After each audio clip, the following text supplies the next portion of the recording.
Okay, dude, fucking Game Awards time.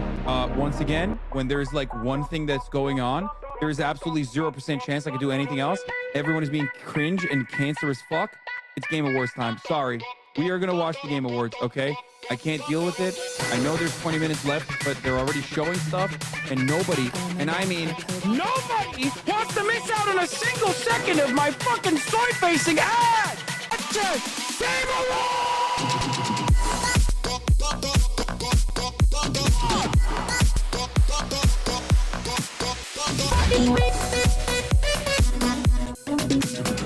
I can't focus on this anymore because all you motherfuckers keep talking about the PlayStation event. Fuck you, dude. Fucking fucking channel. God, mommy, sorry. Mommy, sorry. Mommy, sorry. Dude, Megaphonics is literally just What's like going on, hitting... everybody? I hope everyone's having a fantastic evening, afternoon, pre-noon, no matter where you are in the world. I'm Hassan Piker, and this is Awesome Night broadcast coming to you live from sunny Los Angeles, California, folks. We're live and alive, and I hope all the boys, girls, and MBs are having a fantastic one because today's a beautiful day. Today's a wonderful day. Today is Saturday. It is Saturday, the 6th of September, 2025, 79 degrees with the highs at 86 and the lows at 65. Here in sunny Los Angeles, California, folks. I'm Hassan Piker, and this is Awesome Night broadcast, and we are live. We're alive. And it's a fantastic day. It's a beautiful day. You already know it's Saturday. And for a lot of people, Saturdays are for the boys. And for this community, Saturday is for Saturday is for fun day. Okay? That's right. FIBA over FIFA. Yeah, you already know what it is. Well, FIBA also lets Israel participate, so maybe not so much. But having said that, ladies and gentlemen, boys, girls, and MBs, we are live. We are alive. I hope everyone's having a fantastic one.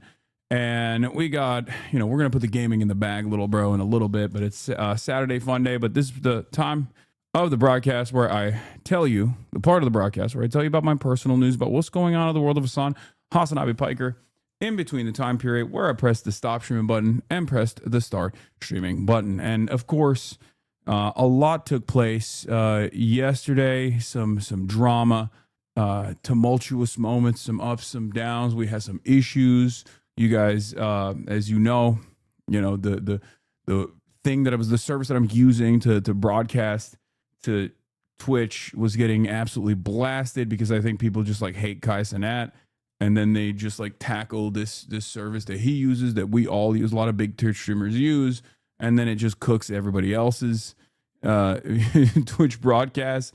It is what it is, nothing we could do about it. Anyway, today, hopefully there's not going to be any of those problems. So inshallah, we'll be fine.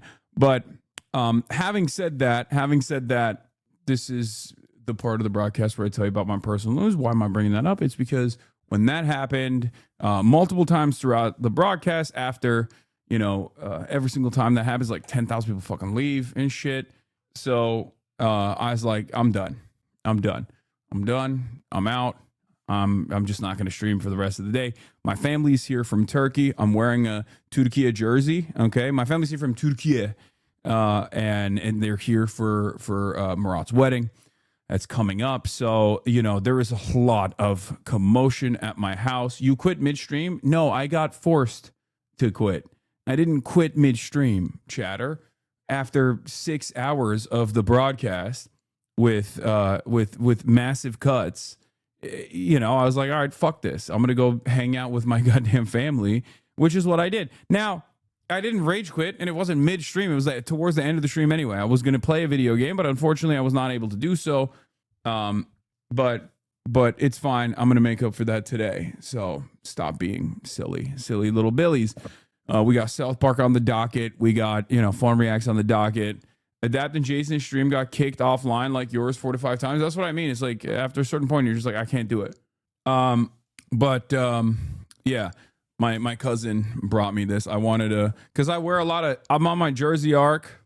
Okay, I'm on my Jersey Arc, and but I didn't have any Turkish jerseys, so I asked my cousin to send me one, to get me one from Turkey. He brought me a soccer one, and he brought me this one too. But it's also it's also probably one of the best times to wear this, because like the Turkish team has been cooking, dude. The Turkish basketball team, the national basketball team, is doing fantastic at this moment. For those of you who don't know, the Turkish men's national basketball team is currently playing, and Turkey survives Swedish comeback for first quarter final. Turkey went from 44 to 37 deficit to a 51 to 44 advantage, going after a 14-0 run. 14-point run, opening an 11-point lead late in the third quarter, and Sweden never recovered. This is Eurobasket, as this is what I'm talking about. Alperen Şengün, obviously 2 days ago, out-dueled the Joker.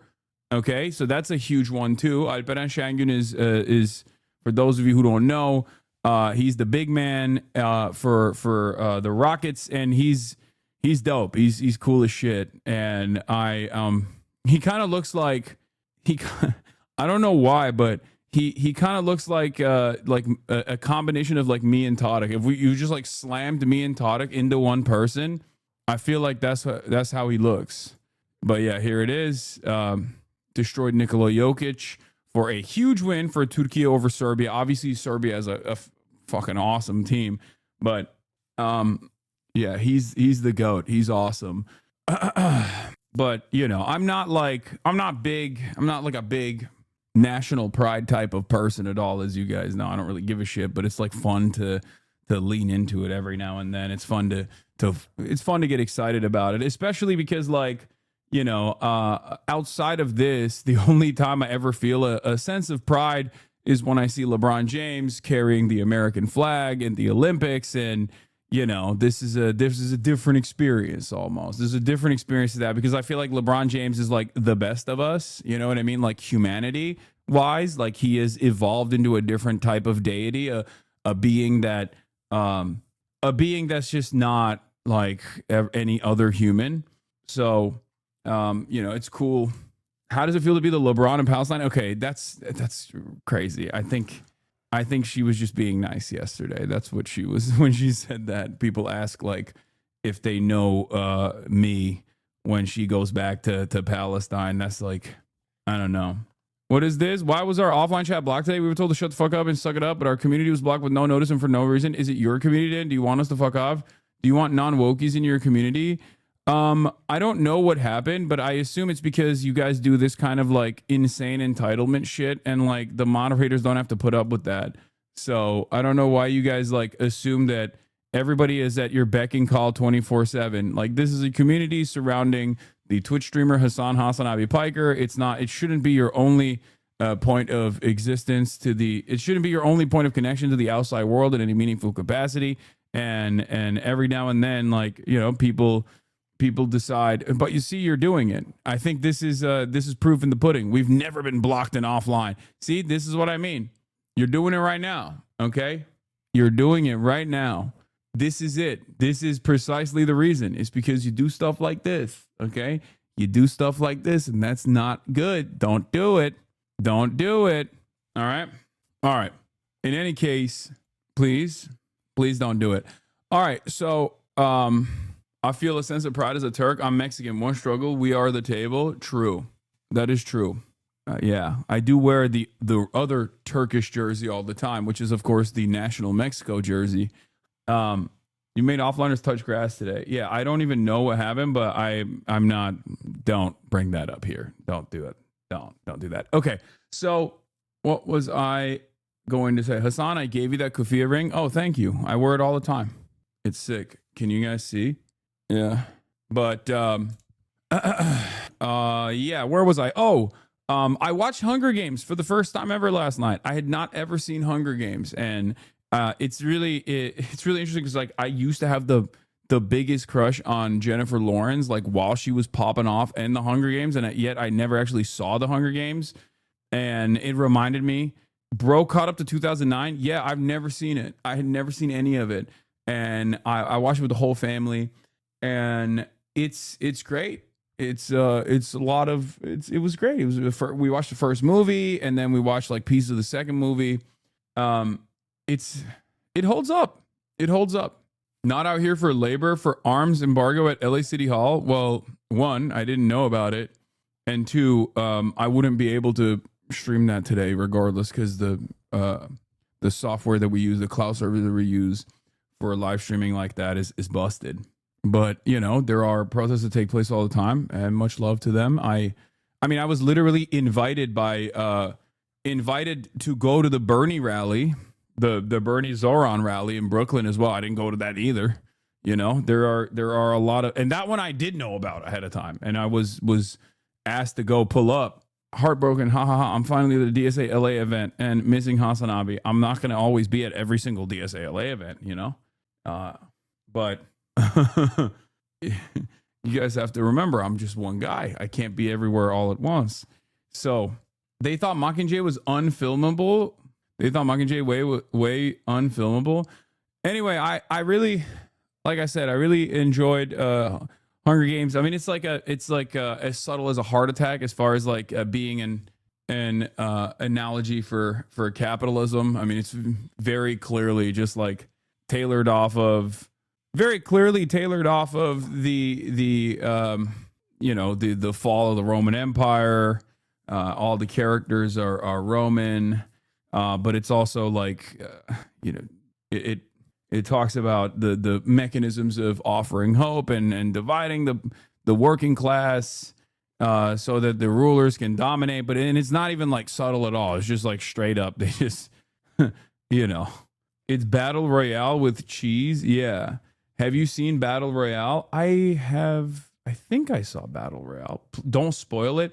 There's no way that I can actually spoil the Hunger Games for you. This is like saying don't spoil Lord of the Rings, okay? It's a fucking book that's been out for it's like saying don't spoil Harry Potter. The books have been out for decades. The movies have been out for a decade plus.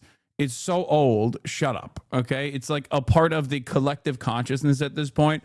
So, you know, that's one of those things where it's like, yeah, I'm going to spoil it. And you can't complain about it. Anyway, there's nothing to even spoil because I haven't seen. You, by virtue of existing and by accident, have probably have more knowledge over the Hunger Games than I do. So it's just like I don't know anything. Like I don't know anything about Hunger Games. You could probably spoil it for me. I don't want you to spoil it. So don't, you know. The author spoke about writing this based on the war on terror when we invaded Afghanistan, them being District 12 and the U.S. being the capital.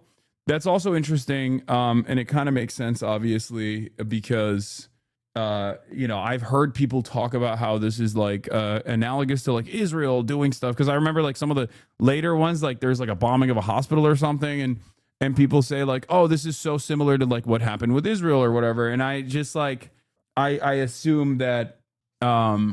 I assume that that's, you know, it's going to inevitably tackle imperialism because it's like very clearly talking about like fascism, mechanisms of distraction, things of that nature. So anyway, yeah, it's cool. I liked it. Woke up early, worked out, got a lift in, did some deadlifts. And you know, my whole family's here, and there's just so much chaos and commotion in the background. I'm gonna try to exist while all that noise is happening back there. But is Kai enjoying the extra fam around the house? I mean, she's extra tired. She also has like some Turkish foulard that my mom put around her, like the thing that like belly dancers put around their bellies usually to make noise. Kaya has around her neck right now. She loves that. My mom does. My mom was putting that scarf around her neck, and then she just like makes noise like coins slapping against a coin purse every time she walks. But yeah, that's it. That's it. So, like a cowbell. Most critical was in Hunger Games. I know. I heard that 1,000 times from you guys in the chat. Okay, calm down. What is this? Someone sent me this clip. Fucked up? Is it fucked up that my favorite part of this process is beating the asses of people who come in without paying? Yo, you think you can shower?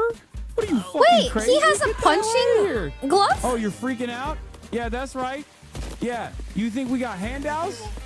This ain't a charity. Wow, his Get your park ass outta here. sucks. Yo, what the hell? Okay, that's a aggressive reaction to my beautiful water park. Like, what the hell's going on? That's crazy. Get the hell. Can you kill him? What is this? A 0-star resort? Can't relate. He should work on that. That's crazy. I was just, what is this? Why? I am just starting, okay, this blossoming new industry. It's kind of crazy. Also, how do you not even know that, like, one of the key components of owning a water park is having boxing gloves and using it on people who don't pay. So it's crazy that, like, she didn't even know that and she's talking shit about my water park.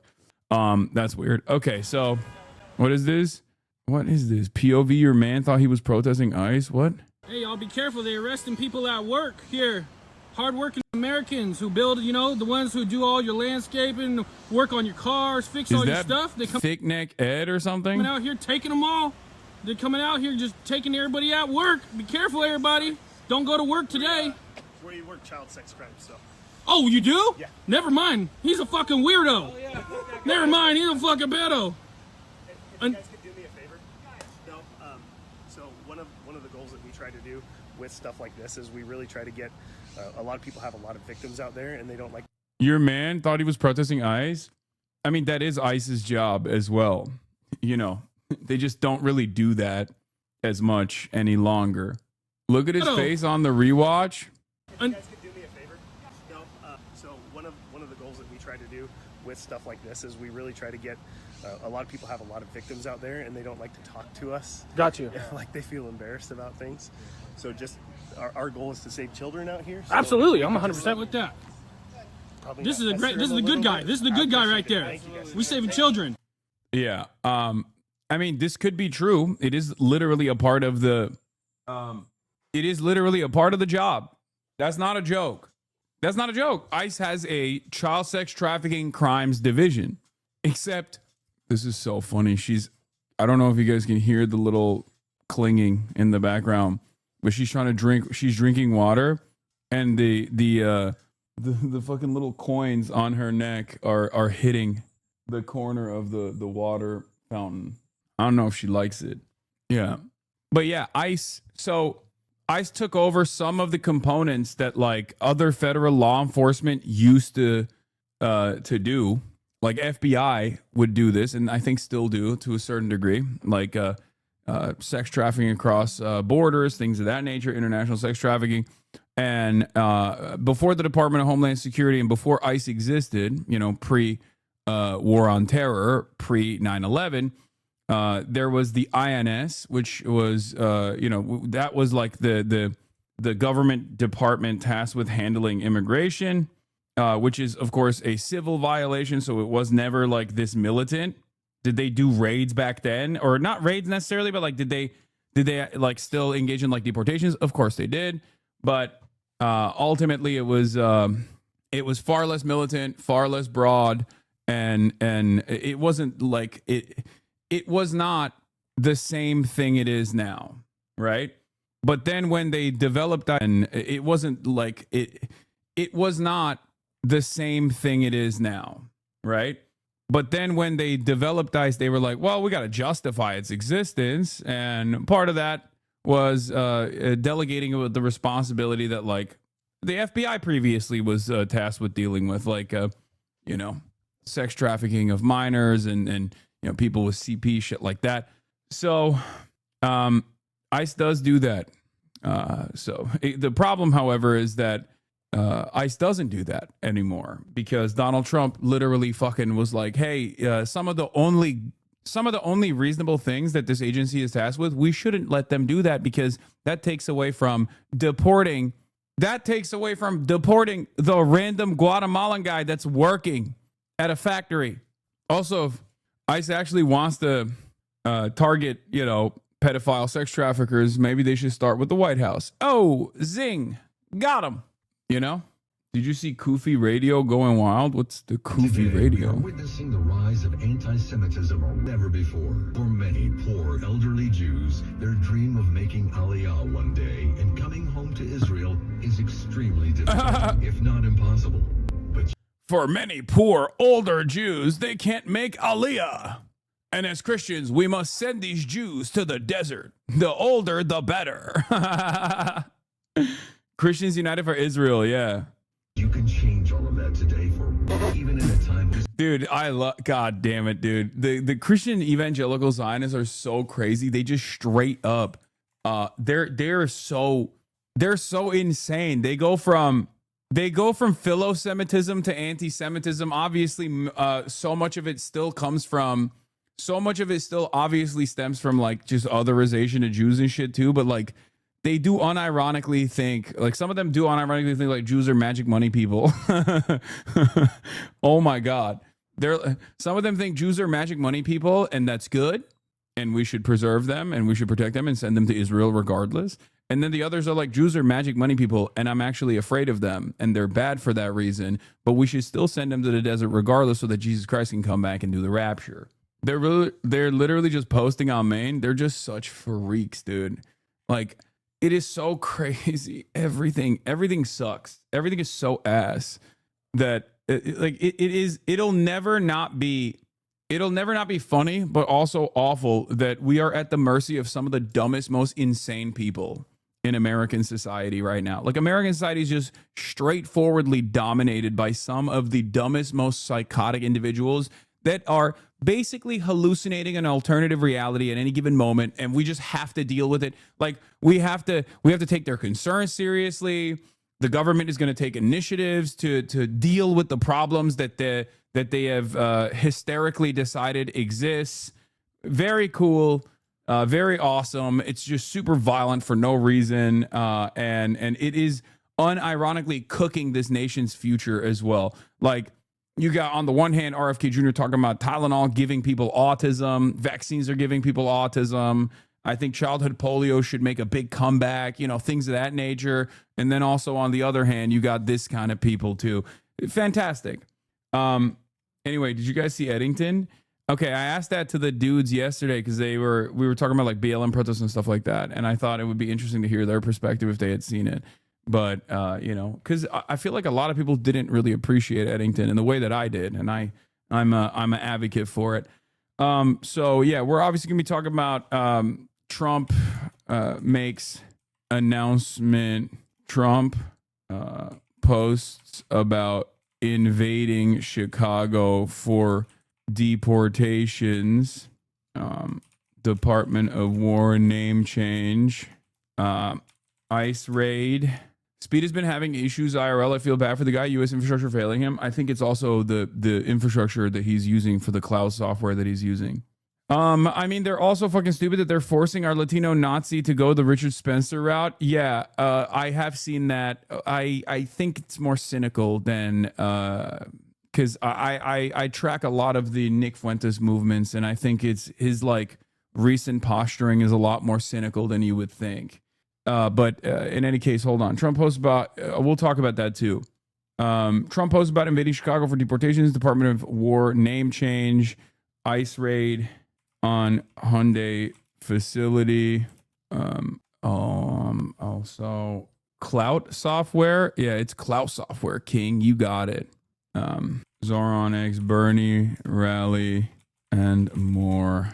Actual gaming later. Get in now.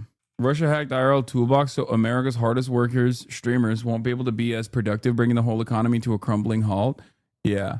I did not see the Dick Zuckerberg hot mic, but I assume it's I assume it's real. I heard about it.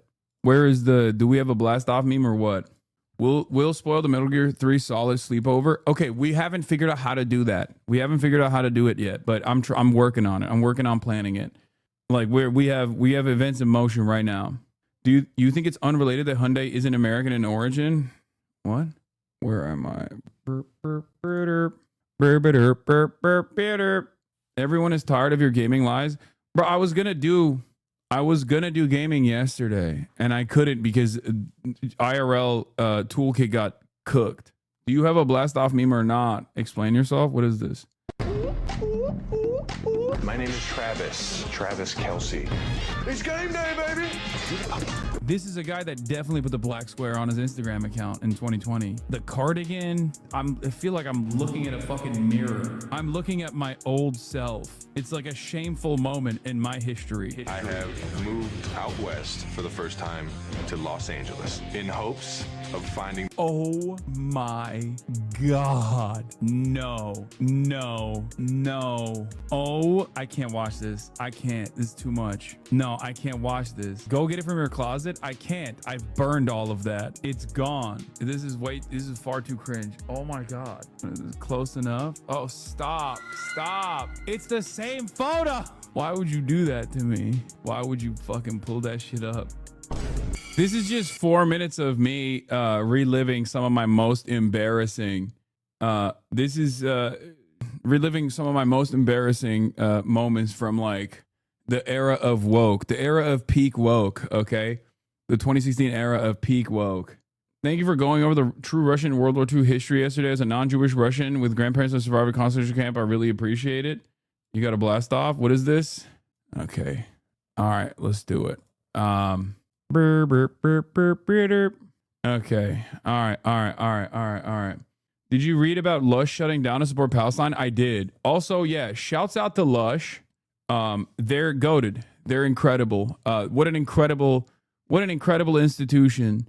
They leaked the tax folder. Yeah, no, that's just the meme folder for all the blast off memes that I put. And the naming conventions are so strange usually. So, did I hear about the North Korean SEAL Team 6 operation? Yes, I covered it yesterday. Bro, Fear and is now top 10 for podcasts on Patreon. Y'all should do more for the subs. Wait, really? How is that possible? We are? We're one of the top 10 podcasts for Patreon? Are you serious or are you joking? Yeah, y'all are at 9. What the heliante, bro? You should talk more fashion. Not only did you get me into politics, you got me into fashion as well. I love talking about fashion and I do it every now and then, but it is a very contentious subject because it is the one area where leftists actually despise it with a burning passion. So we can't do it. Wait, what the fuck? Like almost all of the top podcasts on Patreon are friends of mine. That is crazy. Like Chapo Trap House is at number 3. That's fucking sick.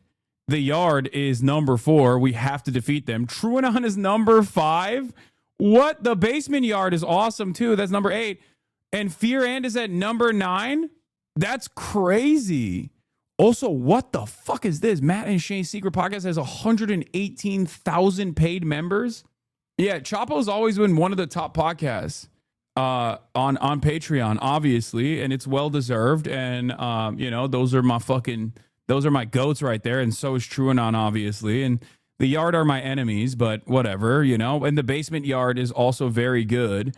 I just did not realize that it was like that. I didn't realize that we were like that. I didn't realize we were doing that thing. Basement Yard collab when? We have actually entertained a collabo with Basement Yard. Like I have personally, because I talk to them every now and then. But I, it just hasn't happened because like they're either so busy doing like crazy shit. They're like always fucking doing like Madison Square Garden and stuff, dude. Like they're always busy doing shit, or they're never in LA. They're in New York, so it's like hard to get a hold of them, But yeah, I've been talking to Joe for years at this point. Like I've been trying to set something up with Joe for a long ass time at this point. Let me see what he's up to. I'm gonna DM him right now. I'm gonna DM his ass right now. But yeah, no, Joe, the Italian stallion, Joe. Well, there's your problem mentioned. It's just hard. It's hard to link up with these guys. Joe Santagato. Hey, how you doing? I'm fangirling so hard right now. Basement Yard are amazing. Yeah, it's kind of crazy though. Like Patreon is just overtaken by woke. I mean, QAnon Anonymous, these are all like, even Matt and Shane's Secret Podcast is not like expressly right wing. You know what I mean? Because like Shane, everybody thinks is super right wing, but they're not. Like Shane Gillis is not. I mean, he's not like as woke as these other podcasts are, but like this is a complete and utter domination. This is crazy to me that so many of the top podcasts are just like fucking super woke, or at least like I assume libbed up. You know, I don't know what 5-4 pod is, but last podcast on the left, like these are all. Wine About It is number 22. What the fuck? Cutie is on this board twice. Yeah, the least woke people on this list is Ludwig fucking Ogren of MAGA Male. And obviously there's a delicate balance that's struck there. Thank God for Slime and Nick and Aiden that like keep him in check. Yeah. Okay. Patreon is grassroots funded, unlike right-wing podcasts. I mean, that does make sense. Yeah. There ain't no like Substack style fuckery happening here. But yeah, this is cool. Aiden is right wing. He wants a white paradise. Okay, I can't tell if you guys are memeing or if you're being sincere when you say shit like that. Aiden is not right wing, and also neither is Ludwig. I'm gonna stop making jokes. I forgot. The number one tenet of leftism is like the most principled leftist never makes jokes because jokes are bourgeois decadence. Jokes are counter-revolutionary behavior. It's counter-revolutionary activity. Aiden Ross. I'm not talking about Aiden Ross. We're talking about the yard. Number one tenet of leftism is you can't make jokes. Number two tenet of leftism is you can't talk about fashion. Because remember that chatter was talking about like, hey, why don't you do more about fashion? It's because for many years, like I think it's just seen as like completely inaccessible, and people consider it to be like actual bourgeois decadence. E1 is number 189. This is bullshit. Sorry, Andrew. You're right. It's because you guys aren't selling out to big woke in the way that we are. Episode 1 is it's the most anti-woke podcast out there. That's why. If you guys were more woke, I think, things could change a little bit. I think it's just because people view fashion entirely as just fast fashion and nothing else. That's part of it. But I think like for the most part, it's because fashion is just not something that is in the realm of interest for a lot of people. They don't consider it like a part of the arts. A lot of people don't consider it a part of the arts. They think it's just like, and when you think something is like stupid or you're not interested in it as a hobby, and you don't understand like the background of it, you don't understand like the artistic aspect of it at all, then you just don't care about it, and it's much easier for you to discard because there's always like a valid counter argument you can make from an anti-capitalist framework for everything, for every type of hobby. Because every type of hobby that exists under capitalism is still going to resort to capitalist norms, and it's going to be, commodity consumption, hyper-consumerism, and obviously its ecological impact, especially with fashion. There's fast fashion and things of that nature that you can always point to, that many people actually don't consider, the downsides of their own personal hobby and how expensive it might be. But when it comes to fashion, it's much easier to just like disparage. It's kind of like it would be easy for me to say, oh, this music is reactionary or this music is bad and it shouldn't exist. And I can say that because I don't listen to music, right? Like it's much easier for you to boycott a brand that you don't already consume. So it's like for a lot of people, fashion, they see it as like completely inaccessible. And there's good reason for why people think that. It's an expensive hobby, right? Because designer clothes, which ironically are probably more ethically sourced and created as opposed to like the least ethically sourced and created types of clothes, which are way more accessible, fast fashion, are incredibly expensive. Nick says the stream is cooking your beard color from stress. Unc, what? Like we were trying to find the channel that Trump was going to talk on, and Aiden was like, "Oh, Aatrox live," and I'm like, "Oh, fucking Krusty the Clown." Oh, Trump doesn't look very good. And I realized, like, so that's the caricature. Yep.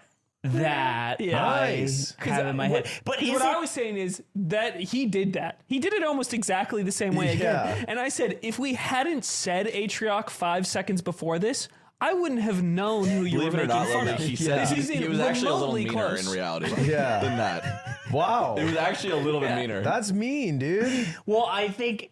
Look, if I you're- think he sounds like the clown that's named as Krusty. I do think he sounds like Krusty the Clown, and I think if you're tuning in to Aatrox to like see what he thinks about President Trump, NGMI. Mind you, I walk in and it's Hassan on the screen plugging primes. That was also an NGMI moment. Yeah. He We really were all fucking- NGMI. You because really he went also, to the fucking well, because I wanted to put Associated on Press of it all. Associated Press where Yeah, of in the course you YouTube did. chat they're saying I want to be the best pirate skull Yeah. emoji. Yeah. Which is great. So what are you Which gonna is do? great. I think that damn stream is turning Hassan's beard gray. I think it stresses him out too I much. think he's stressed. He's got that big gray patch now, man. He's at the Age is president. 36. He's at the president. Age is 36. Why is this motherfucker lying about my age, bro? Yo, jealousy's a disease, love. Get better, okay? You're old. You're old. You're 30. You're old, okay? That's number one. Number two is true. The beard is white. And yes, it is definitely stressing me out. The stream is stressing me out, okay? You see that? You see how Ludwig quickly hit that? Oh, he's like 36. Why did he say that? Because he's fucking 30. He's 30. He is experiencing twink death right now. That's what it is.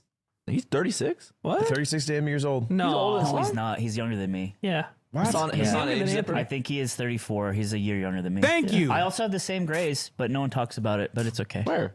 On the sides of my. It's not a big old patch. Oh, I see like a couple. Yeah, he's got the patch, which is Yeah. an interesting. The patch is like like a pretty cool lesion. looking. Yeah. To be I think he honest. just looks good. But I got gray pubes. I got gray beard hairs. Not sure What? about the head. Don't Your know. pubes are all gray all over? no. Zipper just Hassan peppers. age. It's just peppered around. You know. When you have all This chapter is just titled Hassan. And of course, predictably, there is so much slander coming from the right-wing figure on the podcast. You see this? You see this? This is exactly what I was talking about. The Yard, number 3 on Patreon, apparently, or number 4, I don't fucking remember, which we must defeat, by the way. Also, this is a crime. This is criminal behavior. You can't be doing this, okay? Black socks, black high socks with laceless Margielas, with the Margiela Gats, with a fucking, I don't even know. I mean, it's just like regular Dick's Sporting Goods, gray sweatpants, Red Bull hat. What is happening here? He used the laces to tie down his tent in Japan. Oh my God, Cutie Cinderella, you have such a difficult task ahead of you. I feel so bad. It's crazy. No wonder she's stressed all the time. She's probably thinking, how can I make my boyfriend dress like a normal person? Like that shit would kill me, dude. That shit is I would stress out. If I had to be seen, your fits ain't too hot either, that's crazy. That's a crazy comparison. You can say, sometimes I swing and I miss, and that's fine. You can say that. That's appropriate. That's fair. Okay. You'd be stressed if your boyfriend dressed that way. Yeah. The greatest example of this is Austin. When my boyfriend did dress that way, I would lose my fucking mind. I would try to like constantly change both our throuple, me, Will Neff, and Austin show. Our throuple was in a state of panic all the time because Austin would dress like shit. Thank God he doesn't any longer. A big stress has been lifted from my shoulders. gray pubes, I want you to show it to me. Wow, on the money. Yeah. That outfit is so hilarious. Oh, That Click on that sucks for outfit him. next to the age. Bro, he looks like he's in Streetlight Manifesto. Yeah, he looks like That's he's so bad. Why is it all those? Those are so bad. Come on, Google. Google's cooking me, bro. Google is cooking my ass. Okay? That's crazy. Okay? That's crazy. I told you, you swing and you fucking miss. All right? Sometimes you swing and you miss. These are misses. At the time, I thought that shit was great. Can't believe you wore that outfit last week, bro. At the time, I thought that shit was great. Okay? Canary Mission boosted those photos. Yeah, this is Israel's doing. Okay? Israel, which has a $45 million ad contract with Google and YouTube, is doing this. Israel is doing this. They put these photos up. They boosted that shit. Okay, it's not even a joke because, like, that is literally the Fox News article, actually. Twitch streamer Hassan Piker Oh my God, the Fox News digital team. The Fox News digital team knows exactly how to slander me. Oh my God. Hold on. Wait, what the hell? How did that come up for them like that? For me, it just comes up in a much different way. What is this? Is Hasanabe being sued by Billy Mitchell? Who the fuck is Billy Mitchell? What is this article? The Telegraph. Gloria Allred criticized the New Yorker for hosting Hamas rape apologists. What the fuck is this? Hassan Piker age? Okay, oh man. You have a new New York Post? No, I know. I told you the other day when the ADL came out with like a new release when they were just chirping about the New Yorker Festival having Hassan Hasanabe Piker as a keynote speaker or whatever. That's unacceptable. They like lost their minds. I told you at that point where it was going to get to this thing. It was going to be the New York Post was going to get their hands on it too, and probably even like Fox News Digital too. That's usually how it goes. Yeah, your ops really preying on your downfall and the downfall of the Hasanabe Eclipse Industrial Complex via exposure to your rancid fits, bro. Is your father a billionaire? No, dude. What the fuck? It's so crazy. It's so crazy that there's like people just see whatever insert insane thing about me online and they go, that must be real. Wait, somebody said this guy got banned for blocked for excessive spamming. Are you going to watch the DC protest going on right now? You got timed out, chatter. I don't even know what the DC protest is. But yeah, that's what it is. I'm going to be honest. I think it's Israel doing this. Israel is doing this, okay? That's what they're doing. They're cooking me. Another one. Stop wearing checkers, you fucking freak. Fox News, and they put an awesome anime background. Oh my God. Wait. Does he have the Cholo button go down? Is he Cholo buttoning the, yes, the I missing was. texture shirt? Stop! Okay, yes, I was. Hassan Fitz tier list maker? Crazy. We gotta do that. That's crazy. I had an idea of an episode where we have every single one of Ludwig's episode outfits. Oh, yeah. We rank those. Oh, that's good. Well, we kind of did that with we did it a little the 200th episode. Yeah, with like the worst, the the bottom basketball. of the What was barrel. the other tier list idea we had? Candy, all candies. No. It was a different one. I think we said it on M2AF. I forget, but it was awesome. All time impressions. Ooh. I do like that. An audio tier list. Yeah, because we don't ever think of them. I think about them Audio bits. sometimes. An audio listener meetup. Audio listener meetup. All right. Okay. All right. Enough. Pull up Luka versus Israel highlights. I already did that yesterday, chatter. That was yesterday's news. But we got this going on too.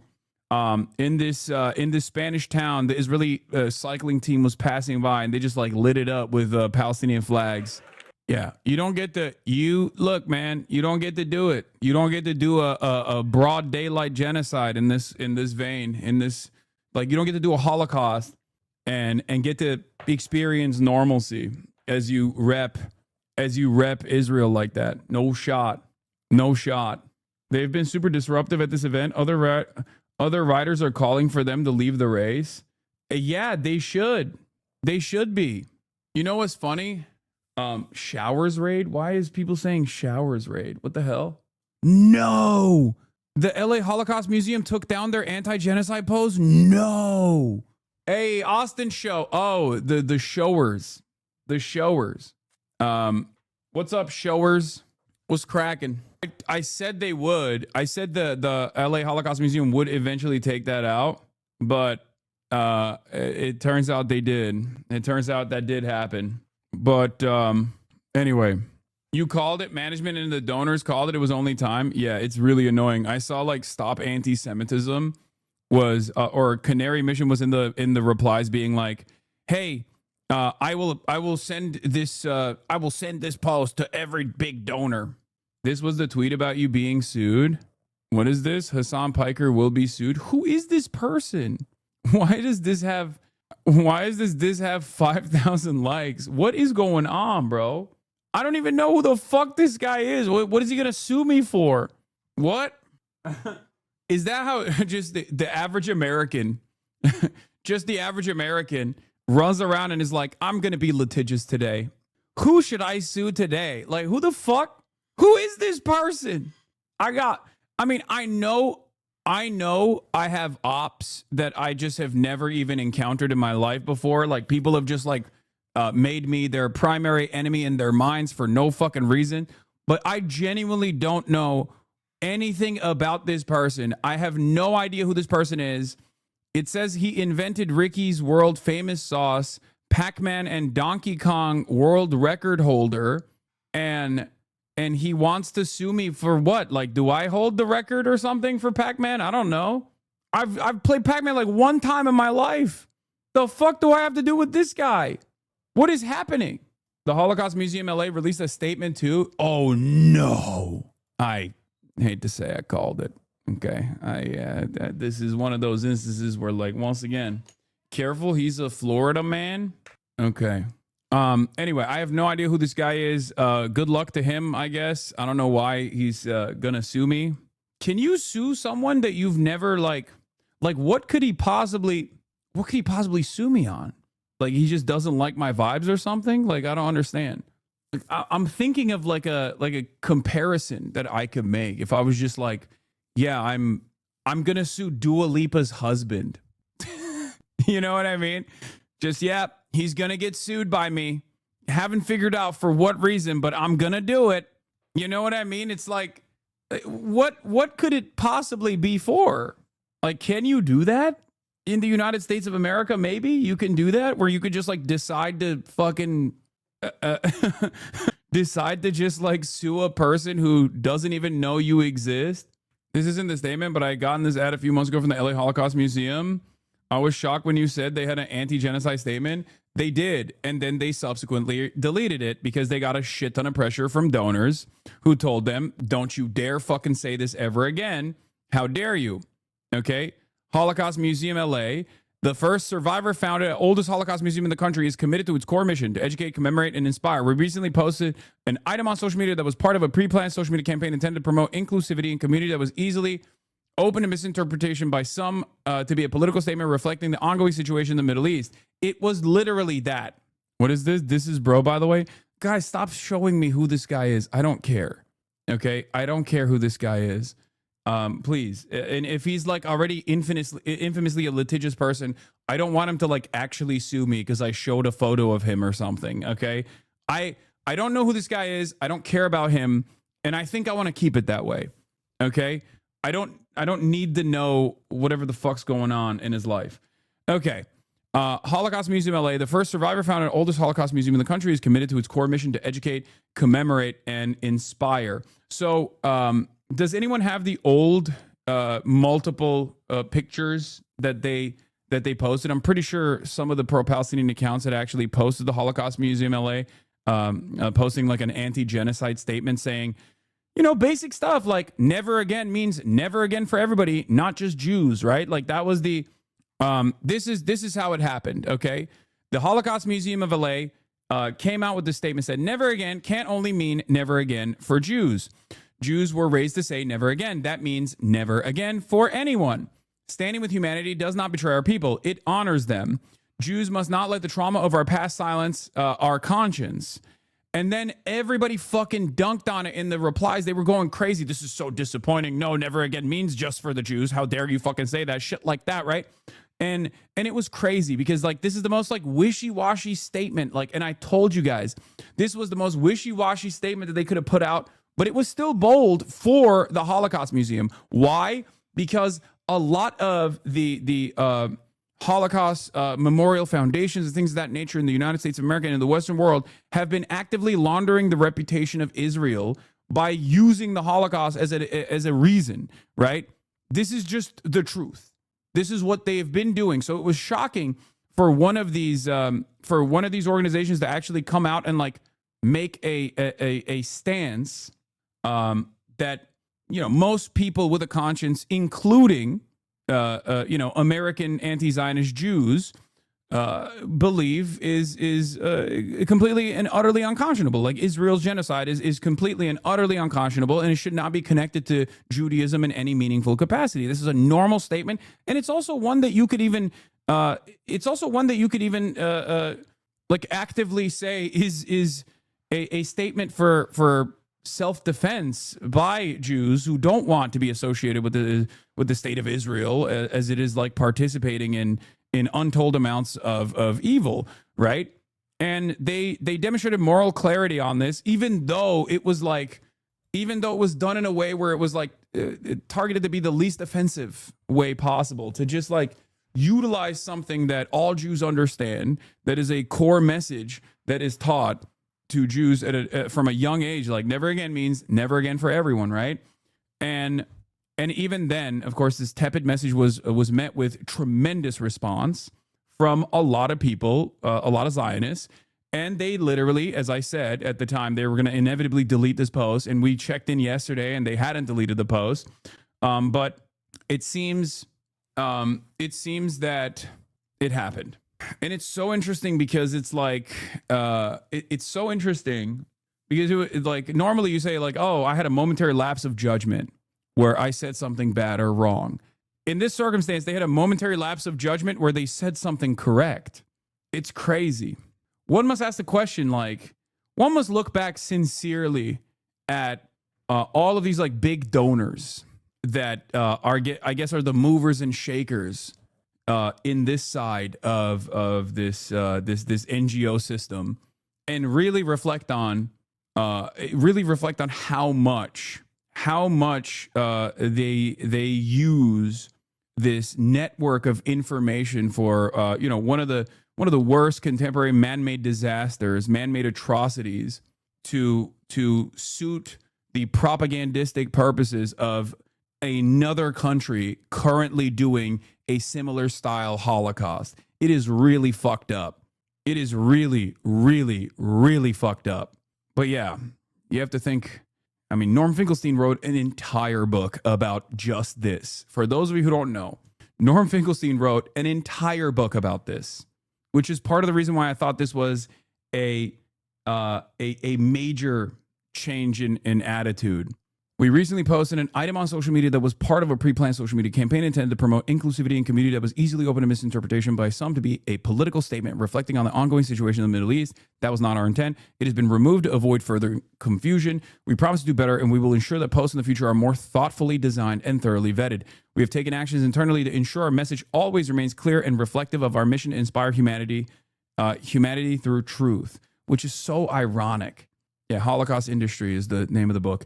It's so ironic that these guys actually had a moment of truth, a moment of honesty, because I know there are young American Jews that work at these places who see right from wrong, and they want their voices to be heard, and they get fucking silenced by moneyed interest. They get silenced by people who say you're a bad Jew.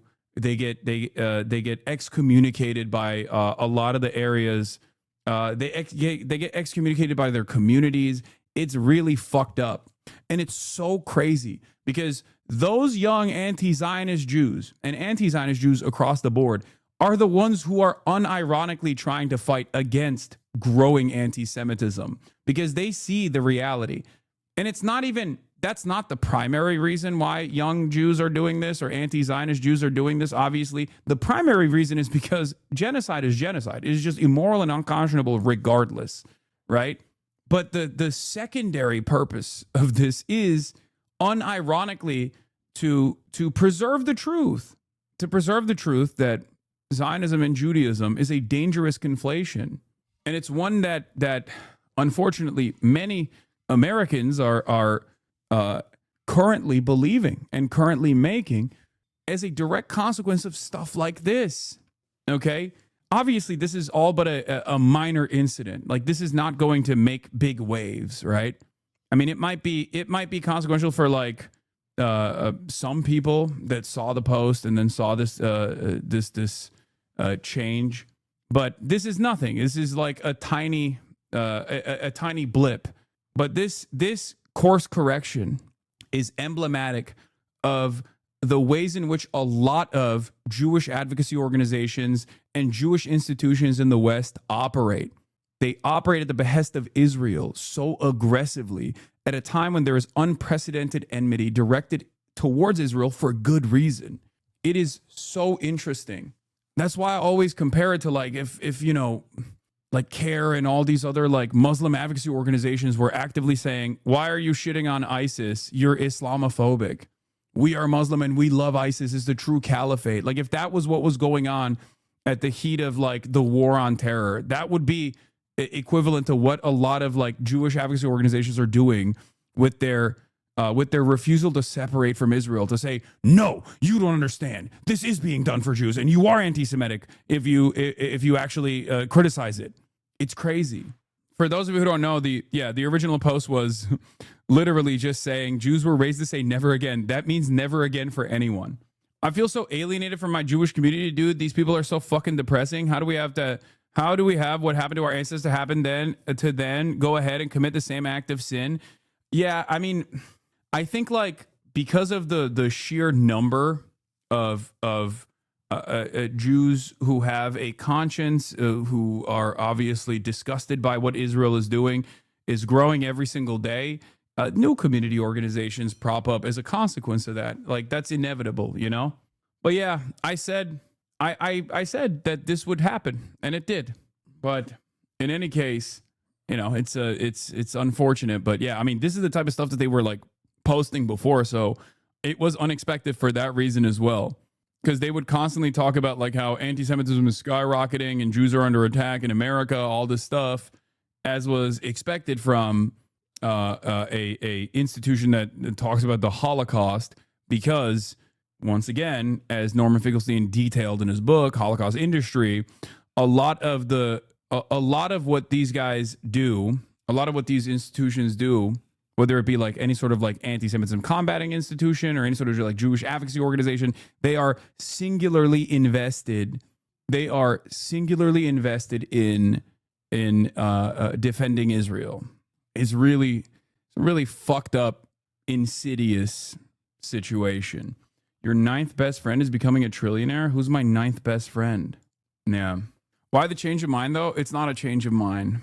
It's not a change of mind. What's taking place there is donors pressuring the Holocaust Museum of LA to take down the post and just like yelling about it. Anyway, speaking of outside pressure and how much it works, Netanyahu removes West Bank annexation from cabinet agenda after UAE warning it could be a red line threatening the Abraham Accords. Washington Post.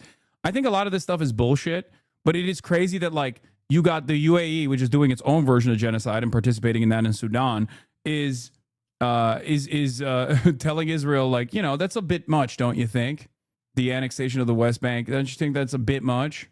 But I guess that's enough for for Israel to like just scale it back. They're not going to actually scale it back, but you know. Oh, also, UAE did not mind the 300K dead in Gaza. Of course they don't. So here's what I was going to talk about, like the insidious nature of people taking advantage of the void in discourse from like liberal and left advocates. Well, not left advocates, but like liberal advocates for the Palestinian emancipatory movement, has created this unique media landscape where like Nick Fuentes is coming across as like one of these major anti-Israel voices. And I think he recognizes that because look, part of the reason why I don't cover Nick Fuentes is one, because he has been for a very long time utterly irrelevant, unfortunately, has been platformed and revitalized his career directly as a consequence of like hanging out with Molestany, who openly talked about how he gave him a lifeline, and then, you know, going all the way to like hanging out with Kanye and even dining with the motherfucking current president. But ultimately, maybe not just a lifeline, maybe even more than just a lifeline. Anyway, but that's besides the point. So the other reason why I don't, give him any, give him any platform whatsoever on this broadcast is because like he is a skilled orator, a very dangerous and skilled orator who recognizes the media landscape and the media environment. You just don't get it. Epstein was going to de-radicalize his entire audience and instead ended up handing over half of his own and his own kid. I know. Yeah, that was a spectacular failure, by the way, in terms of like what, Sexpestany, Molestany, Epstein was trying to do, right? Like he was like, oh, dude, his audience loved talking about how like, you don't understand, dude. You got to debate this guy. Destiny's just like owning him in the marketplace of ideas. And while doing so, he's just like, destroying. He's destroying him in the marketplace of ideas and making his audience more liberal. And instead of that happening, it turns out his son is now a groyper and a Nick Fuentes acolyte. And many in his community are also in that same group now. I wonder how that happened. What a fucking spectacular failure. It turns out when you get chicken and waffles with the fucking neo-Nazi and you normalize him as just like any other type of content creator, or even routinely say you have much more respect for him because he's at least like honest and organizing for his values, as opposed to Hassan, who is a much more dangerous prospect for an American future, which are things that his community has routinely said. His community actively used to say that this supposedly liberal community actively used to say that I'm a more dangerous figure for American politics than Nick fucking Fuentes.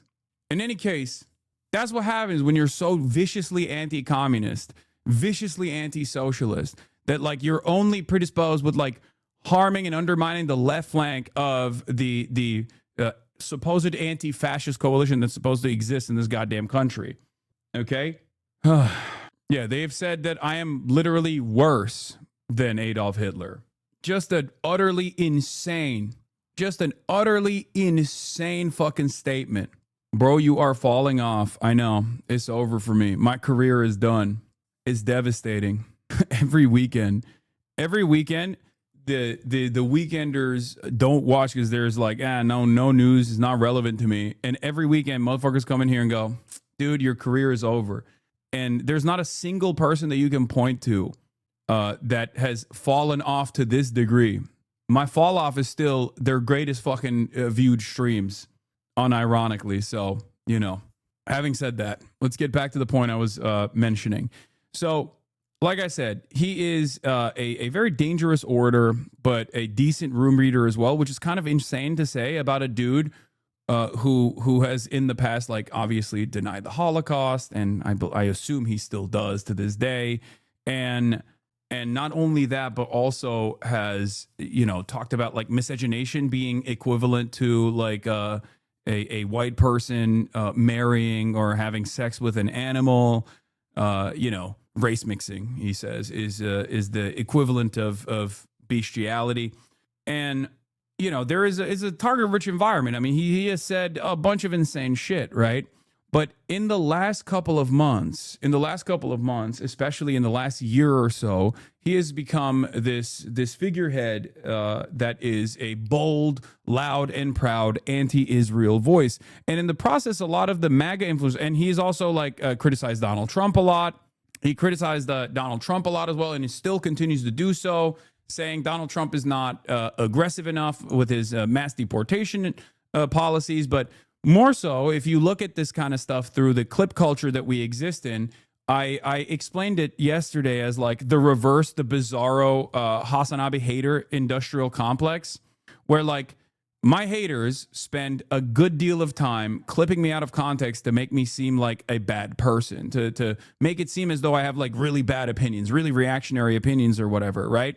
If you want to present me in a negative light to an audience that is reactionary, you point to some of the jokes that I make about leftist jokes that I make to say he's being sincere here. He wants to like kill all white people or whatever. If you want to make me look bad to like a pro queer audience, you clip a weak moment of mine where I'm yelling at someone and you say he's transphobic. You want to clip me to a feminist audience. You go he's gone to a brothel. Like there are, it's a target-rich environment, right? The opposite is being done for Nick Fuentes by his fans. If you see him just online, and this has happened with like the Dan Bilzerians of the world as well, like many other content creators have been able to take advantage of the clip culture, the clip culture environment that exists by basically presenting themselves as like much more normal political figures that are like, if you watch him off of just clips that his audience is like pumping out on TikTok and on Twitter and whatnot, you would think he's like a left guy, you would think he's like left wing, because like some of his commentary unironically comes across as progressive. And I think it's disingenuous. And I think he's doing that deliberately to basically farm a bunch of liberals who are anti-Israel to see him in a different light. And there are numerous clips like this, one of which I actually literally clocked here, and I sent it to someone just so I could, just so I could show it on stream. Actually, this is my most boomer moment. This clip actually is a perfect example of what I'm talking about because it features the turning point in it as well. Because if you clip him in the first half, you think he's being progressive, and then in the second half, he actually reveals his true nature. Okay, let's take a look. Names the Department of Defense to the Department of War. Ooh, because as Trump says, we're not just on defense, we're also on offense. Sounds a lot cooler. And I don't know about you guys, but I'm just getting so sick of the slop, man. I'm done with the slop. Is that all this administration can do? It seems like this administration does two things. It renames existing things, like the Gulf of Mexico, like the Persian Gulf, like military bases, like the Pentagon. It renames things. Hassan, what the fuck are you doing, bro? Do you not understand what I'm doing here? I'm showing you a clear-cut example of how he presents himself from a clip that actually then shows his true nature, okay? Because if you cut this clip at the halfway point, which many people do, right? Many of his fans do, you will your takeaway will be very different, okay? Your takeaway will be, oh, this guy seems like he's anti-Trump and he's saying the same shit that I think, right? Because you have to remember, for the average person who is not paying too close attention to whatever the fuck is going on in the realm of politics, especially in our increasingly short attention span economy, you only see people through 30-second clip reflections, okay? I'm explaining to you how propaganda is conducted. This is how historic fascism has operated as well, not with 30-second clips, obviously, but historically, fascist movements have started off masquerading as left populist movements. Left populist movements for who? The designated in-group, okay? Whether it be, ironically enough, Israel in its inception, which was supposed to be this socialist project, but for the chosen people, or whether it be Germany's National Socialist Party, okay? The Nazis wanted to do socialism, but for the Volk, the chosen people, the Aryan people, okay? Except they weren't really invested in socialism at all. They just used the momentum and the popularity, the existing popularity of left populist statements. That's it. It is a way to package a nefarious agenda that is inherently violent and also directly antithetical to any sort of socialist development. Mussolini, yes, Mussolini was literally a Marxist revisionist. Exactly. I'm so annoyed because I want to watch the Mussolini thing that came out. God, I'm all over the place. There's a Mussolini TV show that came out that's really good apparently, but I can't fucking watch it in America, unfortunately, without a VPN. The Son of the Century that tracks his development, his political development. Okay. Yeah, Mussolini, Son of Century is the show I'm talking about. Anyway, so here, listen to the first half and then listen to the second half. This is the reason why I pulled this clip is because it shows how he presents himself and what his actual real opinions are. And it polices anti-Semitism. You can't get your FEMA rescue money. You can't get your Harvard grants and loans. You can't get citizenship or a visa in America. Is that all this administration can do? We were promised revolutionary change. We were promised vengeance. We were promised a golden age. And what we're getting is renaming things, and like the ADL is on steroids. The ADL is taking steroids. They're looks maxing. That's all this administration seems to do. Cracker Barrel, who could forget? I mean, think about it. That's all this administration does. They came in, they renamed the Gulf of Mexico to the Gulf of America. Oh, they renamed the Persian Gulf to the Arabian Gulf. They should have named it the Gulf of Israel, right? changed the names of the military bases back to Fort Bragg. Take that. And now this. They took the Cracker Barrel logo, brought it back to the original. Now we're changing the Department of Defense to the Department of War. And look, if the Trump administration was actually doing things, this would be a cool bonus. So, before you get to the last 30 seconds, look, the first 2 minutes of this 2-minute and 34-second video is, if it cuts away at that point, the first 2 minutes of this 2-minute and 34-second video comes across like he's anti-Trump, and he's saying that like the revolutionary changes that he promised, like uplifting American lives and all this stuff is just fake, and he's just simply pro-Israel, and he's just jiggling keys in front of his base of support. And a lot of those clips, a lot of his community recognize now that there is a major audience for this kind of commentary coming from a guy who is a fallen fan of Donald Trump. Okay? If you watch the first 2 minutes, you think, what the fuck's going on? And I see this a lot in the comments. People going, oh my God, I can't believe I'm agreeing with Nick Fuentes. I can't believe I'm agreeing with Nick Fuentes. I'm a black liberal and I'm agreeing with Nick Fuentes. What the hell is happening? Okay? That's what's going on here.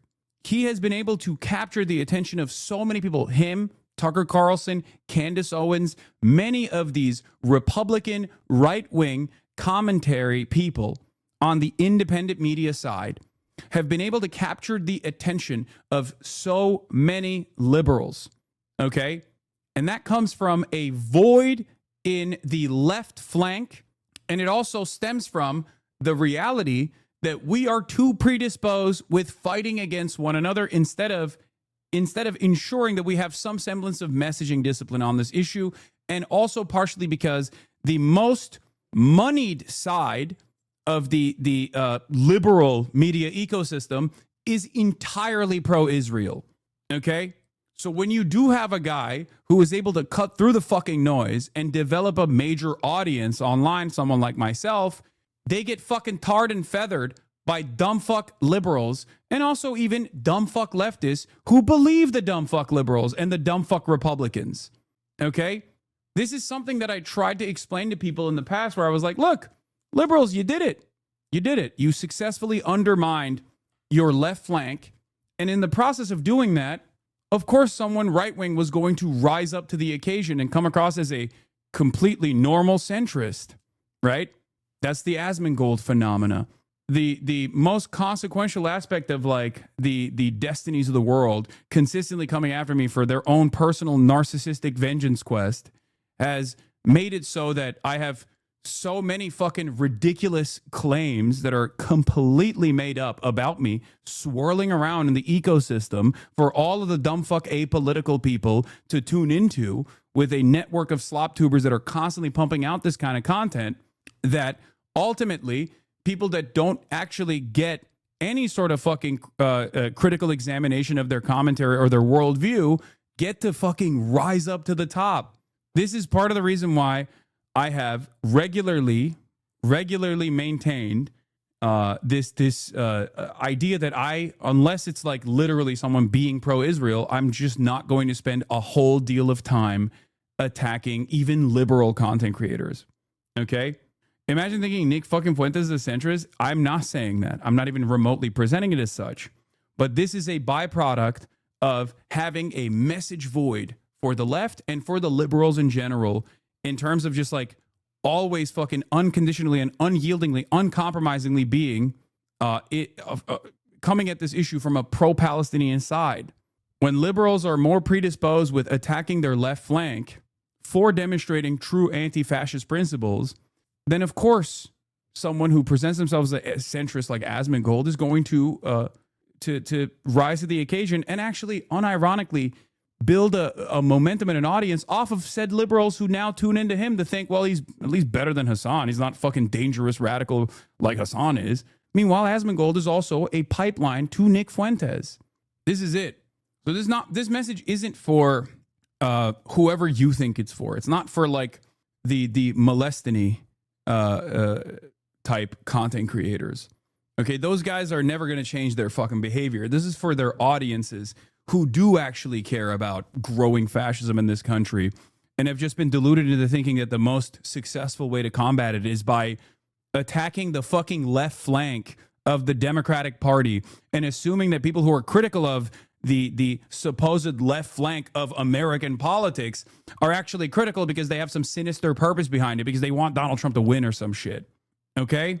Because if you consistently consider, I mean, this has historically happened post World War II. It has happened leading up to World War II when fascist movements were growing.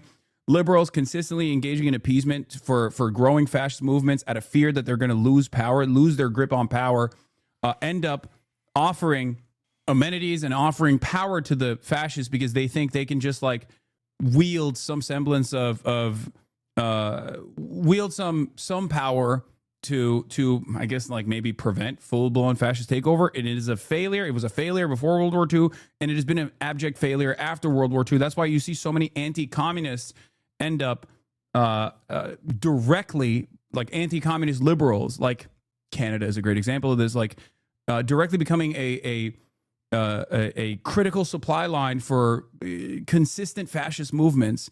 Because who are the most vicious post-World War II? Who were the most vicious and most successful anti-communists?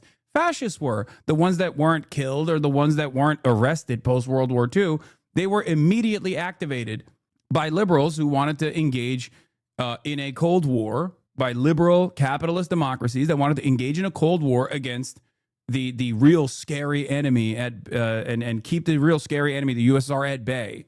Okay? This is real dangerous shit. Now that I showed you the first 2 minutes, let's see what his actual opinions are. If the Trump administration was actually doing things, this would be a cool bonus. And maybe you could make a defense for it. No pun intended. Maybe there's a case to be made for this.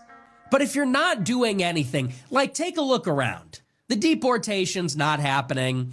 The legal immigration will continue. 600,000 Chinese students. War in Ukraine is, if anything, it's getting worse. We do this every night. I mean, you get it. The state of this administration, it's not making as much progress as it needs to be. Yeah.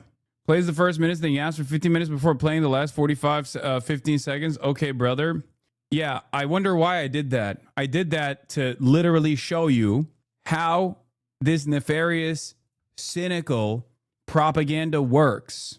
Okay? The first 2 minutes of it is all things that prime a liberal audience into finding Nick Fuentes totally appropriate because his criticisms of Donald Trump are valid here in the first 2 minutes. Okay?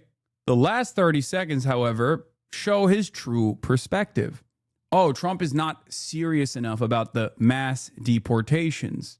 You pause to explain, people yell at you. If you play without commenting, people yell at you. You cannot win. I know, it's stupid. So that's it. So many of you are proving why Nick Fuentes is getting popular because you're so fucking TikTok brain you can't function past 5 minutes on a single topic. Yep. And there are a million different videos like this all over TikTok. His fans are basically blasting this shit all over the timeline, all up and down the timeline, because they recognize that there aren't that many skilled orators that are actively communicating how fucked up the Trump administration is, especially with its like undying loyalty to Israel. Okay? And they are presenting Nick Fuentes as like an anti-Trump possible progressive figure. It's crazy. Meanwhile, I don't think his opinions have changed at all.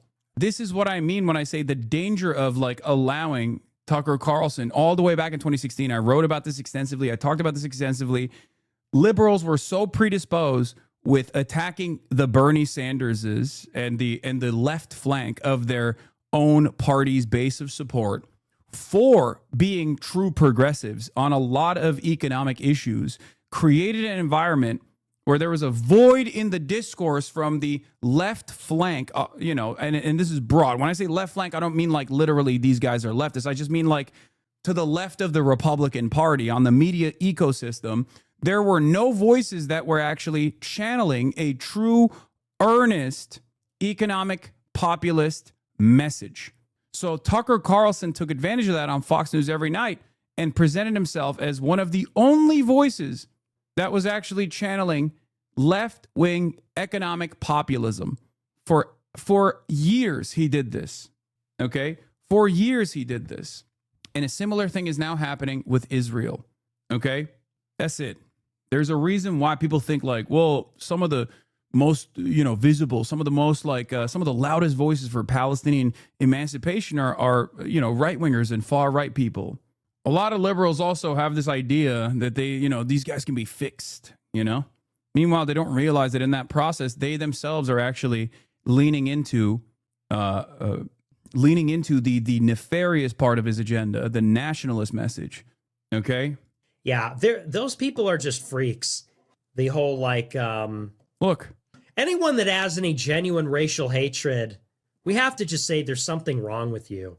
I understand not wanting to live around black people. I get it. And I understand when you see what black people do, some of them, I understand hating that. But this whole autistic racial, actual racialism, actual racial militant hatred, it is like a freak show, because that comes from an emotional place. It is one thing to say that, there are whites and blacks, and black people clearly are not on our level of development, and that's why they're struggling. That's why they're not integrating well, and that's why there are these problems. It's one thing to say that clinically, and it's one thing to see what they do and get frustrated by it and get angry about it. It's a whole other thing to have this persistent antipathy for vast groups of people.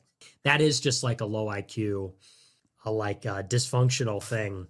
And everything, but that doesn't make you mad. It's yeah, it makes me mad. I'm not filled with racial hatred for an entire group.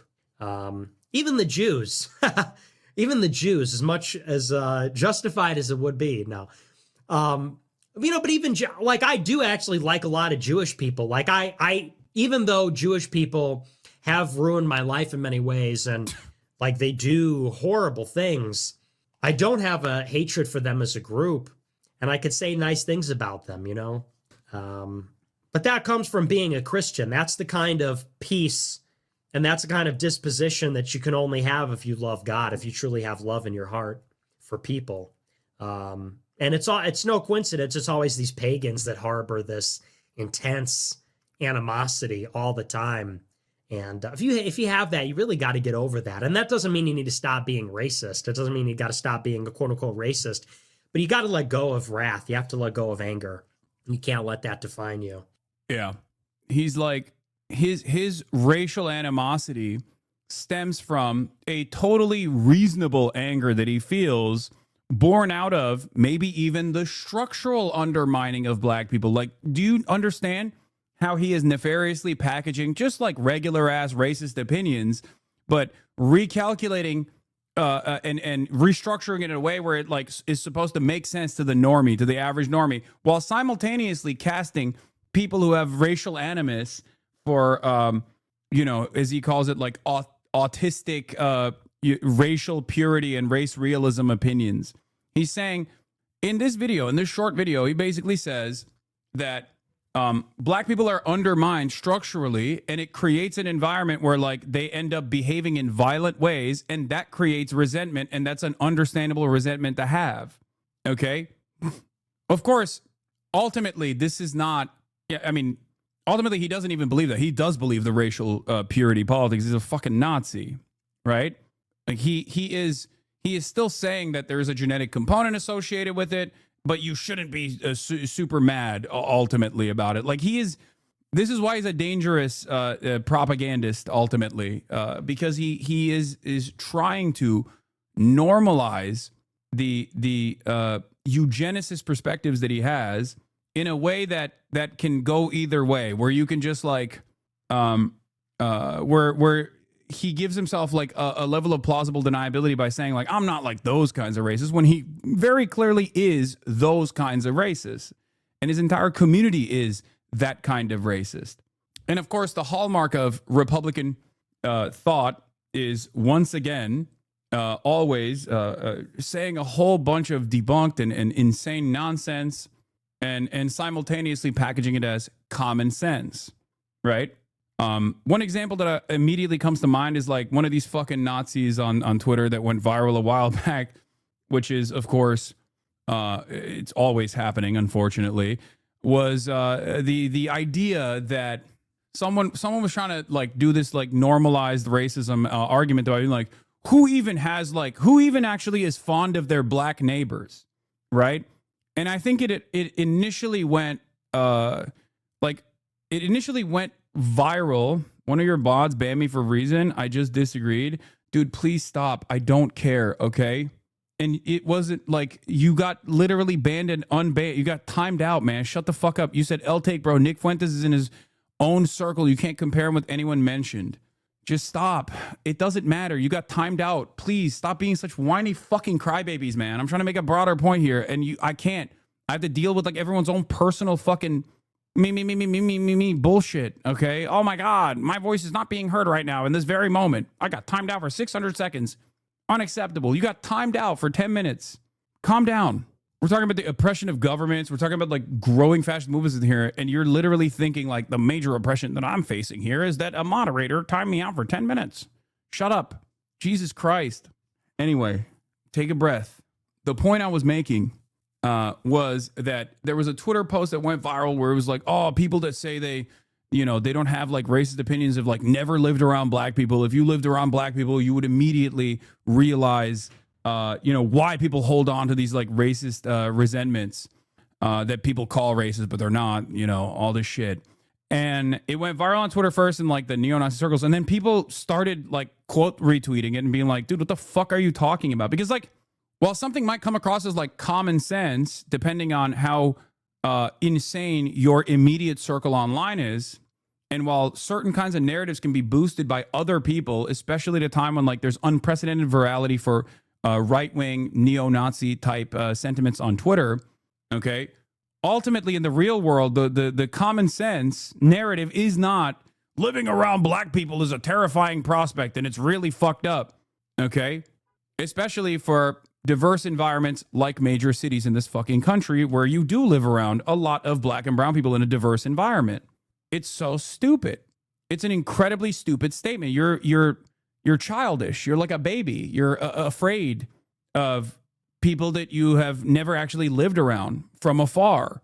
Because if you did, you would realize that there is no genuine resentment or fear against your fucking neighbors. And the same goes for undocumented migrants as well. People think like undocumented migrants are like a special subcategory because they don't even realize that they're, living around undocumented migrants with regular frequency.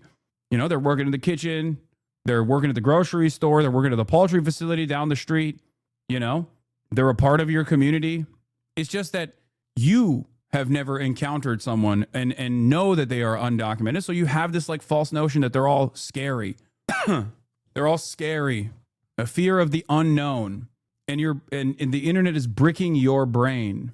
That's it. And many of these issues would be solved if you actually did live around these people. Okay? But my point is, ultimately, clips that you see of far-right neo-Nazi style figures like Nick Fuentes are becoming increasingly more dangerous at a time when there is a real need by the left, by liberals, for bold anti-Trump, anti-fascist voices. And a skilled orator is capable of taking advantage of that void in discourse by routinely undermining Trump, routinely attacking Trump from an understandable perspective, from a real perspective, from a real genuine and valid point of critique to draw the attention and gain popularity and gain charitability amongst a broader audience to then slam in and normalize this somewhat effective, dangerous race realist framework. Okay? That's it. You filled out void, bro. That's you. You're just unk. And I think that's why Nick comes across the Gen Z better. I think a lot of Gen Z's first interaction with politics has come from like apolitical slop tuber shit. And those apolitical slop tubers who present themselves as like centrist liberals are also more far right than they actually than they actually present themselves. They're also capable of leaning on pre-existing systems of violence that people have normalized. Homeless people are scary, dangerous, violent. Undocumented migrants are scary, dangerous, violent. There's a real crime problem. The Democrats are not addressing it. All this stuff that literally led to the Trump victory. And when their first foray into politics is like, there's a fucking leftist guy out there that's a radical piece of shit, they go, oh yeah, fuck this guy. I'm writing him off. I'm not going to listen to what he has to say. After years and years of fucking this kind of commentary just circulating all around the apolitical drama slop tuber sphere. Of course, a guy that hasn't gotten that level of attention and that level of critical lens, who is also a skilled orator who can read the room, okay, will then turn around and look for alternatives that they think are better versions, better speakers. That's it. Please stop sending me this. I'm not going to click on this, okay? I'm not going to click on this link. Please stop spamming it. Tommy Vitor from Pod Save has talked about this. You should talk to him. I do talk to him about this as well as other shit. But do you understand? Do you understand why? Because if you listen to Dan Bilzerian for 30 seconds before he starts talking about the Talmud and how this is the nature of the Jew, you think, what the fuck's this guy saying? I thought this guy was a real piece of shit. Now he's talking about the humanity of Palestinians and how they're being unjustifiably slaughtered by Israel. That makes a lot of sense to me. And if you only see the first 30 seconds, your takeaway might be, wow, Dan Bilzerian's kind of woke. I agree with him. Not realizing that there's a lot more to that argument from his perspective. Okay? In any case, the danger is here. And it's crazy to me that people don't recognize that danger. And one of the more mainstreamified versions of this is the establishment Democrats and their refusal to support a Democratic candidate because of the concerns of advocates of a foreign country, the country being Israel. Okay? Here's an article that came out from the New York Times. Hochul, Schumer, and Jeffries' unwillingness to endorse Zohran Mamdani for mayor has gotten ample attention. Another holdout who is arguably as significant is the Bronx's most powerful elected and Mamdani's legislative boss, the Speaker, Carl Hesty. His resistance, this is Ben Oreskes' reporting from the New York Times. He's the New York State House correspondent for the New York Times, formerly of Los Angeles Times. Ben reports, his resistance reflects both the frustration some in his delegation have about Mamdani and the complex political dynamics within an ideologically diverse conference. Mamdani and Hesty have a warm rapport, but the speaker has conveyed some concerns to the progressive upstart. What are those concerns? Mr. Hesty, noting the concerns of an array of Jewish assembly members, has told Mr. Mamdani that he needs to do more to placate colleagues who are concerned by his outspoken criticism of Israel. What are we doing here? Adam Johnson says, Mamdani must throw Palestine solidarity under the bus, and so long as he refuses to do so, support from Dem leaders will not come. The message couldn't be any clearer. He needs to do an Obama Reverend Wright type speech, signaling his willingness to sell out, or they'll continue to ice him. Of course, the New York Times allows Hesty to frame it in mopey sectarian terms about Jewish assembly members, despite Jeffries and Swozy being the most aggressive holdouts. The irony itself, of course, that is not lost upon all of you, I hope, is that Zohran won the majority of the Jewish vote and will most likely win the majority of the Jewish vote. Not that it fucking matters, even if he didn't win the majority of the Jewish vote in the mayoral race. That still would not change the fact that his anti-genocide position is the correct one. And not only is it the correct one, it is the overwhelmingly popular one. The Democratic base, the Democrat Party voters, are not split on the issue of Israel. They're not split on it at all. The overwhelming majority of Democrats recognize what Israel is doing as a genocide, which is what it is. The overwhelming majority of the Democratic Party no longer support Israel, but instead support Palestinians in this process. The overwhelming majority. So these Democrat leaders are demanding that Zohran Mamdani, who won the primary in an incredibly crowded field and was able to cut away because of his earnesty on this singular issue, are telling him to go against the wishes of the majority that voted him into this position, that made him the Democrat contender for the mayoral race. It is crazy. It is crazy to me. What are we doing? Like I suspect this is, I mean, if I was even more cynical, I would say they want him to lose because they're afraid of his anti-Zionist stance, but also more consequentially as well for the National Party, his pro-socialist stance, you know, his sympathies for socialism, that they want him to fucking lose by just, you know, cutting his audience by saying, like, cutting his voters by saying, yeah, actually, I was lying about this fuck Israel shit for years and years. I'm actually going to be super pro-Israel. And I really, really hope he doesn't give an inch to these dumb fucks, because the popular momentum that caused him to cut away from the rest of this crowded primary field is precisely that. His uncompromising, unyielding conviction when it comes to improving the material conditions of all New Yorkers unconditionally. And also, one of the best ways for him to communicate his earnesty was to go against what the popular support for Israel looks like in electeds, and instead say, no, I believe that Israel's doing a genocide. It is doing a genocide. Fuck Israel, which was a position shared by broad majorities, both in the Democratic base, but majorities in the American population altogether. Okay? That's it.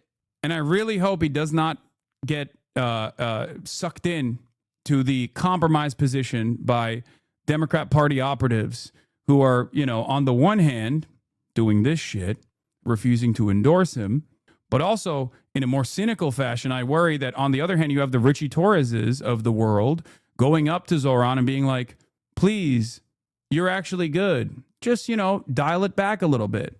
Dial it back a little bit. Even Bernie Sanders, as reported, told him to tone down his anti-Israel stance. This, to me, is unacceptable. And the reason why I say that, and we're going to watch his rally today, the Fighting Oligarchy Tour, and I'll look at it. This, to me, is not even about like whether Zoran is compromised or not, whether making that assessment that Zoran is compromised or not.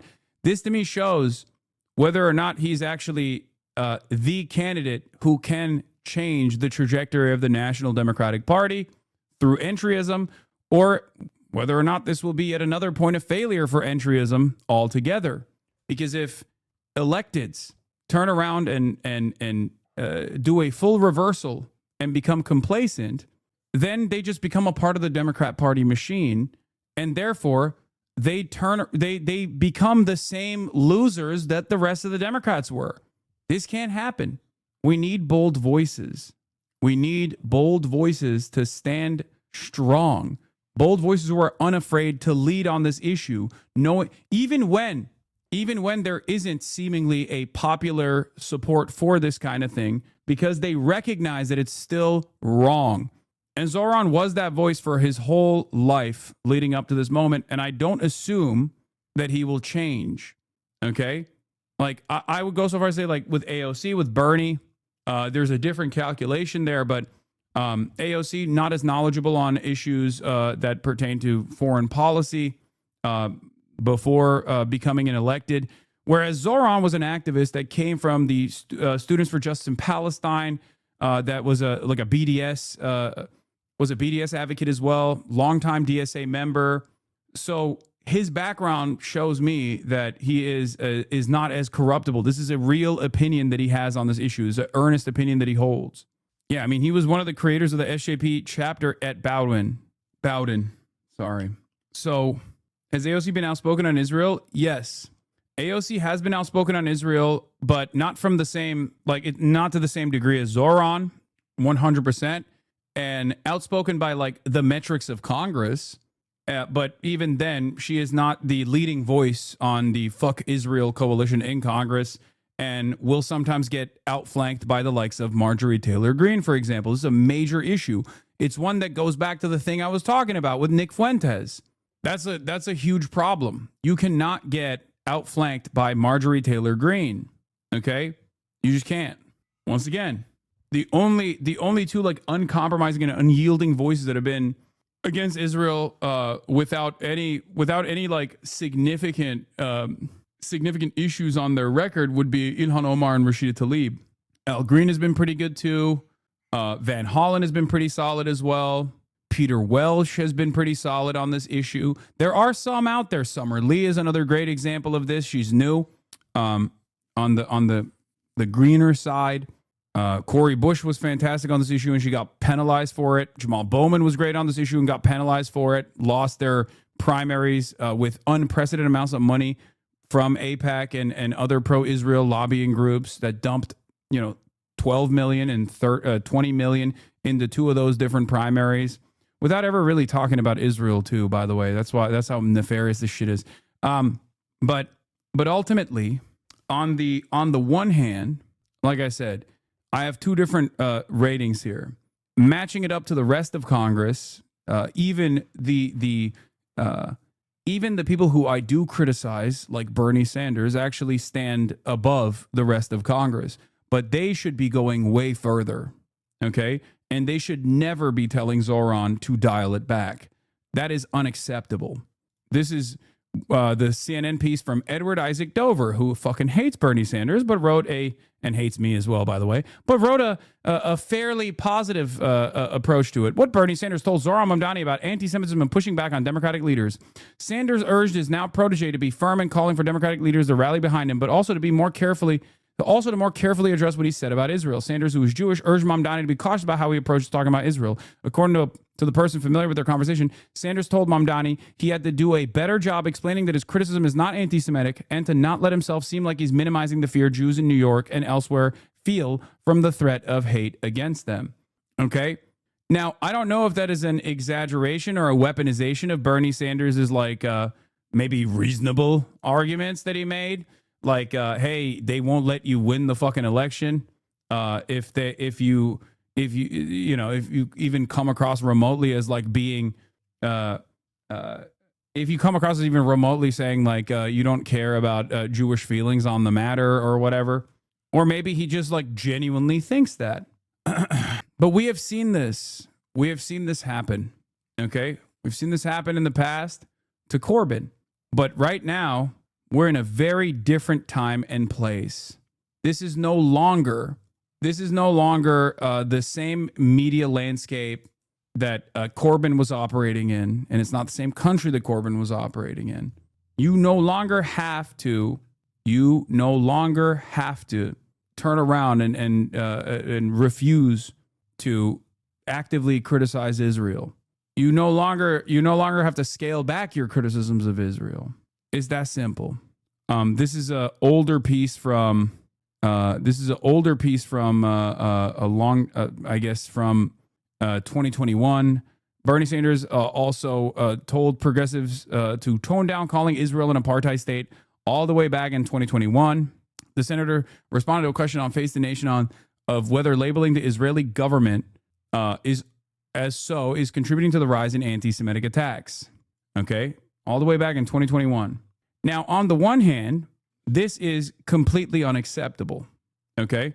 Because it's the truth. Israel is an apartheid state and was an apartheid state back then. And it was actually not only an apartheid state back then, but it was also recognized as an apartheid state at that point by Amnesty International, Human Rights Watch, B'Tselem, numerous other human rights organizations. So the fact that Bernie Sanders was saying, like, go against the truth is completely unacceptable. But the reason why, and this is the part where everybody yells at me and says, "Hassan, fuck you. You're defending Bernie. You just love Bernie. You're a fucking piece of shit. You're a Zionist yourself." The reason why, while I have this criticism of Bernie Sanders, I still say that it's more complex than you think, is because on the one hand, he's doing that, which is completely unacceptable because he is a liberal Zionist. But also on the other hand, if rated against the rest of Congress, he still, unfortunately, and this is more of an admonishment of Congress and where they're at right now and their inability to see right from wrong and their recognition of the reality, he's still one of the best senators on this issue. He's still actively one of the best congresspersons on this issue. And it's crazy. It's crazy that Bernie Sanders, who will tell other progressive politicians to tone down calling Israel an apartheid state all the way back in 2021 after these human rights groups have openly recognized Israel as an apartheid state, is still one of the best congresspersons on the issue of Israel. Do with that information what you will. This is not a defense of Bernie Sanders. Make no mistake. Okay? If you operate within the confines of what is considered to be the norm, if you want to understand how Americans approach this issue, if you sometimes find yourself at odds with these interest polls that come out, these favorability polls that come out, and you're like, what the fuck? Why are these guys still so anti-Palestinian while also being critical of Israel, while being anti-Israel? Like, for many Americans, Bernie Sanders' position is not considered radical, mind you, but Bernie Sanders' position is like the norm. Now, of course, Bernie being, in theory, a leader of American socialism is supposed to move the needle even further. Bernie being a visible and very prominent Jewish leader has a responsibility beyond, as someone who is supposed to be anti-imperialist, as the most popular Jewish politician in the country, one that, unlike many others, all the way back in 2016, which, people who claim to be more radical than myself will criticize me for saying this and say it's fake, it's bullshit.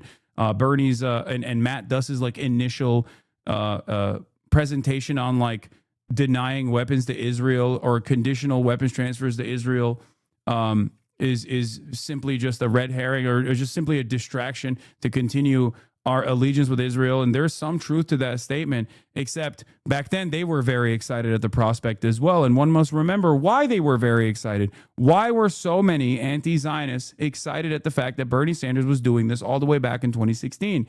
Because it was so fucking unique. That's it. People sometimes forget. People sometimes forget and assume that the media landscape was where it's at right now, where society's reflection broadly in Western civilization, when Western society was broadly on the same terms that they are on right now about their analysis on what Israel is doing. It was not that case. It was not the case at all, which is precisely the reason why I said at the time that this was a bold move, a radical move in the right direction. And my expectation from someone who was there in 2016 was to greatly move the needle now, to still continue being a bold and radical political leader on this issue. I never would have thought that Bernie Sanders would just be like, no, you guys don't understand. I'm just literally just a liberal Zionist who doesn't like what Israel's doing right now, but I still want to allow Israel to continue operating in the violent ways that it is. And think it must operate that way because otherwise, Palestinians would present a danger to Israel's demographic destiny. Like that is not something that I thought he would be at. I, much like many others, thought that he would be moving the needle in the right direction right now, going above and beyond. Now, of course, having said that, the one thing that I will still credit to him is that despite his shortcomings on this issue as a liberal Zionist, he doesn't get in the way of people who are anti-Zionist. So that's why I think today's rally will be important, because clearly he does not mind people who are anti-Israel, and he will always support them. He has supported progressive candidates who are anti-Israel over and over again, candidates who are far more anti-Israel than he is, whether it be Ilhan Omar, whether it be Rashida Tlaib, whether it be Dr. Abdul El-Sayed, whether it be Zohran Mamdani. Okay? So we shall see where this goes. Where did you get that from? What do you mean? What? It doesn't matter. I mean, that's all you ever do. He isn't a leader. He refuses to lead. In fact, you haven't been paying attention. Where did you get that from? Where did I get the fact that Bernie Sanders has routinely supported and endorsed candidates that are far more radical than he is on the issue of Israel? That's just the truth. If you have a counter narrative, if you have a counter example to this, please present it. Another great example of this coalition is the likes of Brad Lander. Brad Lander was like a Jewish human shield to all of the unjustifiable criticism that Zohran received, many of which was just straight up racist, like Islamophobic. Jerry Lander is even a more insane example of this because Nadler is like more pro-Israel than Bernie Sanders is, more pro-Israel than Brad Lander is. and yet has also straight up, like, he's been very active about defending Israel until like recently. But one of the first endorsements that Zoran got straight up immediately was like, you guys are silly, calling him anti-Semitic. I don't know what these guys are doing when they make these calculations. Okay? I don't know. I don't know why. I do not understand why someone who is a liberal Zionist still does not see anti-Zionism as a deal breaker. Okay? But as long as they do not get in the way, future AIPAC money, silly. Wait, what? No, Nadler is fucking 750,000 years old, and he's already, he's done. He's retiring. He's not even running for office ever again. He literally just announced that he's retiring. As a member of the Democratic Party, like officially, there's a simple mechanism for proper leftists to use to take over the party. It could be done in a week. The Tea Party did it using the same party process. I don't know how to get the info out, though. It's not so simple. What you're saying is wrong, because the Koch brothers are a primary vehicle for why the Tea Party movement was created. The Koch brothers created that deliberately. Like they designed the Tea Party movement. It was a movement built around, it was an AstroTurf movement built around culture war issues. Okay. And the Koch brothers are also a funder of the establishment Republican Party in general. The Tea Party also then got out of control and became its own thing to a certain degree. But they were never directionally opposed to the Republicans in the same way that like the left flank of the Democrats are directionally opposed. Okay. The left flank, terrorism support is a deal breaker. Too, you know, it is simple. You don't know what you're talking about. Terrorism support is a deal breaker too, you know. Well, clearly it's not for fucking Bernie. The fuck? There are same reasons as to why they call me a terrorist supporter. They call Zoran a terrorist supporter for those reasons too. The fuck? The real terrorism here is what Israel is doing, for the record. That is the ultimate terrorism, genocide. That is the ultimate fascist terror. So in that respect, it is somewhat of a deal breaker, no matter which way you cut it. You are a supporter of it. You are anti-Seaman. You love pirates, huh? I love that these guys, after I have been vindicated a million times over, still try to hit this fucking Houthis line, okay?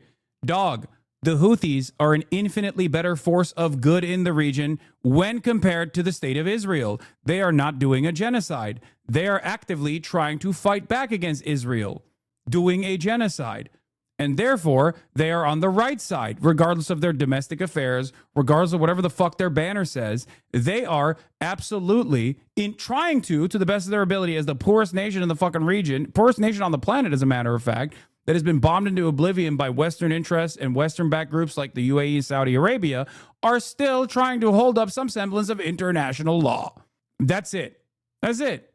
Yeah, the Houthis are not a belligerent occupier of Syria or engaging in bombing campaigns on Lebanese territory. They are trying to enforce a blockade against Israel to cripple Israel's economy, and have done so successfully.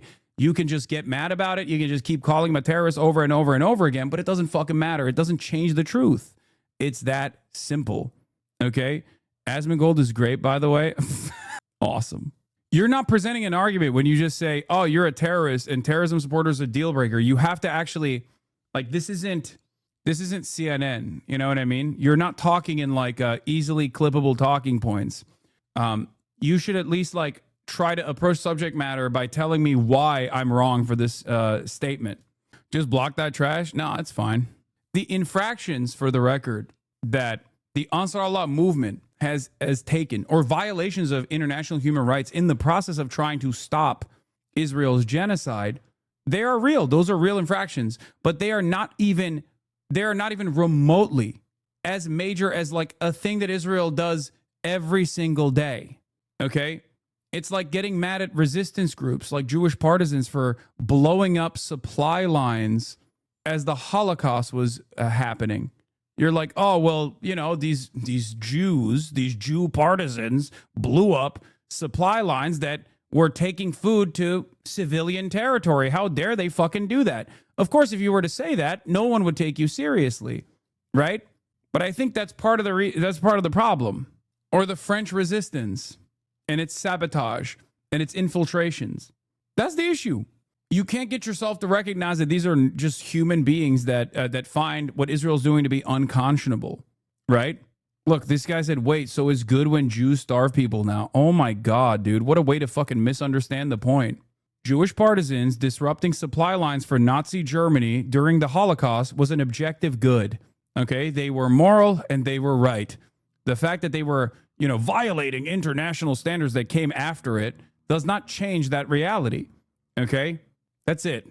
Those rules are for standing armies, not civilian partisans. I mean, true, but it still doesn't matter regardless. Even if it was a standing army that also disrupted shipments, for example, like the British did, the British Navy disrupted shipments to Nazi-occupied territory with regular frequency. And in the process, they also took people as prisoners of war, as hostages. They even killed civilians, often by accident, okay? Because they were engaging in commerce and sending supplies into Nazi-occupied territory. That's even worse. Imagine criticizing them for engaging in this kind of behavior. It's fucking ridiculous. Do you understand? The only difference here, of course, is that you just don't see Arabs and Muslims as a whole as human beings. You see them as like barbaric anti-Semites, whereas this, whereas this other group, when we talk about like the partisans comprised of Jews and Slavs, or the resistance network in France, or the Allied forces and their military operations against Nazi supply lines, you see those people as human beings. This is where Orientalism plays a formative role in your politics. This is where the dehumanization of Arabs, the dehumanization of Muslims, plays a formative role in you refusing to understand. If you want a contemporary example, look at Ukraine. It looks like troops heading into war, but this is President Donald Trump's immigration crackdown in action. Hundreds of federal agents descended on a small southeast Georgia community and raided a sprawling plant, taking away hundreds of workers in hard hats and high-vis jackets, most of them from South Korea. This was a crazy moment, by the way. What is this? Such as what? They don't force anyone to fight. They manage humanely and with utmost consideration for their population. Sure, it's not a utopia, but I don't see any human rights violation for Ansar Allah, so-called Houthis.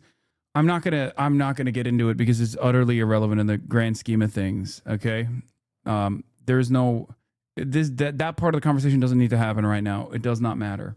Anyway, now we're getting to domestic fascism, colonialism turned inwards, fascism. Here in the United States of America, the Trump administration has sent the Gestapo police force to target a Hyundai facility, a Hyundai factory. And in the process, they arrested and detained hundreds of South Koreans, apparently. Tried to escape. They claim that these are visa overstayers and therefore illegal immigrants.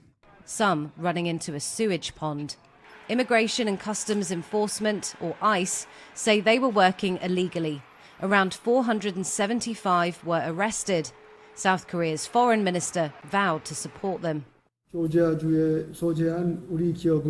Our president emphasizes that in the course of US law enforcement, the rights of our people and the economic activities of... Dude, that chain shit is so dehumanizing, and it's so incredible that they're doing it to like dudes that are working in a factory. Doesn't matter if they're Guatemalan, doesn't matter if they're Mexican, doesn't matter if they're Venezuelan, doesn't matter if they're South Korean.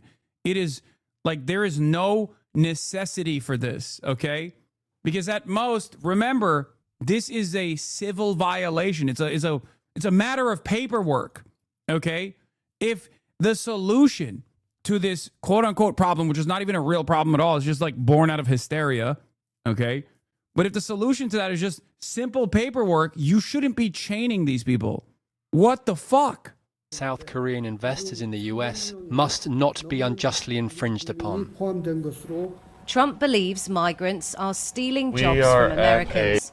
But the raid highlights a potential clash between two Trump priorities, boosting US manufacturing and cracking down on immigration.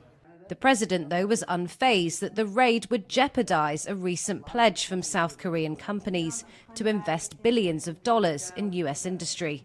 Well, for the record, everything is out of whack here because someone said, fuck Hyundai too. They use child labor in multiple places throughout Alabama. Terrible company. I remember because I covered it extensively at the time. This is true. Child workers were found throughout the Hyundai Kia supply chain in Alabama. Okay, this is true. Part of the cleaning crew were undocumented migrants, and many of those undocumented migrants were children. Okay, now what's important to recognize here is who is responsible for this crime and who is the victim. Okay, but because of our hyper-capitalist dystopia that we exist under, we treat the victims as though they are the real criminals, and we choose to treat the actual criminals, which would be Hyundai in this circumstance, as simply a victim of being duped by these criminal children. It's not the Hyundai executives that are in chains in the aftermath of a raid such as this one. It's the South Korean migrant workers that are in chains. They are the ones who are being sent to detention facilities. Hyundai executives and Hyundai profit seekers, however, get nice deals from the Trump administration. Do you understand? It's completely ass backwards. This is what I brought up with the raids that were conducted on that former cop, that like ex-police officer's fucking marijuana plant facility or whatever, right? They were just like, they were arresting and apprehending the migrant children and all of the undocumented migrants and documented migrants alike, rather than the actual fucking criminal in that process is like knowingly hiring the kids. What's the difference between what you're saying and what DeSantis tried to do in Florida? What DeSantis tried to do in Florida is exactly what Trump is doing, which is to prosecute and apprehend and criminalize the actual victims in this situation, the hyper-exploited undocumented migrants in this structure. How do you not understand? Because if the penalty for hiring undocumented employees is a simple fine, that's a write-off. It doesn't even matter. It's in the grand scheme of things, and the way that these guys look at it, is that it is far more favorable for them and for their profit margins to continue hiring undocumented employees, knowing full well that they're undocumented. They hire them because they're undocumented, because they can use and abuse them and discard them by calling ICE on themselves in many instances. And then they just go back and hire more undocumented employees, oftentimes from these same communities. We want to get along with other countries, and we want to have a great, stable workforce. And we had, as I understand it, a lot of illegal aliens, some not the best of people, but we had a lot of illegal aliens working there. So, you know, look, they're doing their job. On the same day, workers were being marched out of a plant in New York too. ICE officials took away 70 employees from the family-run facility. The owner claimed all his workers were legally employed. From farms to construction, kitchens to garages, workplace raids are sweeping. This is the problem. I think at its like most basic understanding, this is the problem with launching an entire campaign off of a lie that immigrants are scary, dangerous, and don't actually participate in the economy. When you whip up people into believing this hysteria because you are not actually invested or interested in fixing some of these issues that people are experiencing, like the fucking housing market situation, right? People just like can't pay for housing. They become homeless, or crime born out of people's material circumstances, poverty. When you're not invested in doing that, and you want to just like distract people with a militant approach towards some of the most vulnerable people in this country, and you beef up this white supremacist hysteric narrative, white supremacist hysteria surrounding migrants being an ever-present danger, your solutions are also going to, once again, be incredibly violent, incredibly cruel, and also harmful to the economy in general. That's it. That's what happens. If your whole worldview and your legislative agenda revolves around a lie that you designed for yourself, a completely racist, made-up, hysterical situation, then you, of course, are going to end up creating solutions that are simply exacerbating the major problems that you're avoiding altogether. The major problems that you're avoiding to solve are economic problems. So this is nothing but a violent, cruel distraction. America, but this one in Georgia is the largest of its kind, and entire cities are bracing for mass raids too. In Chicago, parents dropped off their kids for school on Friday, while teachers handed them flyers, not for a bake sale, but for their legal rights if ICE came calling. There's a major crackdown expected in the city on undocumented migrants. Residents say they're preparing for an invasion, not from enemies, but from their own government.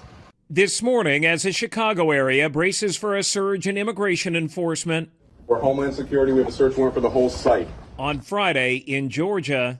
We need construction to cease immediately. We need all work to end on the site right now. This video posted on social media by a local activist shows the Department of Homeland Security raiding a Hyundai plant. I wouldn't be surprised if this is yet another anti-Biden spy policy. This Hyundai factory is seen as a Biden IRA EV tax credit victory. Is this going to be one of the biggest battery plants in the world once fully operational? In that way, it's the exact kind of investment Trump says he wants to attract but hasn't done so yet.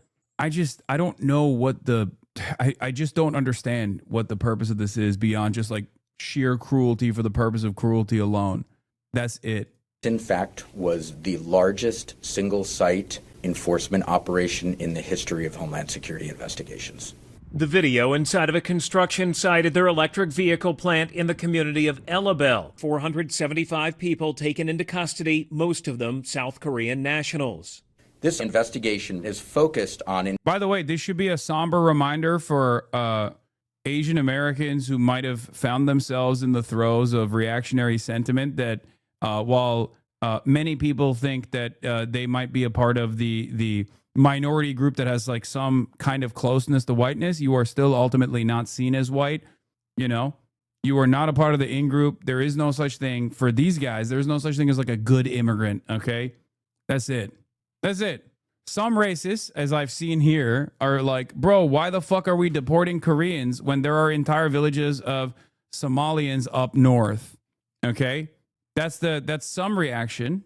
Okay, but this whole like model minority myth is concocted in a way to use like some marginalized populations or minority groups as a shield to do white supremacist nonsense. That's it. Ultimately, this is why class politics is a far better way to understand the ways in which commodity production works under capitalism, because that's what this is. Ensuring accountability for those who violate the law and uphold the rule of law. Hyundai saying those detained at its site actually work for a network of subcontractors who have been building a battery plant. Also this week, outside of Syracuse, New York, federal agents moving into this food manufacturing plant. The owner saying he thinks all 69 workers detained are legally allowed to work in the U.S., and some are already back at work. And today in Chicago, there are signs of what could be on the way here. Boarded up windows at Nice Processing Center where detainees could be held. Pray for these men and women to have compassion. A prayer service outside of a naval station, ABC News has learned, is expected to house federal agents, and fencing outside of the federal building. They're just grabbing people.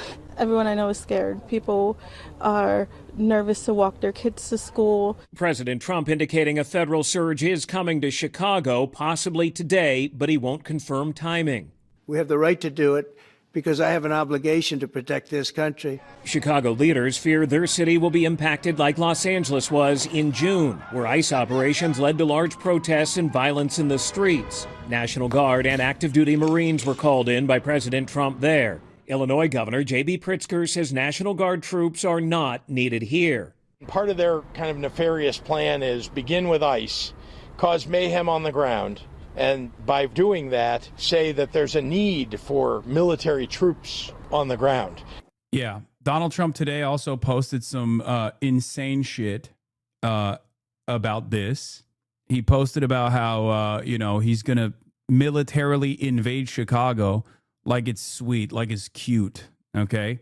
But I want to, before we get to that further, I want to show you the New York Times piece on the ICE job fair in Arlington, Texas. This was actually a really interesting piece that I read, but this is the video version of it while I go pee. A recruitment fair for ICE. I want to talk to folks and see who wants to be a deportation officer and why. I'm a college student, recently graduated. Former flight attendant. I did 8 years in the Marine Corps. Doors haven't even opened yet, and already there's a line of more than 100 people waiting to get in. ICE saw this event advertised on ICE's social media account. The benefits they're offering are pretty extensive. There's an up to $50,000 signing bonus, $60,000 in student debt reduction, up to 25% overtime rate. The Trump administration is adding tens of billions of dollars to the budget and is trying to make immigration enforcement really the center of law enforcement in this country right now. This is the eSports Stadium in Arlington, Texas. It's usually a space for gamers.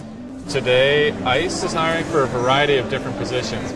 The lines have been the longest for deportation officers. That has the lowest bar to entry. College degree is not necessarily required, and ICE is trying to hire 10,000 deportation officers. The signage behind me says, "Defend the homeland." What were the attractions of working for ICE? I'm very patriotic. You know, guarding America, guarding the homeland. When I saw Uncle Sam pointing that finger, I just had it in my heart. And you're thinking, look at this guy. He's an immigrant. He wants to become a deportation officer. Doesn't make any sense to you. Makes 100% sense to me. We're seeing a bit of the speed and scale that the Trump administration is trying to move at. They're moving people in and out assembly line style. They're offering drug testing on site, and they're even saying that you could walk out of here with a tentative offer letter to start a new job at ICE. I was able to get an offer today. I accepted, and then I went and did all my process, my fingerprinting and my drug testing. Background check is next, and then of course training. There's a lot of criticism of ICE and its tactics in enforcing immigration law. You can hear the protesters behind me shouting at applicants as they walk in, calling them Nazis and fascists. Because they are. They are Nazis and fascists. Straight up. They are the Gestapo. They are the Gestapo. The only saving grace of everything that's unfolding is how utterly incompetent this administration is at actually following through on any of their fucking agenda items, and they end up failing spectacularly in broad daylight. So that's our only hope beyond consistently pressuring this admin. The only other thing that we can hope for is how unimaginably incompetent they are. Okay. But yeah, this is a great point as well. Imagine getting a $50,000 signing bonus to join the Gestapo, the secret police of the Trump administration. Meanwhile, teachers don't get paid that much in one fucking year, dude. This shows you where the priorities are. And yes, I didn't miss the immigrant saying he will deport other immigrants. I saw it. Yes. You seem to be falling into the maybe he got sick syndrome. What? What do you mean? No, I'm not. I'm not saying that maybe Donald Trump got sick and he'll die. I'm saying that given what I know about the way that these guys have tried to implement certain initiatives and failed to do so in spectacular fashion, it is not it's not unlikely that they will also fail in this situation as well. They will not be able to fully implement. I mean, Mahmoud Khalil is a great example of this, where they bite off more than they can fucking chew. Even Kilmar Brega Garcia is another example of this. But yeah, this was another part of the piece. People are apparently joining ICE recruitment fairs out of desire to specifically deport and beat up Indian employees of IT firms based on inflammatory information gleaned from memes. Tucker has also seen news stories and images on social media showing masked ICE officers aggressively taking immigrants into custody and heard the concerns that the agency is violating people's constitutional rights. But he said those reports don't move him. Things are posted for certain reasons, Tucker said. You can see the same story on different channels and there are different narratives. On social media, you are going to get stories that fit what you want to believe based on the algorithm. You'll never get the true story. Reports of rough tactics don't bother Aaron Eli either, a former bantamweight MMA fighter who went by the ring name The Cyborg. Eli settled on an IT career after his hip gave out. He limped into the hiring expo last week hoping ICE could use his computer expertise. He said he felt he was no longer able to advance in the private sector because the market is crowded with candidates from India willing to do the work for less. I keep seeing these memes where Indians are bragging about taking our tech job, said Eli 36. So I said, oh yeah? Well, I'm going to work with these guys that are going to arrest you, slam your face on the pavement, and send you home. What a perfect example of the age-old meme in broad daylight. The capital owners take all of the pie, give you only crumbs if you get it at all, and then turn around and say, you know who's actually taking the rest of this pie? Those goddamn Indians, those goddamn Mexicans. They are the ones who are stealing what you deserve from this big cake that I have in front of me. That's it. That's it. Desperate people, angry people, when left with no other alternatives, find themselves slowly but surely moving in the direction of fascism, because fascism offers a sense of comfort that it's not your fault, okay?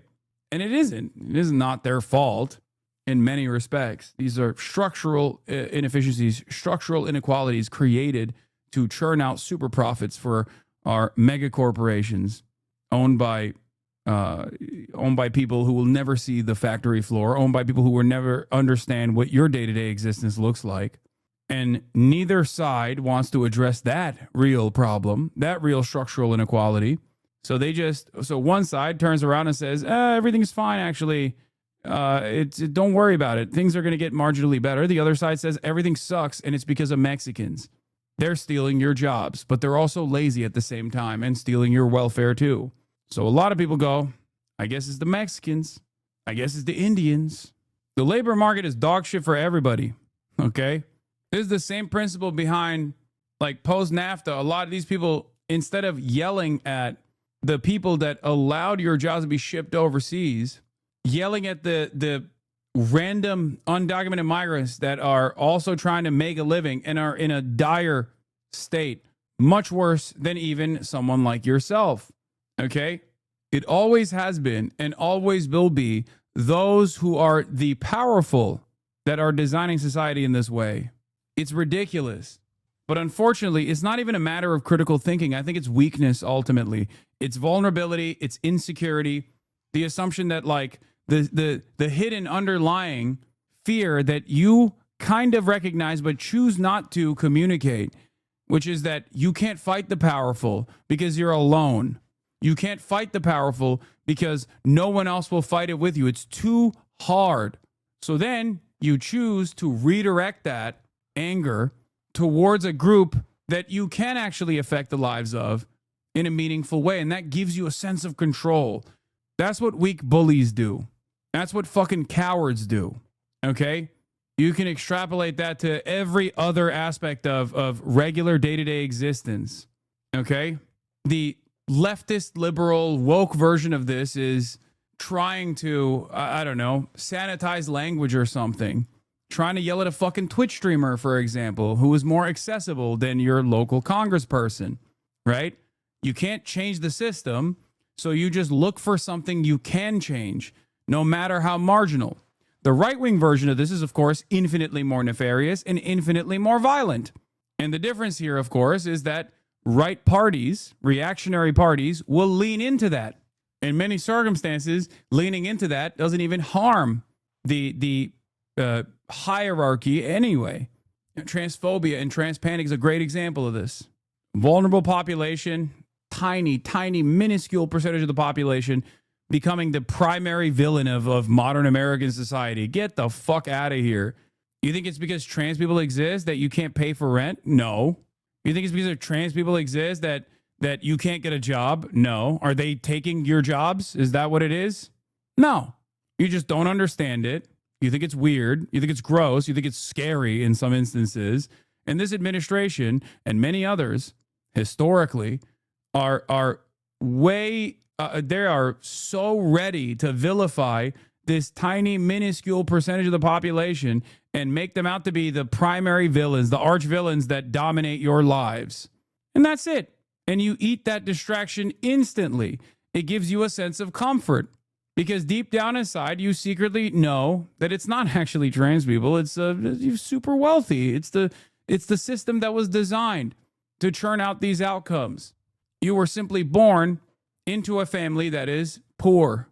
You were simply born in an area that was underserved. Maybe you were told that you were going to make something of yourself. Maybe you look to your parents and realize that, you know, they worked hard and they were able to at least get a home. Now I can't. Why is that the case? But because a real alternative, a socialist alternative, is so far and virtually seen as impossible, if not scary, outright scary, because everyone tells you, these people in positions of power tell you, because they have an obvious interest in making sure that you're fearful of the socialist alternative, that it's actually really bad. It'll be like it'll be like Russia, the USSR, they'll kill you. You'll starve to death. That you just develop this antagonistic approach to a real alternative that would genuinely improve your life. And in some instances, you think that kind of change is impossible. That kind of change is so far in the distance, and it feels like you're not actually moving in that direction at all. So you choose to make changes so that you can feel powerful in your life again, to have a little bit of control over your own life. And you do that by leaning into a successful movement that does actually target villains and chooses to fuck their lives up. The right-wing movement does this perfectly with undocumented migrants, trans people, women in general, in terms of bodily autonomy. And you think your life will improve as long as there's someone worse than you. But it doesn't improve your life at all. Maybe your life looks better in comparison to those who are now experiencing unimaginable violence, but it didn't actually improve from, a decade prior. It got worse.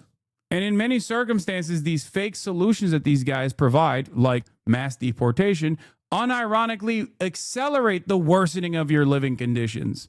And even identifying them by name, they're looking up people's license plate numbers. So are you worried about being called a Nazi? I don't mind risking my freedom to safeguard yours. ICE has become kind of a really polarizing agency. Is this a father and son? Yeah, he's really safeguarding my fucking freedoms by deporting a dude who's just trying to feed his family, and also doing it for pennies on the dollar, and feeding our families as a byproduct of that. It's fucking awesome. You really saved us, dude. Cowards, man. Cowards. It reflects the big divides within America. It's a flashpoint for how people feel about Trump's mass deportation agenda. But that's where we're at. And guys, back here in President Trump is hinting that he may send National Guard troops into more cities. At an event at the White House Rose Garden last night, the president said he's considering sending troops to Chicago, New Orleans, and Portland, Oregon. The president deployed troops to Washington, D.C. last month, but now there's also new controversy stemming from how the Justice Department is handling a surge of arrests and cases in the Capitol. CBS News Justice correspondent Scott McFarland explains from Washington. National Guard officials tell CBS News there are now approximately 2,300 troops deployed here in Washington, and the D.C. National Guard concluded the week announcing their deployment will continue beyond. I know a lot of Hispanic immigrants are somehow still under the impression that they're part of the team, Cuban Americans specifically. I know this from my own family. Yeah, with the exception of Cuban Americans, I think like a lot of the Hispanic population that thought that they were on board with this regime very quickly came to the recognition that they were not. They were actually going to be in the crosshairs.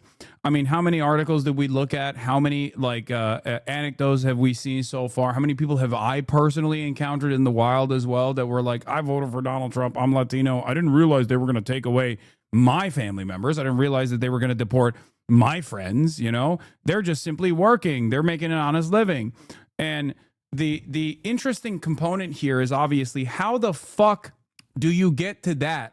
How do you, as someone with lived experience that knows that undocumented migrants are not like rapist, bloodthirsty monsters, because you have undocumented migrant family members, you have undocumented migrant friends, how did you believe this lie? Okay? How the fuck did you believe this lie? And I think this is where my criticism of the Democratic Party come back into the fold, because there was no counter messaging against this shit. Okay? If there's an endless faucet of misinformation coming from the right, and liberals have no interest or investment in correcting the record and fighting back and showing the humanity of migrants, both undocumented and undocumented, then of course, even fucking undocumented migrants themselves are going to fall into the trap and think, well, there's some rapists out there that are undocumented, I guess. Everyone keeps talking about it. The Democrats aren't saying shit either. That's all the media tells me. So I guess we got to get these guys out. It was always built on such shaky ground, too. It was so fucking ridiculous. It was so ridiculous. Like the notion that the Biden administration and the police force and the federal law enforcement apparatus was not directly targeting people and properly prosecuting them and then deporting them if they were doing like decapitations? What are you, fucking insane? It's that simple. I kept saying it over and over again. You think cops are going, well, we arrested this guy. He's a pedophile decapitator of babies. But he also happens to be an undocumented Guatemalan. And therefore, we can't do anything about him. Let's just release him back into the wild. That's not how that goes. That's never the case. That was never the case. And as I always say, it doesn't fucking matter if there's no, if this isn't a real consideration, if this is not a real problem, then of course the solutions are going to be fucking violent and also unproductive and not only unproductive, but like bad for the economy in general. On this first month, some of them are armed, but the Guard is not making arrests. That's left to local and federal agents on the street. As the weekend begins, the Department of Justice is facing new scrutiny for some of the criminal cases being filed amid this wave of arrests. A federal judge unleashed fierce criticism in court Thursday, accusing the administration of playing cops and robbers like children, bringing serious charges against some people, jailing some of them, only to backtrack days later and drop the charges. Judge Zia Faruqi said the Department of Justice is making too many errors, making sloppy work, and ruining some of its credibility, and noted how some grand juries have begun rejecting requests for indictments, saying the U.S. Attorney's Office in Washington is creating crisis. U.S. Attorney for D.C. Janine Pirro pushed back on that criticism Friday. My job as a prosecutor is to bring criminals into court and to try to prove my case beyond a reasonable doubt. I'm not into going back and forth with judges. I was a judge, okay? That's not what I did as a judge. So we need to leave politics out of it.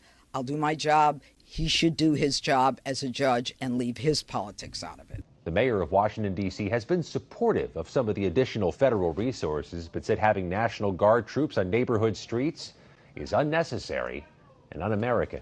For CBS Saturday Morning, Scott McFarland, Washington. Out front of the White House is a blue tent that originally was put there to be an anti-nuclear tent for nuclear. Take it down now. Trump orders Secret Service to remove radical leftist tent outside of White House. Radical leftist tent. Woke tent. It's a woke tent.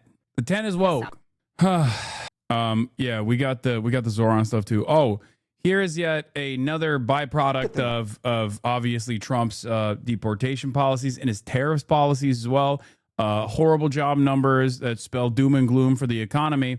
But of course, when CNN is directing a question to a Republican such as Randy Fine, one of the worst scumbags, by the way, should be in fucking jail for some of the things that he has said.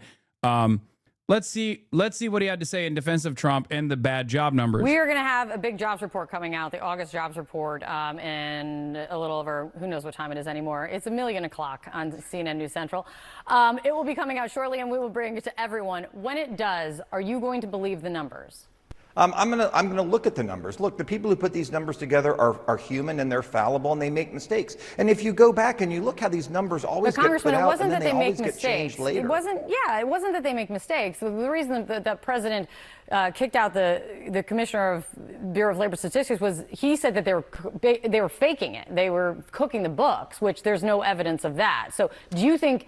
When the numbers are always wrong in one direction, you have reason to be suspect, and so there's no I evidence understand of that. What I can tell you is it's when more of the businesses respond and give the information and submit and respond to the ask from the Labor Department, then they can adjust what they have. It's like I get more information, we can adjust the numbers. That's been happening from the beginning of time. Yes, there has been more variable. That's for a lot of reasons, which they say fewer businesses are actually responding to these surveys, but that doesn't mean they're cooking the books.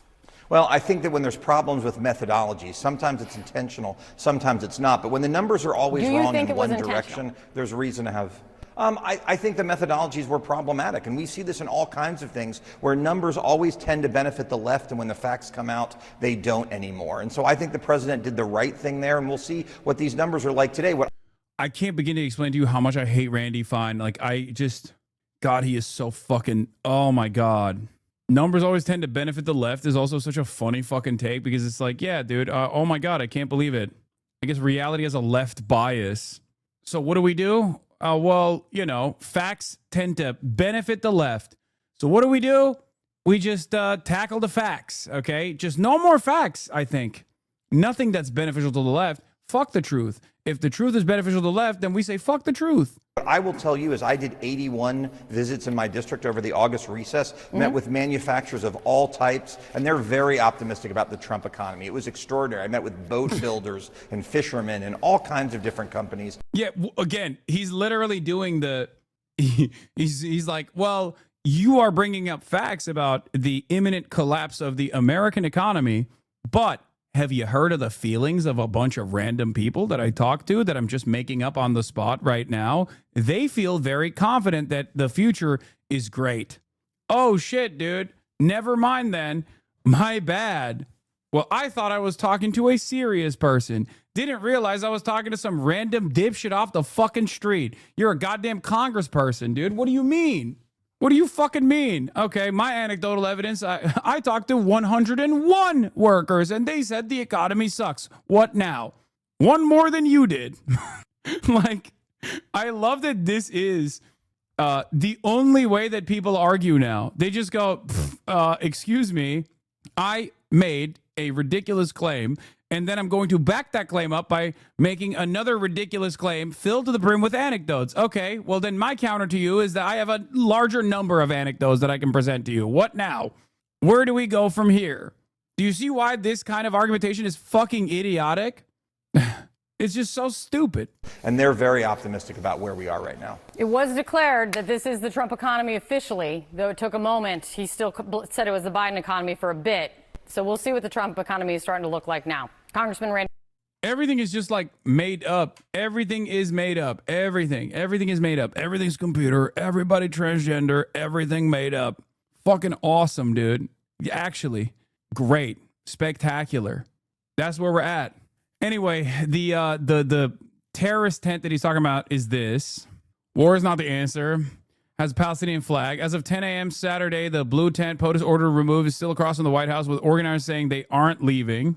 Arms has kind of morphed into more of an anti-American at sometimes, anti-Trump at many times. Where is this? Yeah, it's anti-America. Why? Because the tent says war is not the answer. Sick.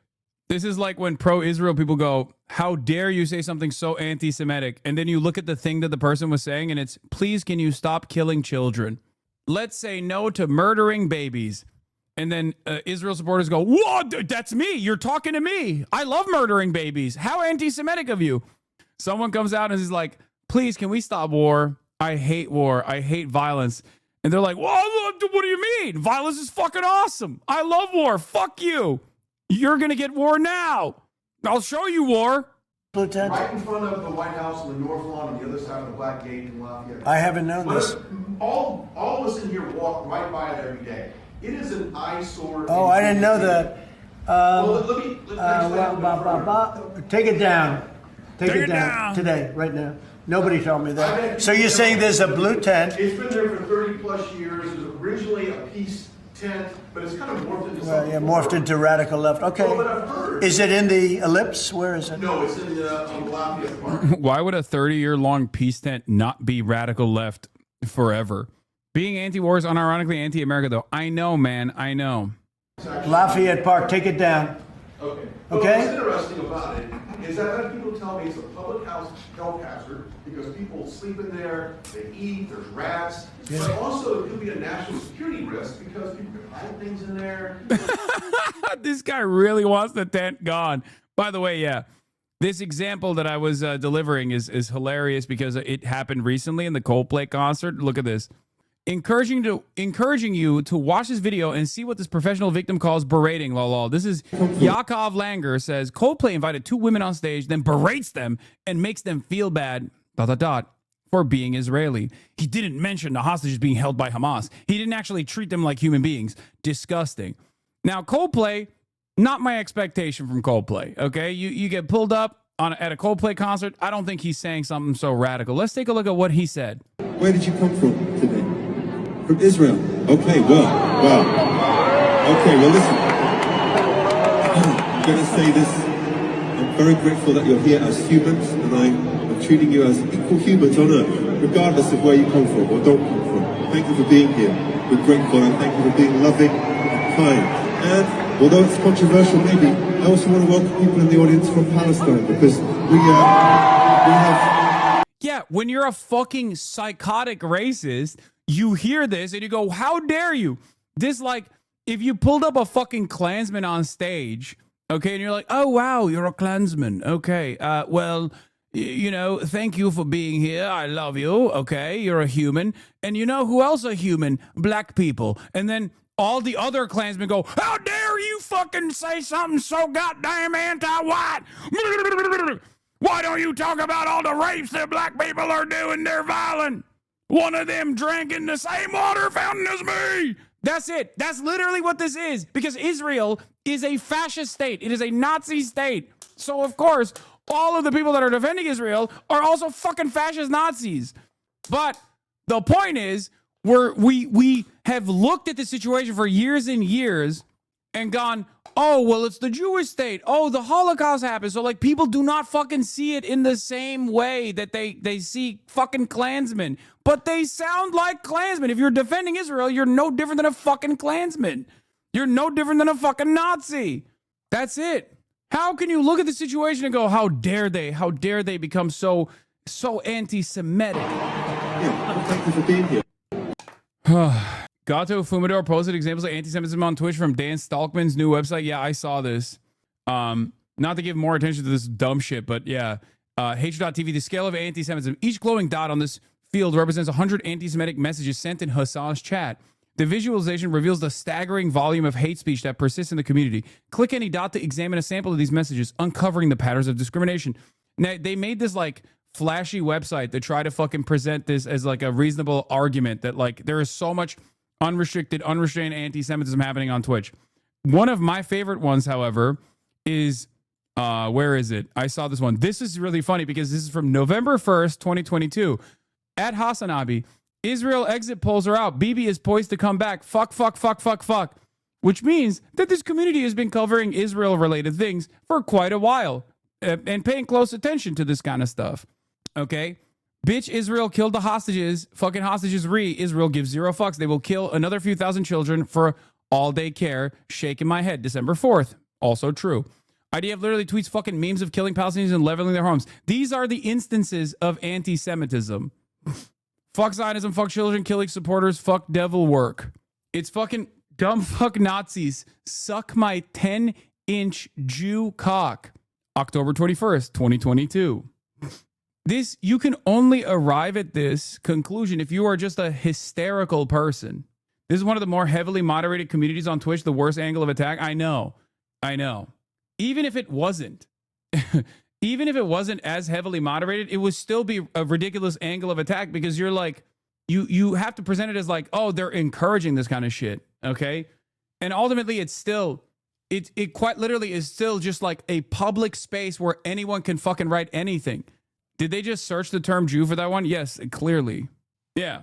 This community and its moderation was so on the ball, especially with combating anti-Semitism, but all forms of bigotry, that it was literally ADL approved before October 7, for the record. Now, the ADL has always been an apartheid defense league, but before October 7, they at least like tried to present themselves as a real civil rights organization and therefore would say like, oh yeah, you guys are like, they weren't as aggressive in terms of making the anti-Zionist commentary a primary fixture of their advocacy. Even the Jewish Voice for Peace was not considered an anti-Semitic group until before October 7. They would say we're watching them closely. They would say SJP is anti-Semitic, but they didn't say JVP is anti-Semitic until post October 7, where they decided like everyone, including Jews, are anti-Semitic. Anyway. But it's pretty funny to look at a guy who just says like the basic shit. To look at a guy who says like basic shit, being like everyone's a human, including Palestinians, and then fucking lose your mind over it. Once again, you're just showing your ass here, okay? Oh, so the berating is too much for you? Okay, let's just call it disrespectful. Fine. He was literally defending them because the whole crowd booed when they said they were Israeli. Lol. Give it a rest. Oh, you're from Ukraine? Well, big shout out to all the Russians in the audience. Yeah. Dude, you know what's really funny? That's the opposite. If someone who is Russian came up, okay, and he said, hey, by the way, you guys are human, okay, and so are the Ukrainians. Big shout out to the Ukrainians in the audience. No one would get mad at that. Everyone was celebrated. Maybe they might even get mad at the fact that he actually recognized the human nature of Russian civilians, like Russian citizens. They would get mad at him because he actually didn't immediately call them fucking orcs or some shit. Okay? That's the actual comparison here. Not the one that suits your argument, dumbass. I saw these headlines and assumed he chanted death to Israel or something. Come to find out, he said, I want to welcome all Israelis and Palestinians to this concert as equal human beings. Oh, the horror. 469,000 likes. If you looked at what Israel has done to the Palestinians and think that, like, the Palestinians are the Russians in this equation, you are the most insane person on the fucking planet. And unfortunately for all of us, there are a lot of insane people who do feel that way. Okay, at least in the Western world, they're overrepresented.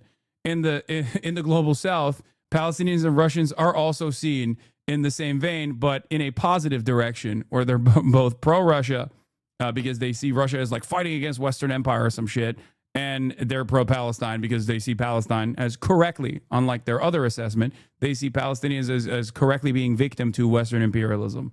But that's a story for another day. All right.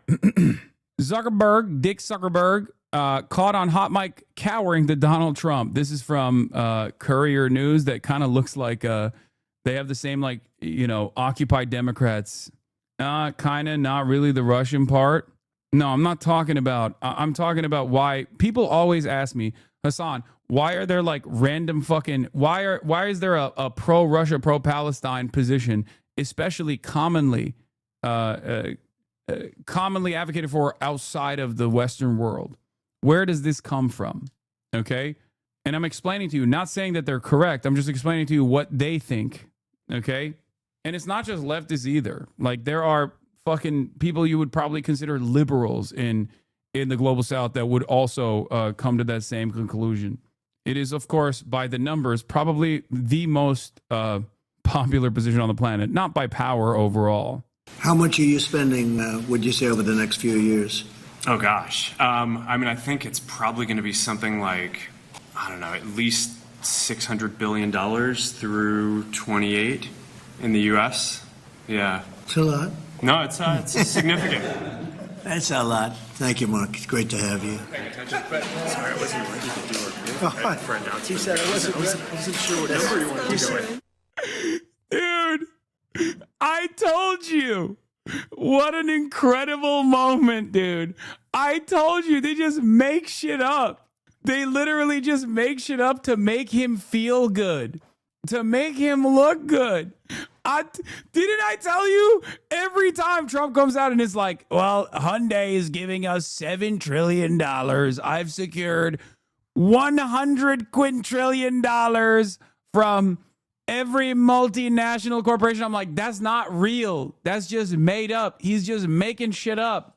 I fucking told you.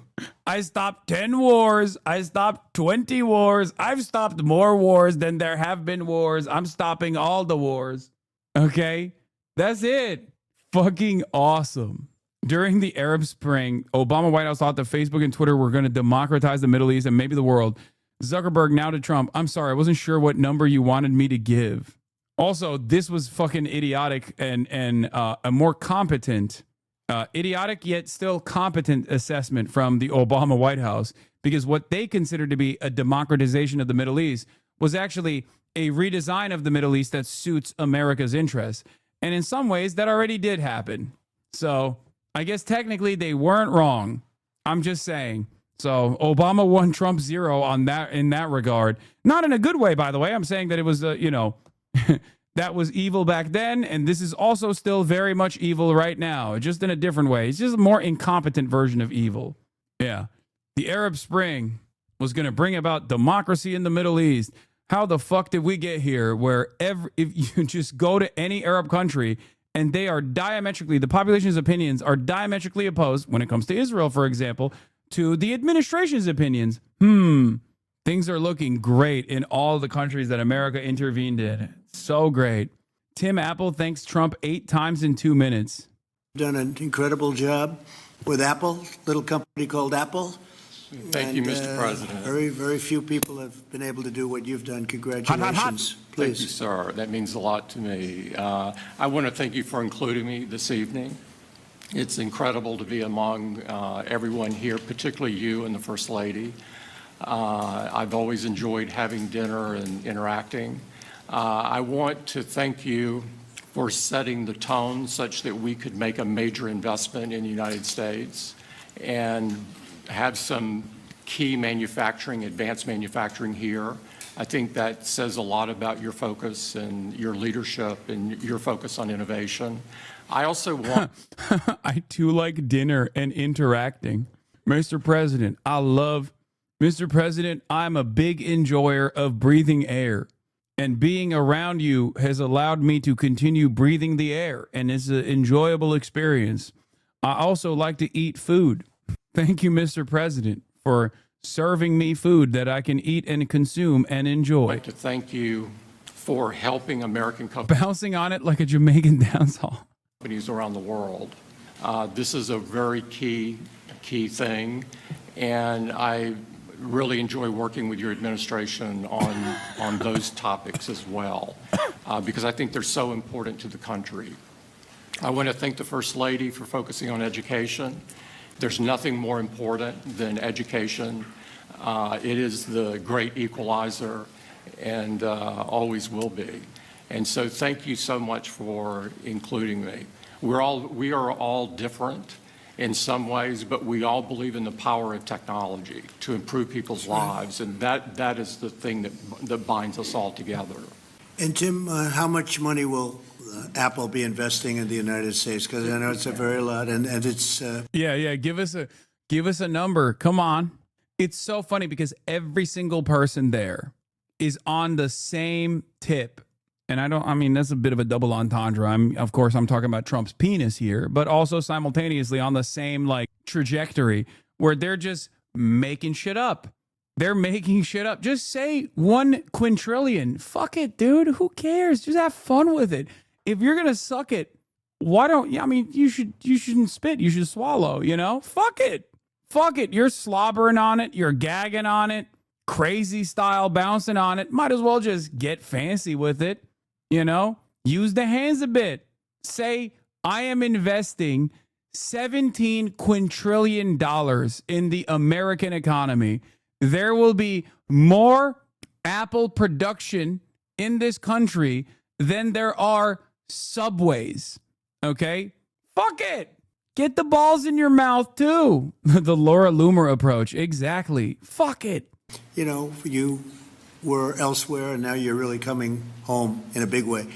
How much money would you be investing? $600 billion. $600 billion. All right. It's a lot of jobs. We're very proud to do it. No, it's not enough. It's not enough. Make up a number that doesn't exist. What do you mean? Have fun. Have fun with it, dude. Everybody's putting $600 billion out there. Interesting. Mark Zuckerberg's looking at him like, okay, $601 billion. Bro, I thought it was a joke. No, man, they literally just fucking lie all the time because none of it matters. It's all fake. It's all fake. Everything is propped up by everything is propped up by one, the sunk costs they have in making sure that the market continues to move in a positive direction. So they just have to just keep playing this song and dance as though everything is fine. Everything is great. The ship is sinking, but God forbid we just take a cold, hard look at everything that's happening around us. If we do that, then once we recognize that the ship is sinking, then, the ship will sink faster. But if we simply continue playing the violin as the Titanic is sinking, then maybe people won't realize it is. Maybe we'll get on a fucking life raft before it's, before everybody dies, basically. That's great. Thank you very much. Thank you. Incredible stuff. Zohran Mamdani, thank you very much for being here. This was an interesting conversation with Zohran Mamdani where Abby Phillips asked some really weird questions, but it was good overall. We're going to take a look at this, obviously. And then I have the South Park thing as well. And we got new. DOJ says the names of 2 individuals who received $100,000 and $250,000 from Jeffrey Epstein in 2018 should remain secret after NBC News asked the federal judge to unseal the names. Nothing to hide, baby. Nothing to hide. Remember when I told you that it's not just about like who is directly involved as far as like engaging in acts of pedophilic violence, but it's also the real meat on the story also comes from who is financially involved with Jeffrey Epstein and why. Okay, I know that the sex trafficking of minors is understandably the most cruel aspect of this and is the most visible aspect of this story, and therefore a lot of people just like hyper focus on that part, and I don't even fault them for doing so, because you know that is the most consequential part of this, that is the most violent part of this story. But there are two things that a lot of people don't talk about. One is which foreign governments were deeply entangled. Specifically, Israel, of course, is the one that immediately comes to mind. We already know a lot of the details of this involvement with Jeffrey Epstein, but we don't know how far they were involved and what the history is there. But the other one is also the deep web of financial entanglements that a lot of super wealthy, super powerful people had with Jeffrey Epstein. And there's a paper trail for all of that, for the record. There is a paper trail for every single financial transaction. It's out there. Okay?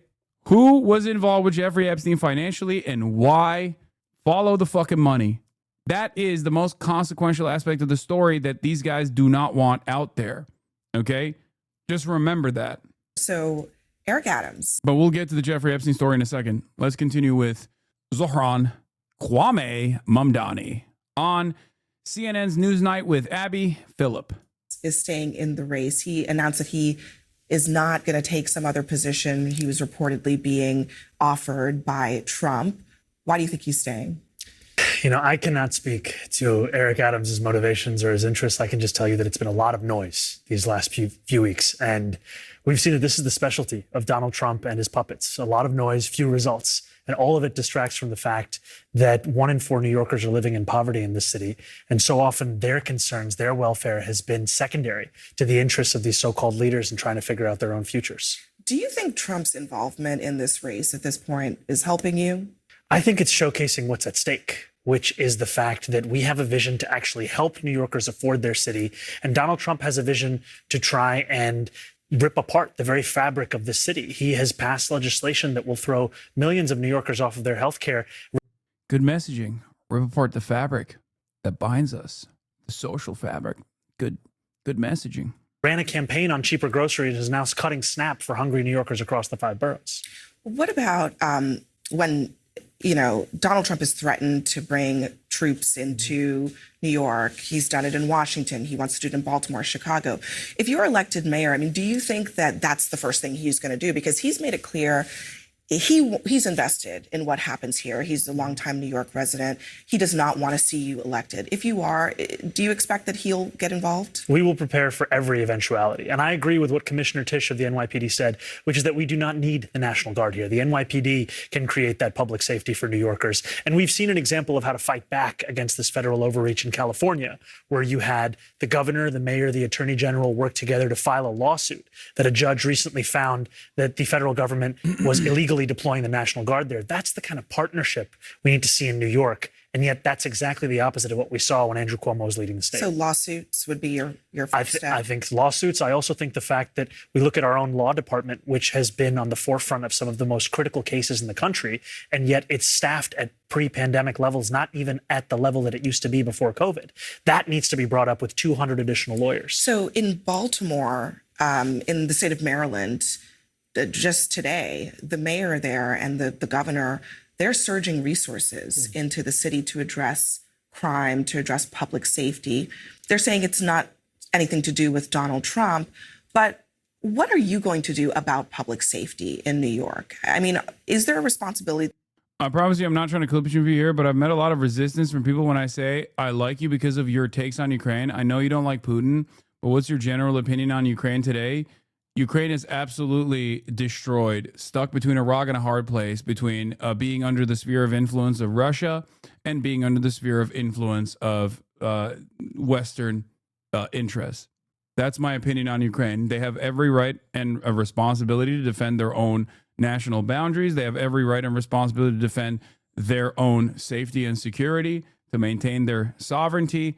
But of course, the cards are not in their favor, given the fact that they don't have nuclear arms and therefore cannot remain a sovereign nation in the current order of the world. But most people, I think most people either fall into a more like hardliner camp on this issue. I'm not pro-Russia in any capacity. And I think it's utterly unjustifiable what Russia has done in Ukraine, completely. Now, the reason why a lot of people have this kind of resistance towards what I'm saying is because I think that they've just mostly fallen for clip chimps. It's another instance of like, it's the same principle behind like people that look to my takes on Palestine, where I was correct, but too early for their own taste. So they just have like refused to reckon with that. So they just go, oh man, like it's much easier for me to believe that he was just like pro-Palestine, but not in the right way. Okay. He's just not pro-Palestine in the right way. He was like into terrorism. He must be anti-Semitic. And it's the same as like people being like, oh, he's not pro-Ukraine in the right way, or he's not pro-Ukraine at all. He's pro-Russia, as a matter of fact. There's never been a moment where I've ever fucking approached subject from a pro-Russian lens at all. Same goes for China as well. I'm very critical of, obviously, the things that the Chinese government does that I think are unfavorable and unfathomable in certain instances, but it doesn't matter. That doesn't get across to people. The nuance of this conversation is lost because people want black and white narratives. Personal favors, he's a socialist for pussy. Yeah, that's another fun one. I've seen a lot of people say you're pro-Russia because you're a Crimea take. Yeah, what's my Crimea take? Me saying Crimea belongs to the Ottoman Empire first and foremost, or saying Crimea River? That's the entirety of my Crimea take. Again, not a single person ever actually looks at what I have said about Crimea and instead just relitigates the same fucking like totality of 8 seconds with like 3 to 5 second clip chimps that are slapped together. No one ever addresses the things that I present, the evidence that I present when talking about what has taken place in Crimea. The simplest example I can give you is, as far as Crimea goes, there's a difference between the way that Russia came in and illegally annexed Crimea as opposed to the way that Russia has illegally invaded the rest of Ukraine. Okay?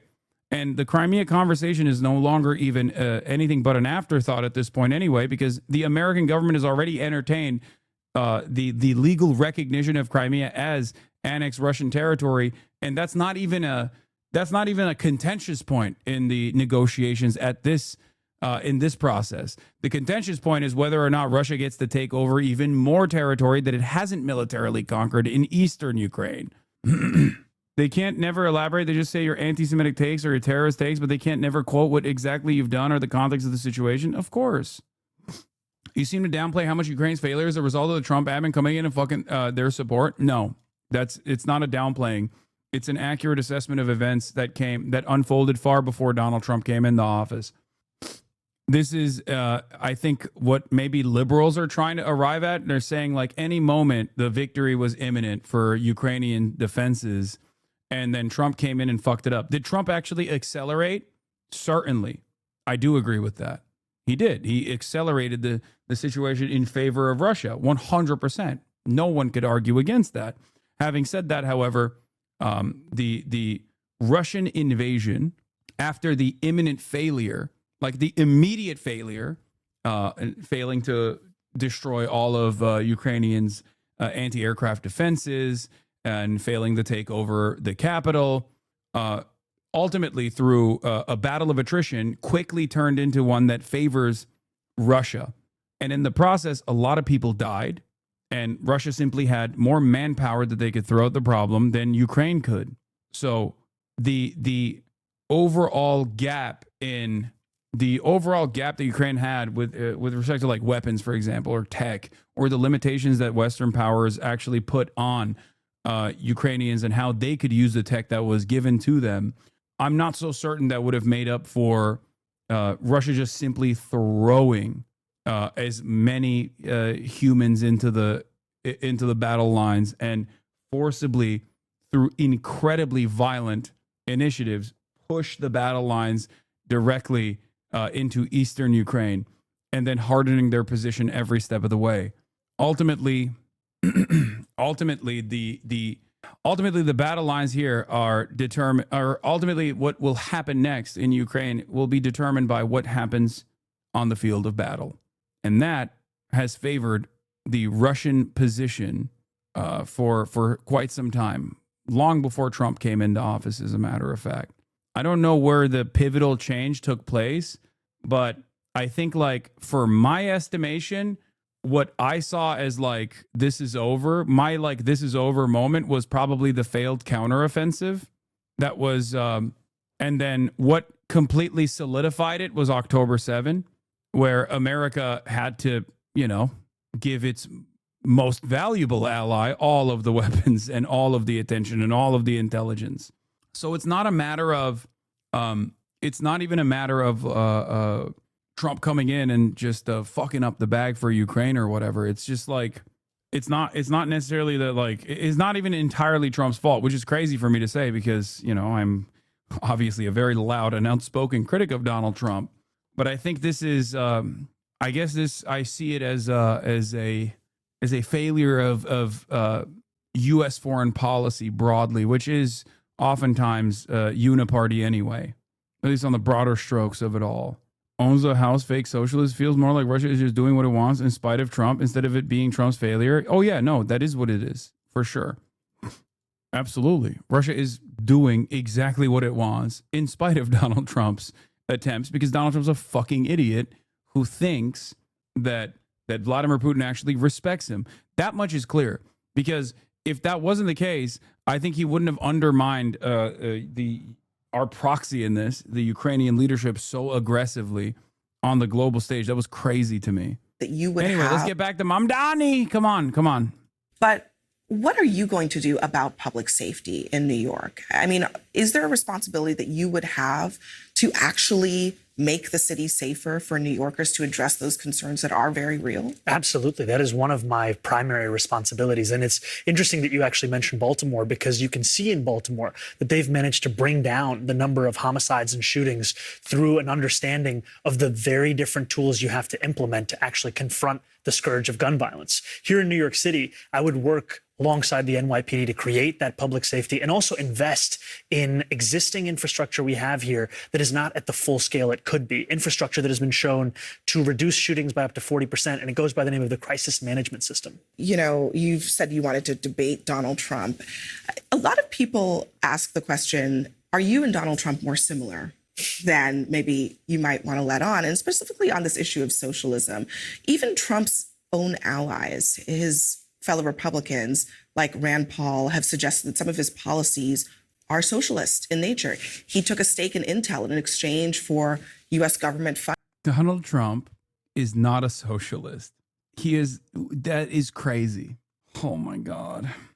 This country is so busted, dude. I don't know what to say. It's just maybe a national socialist, and those guys weren't socialist at all. As a matter of fact, quite a lot of similarities with Adolf Hitler and Donald Trump.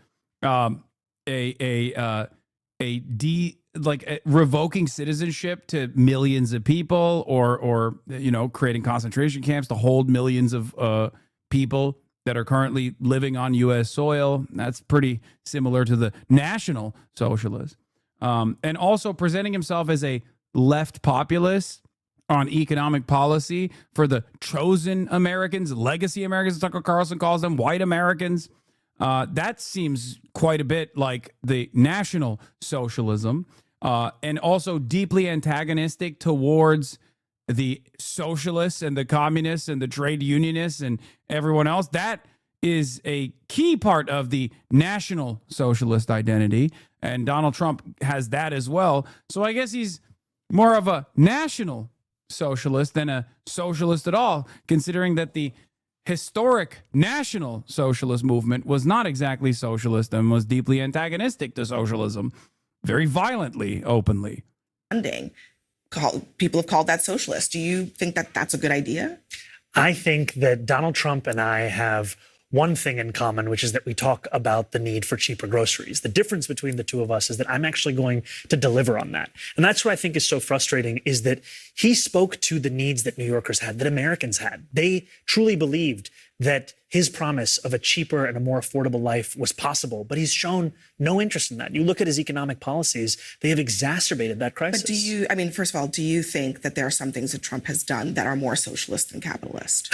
I don't think there is much that Donald Trump does that can be understood through the idea of ideology. I think he does whatever it is he decides to do each and every day with his own.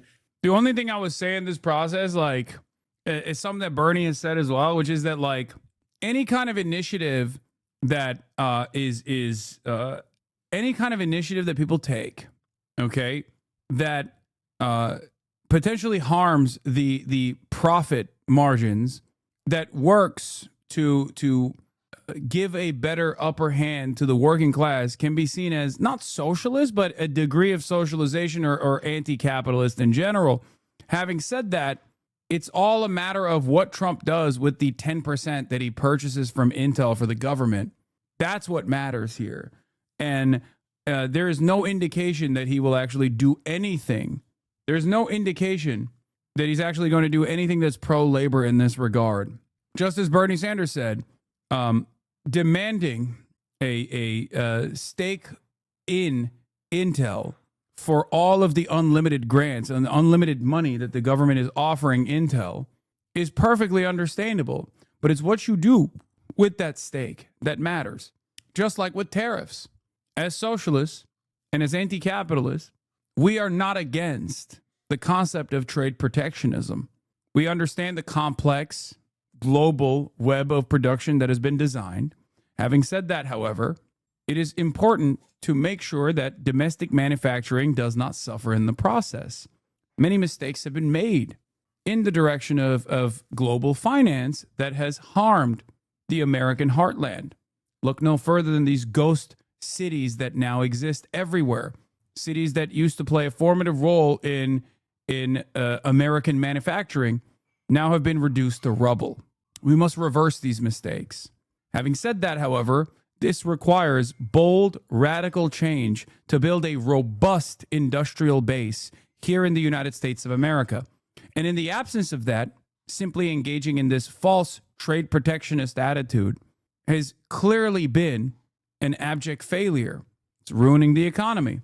If you have no real trade to protect, if you have no real manufacturing to protect, and not just manufacturing, that means you will have low-paying jobs in every city, in every state, but manufacturing that will bring back jobs that are unionized, that have great wages, great benefits, the real kind of jobs that made America the giant of manufacturing post-World War II in this boom that we experienced and benefited quite greatly from. A real redistributive policy. These are the things that America needs. These are the things that America needs, but Donald Trump will never deliver on. Less regulations is not a good thing. Wait, what?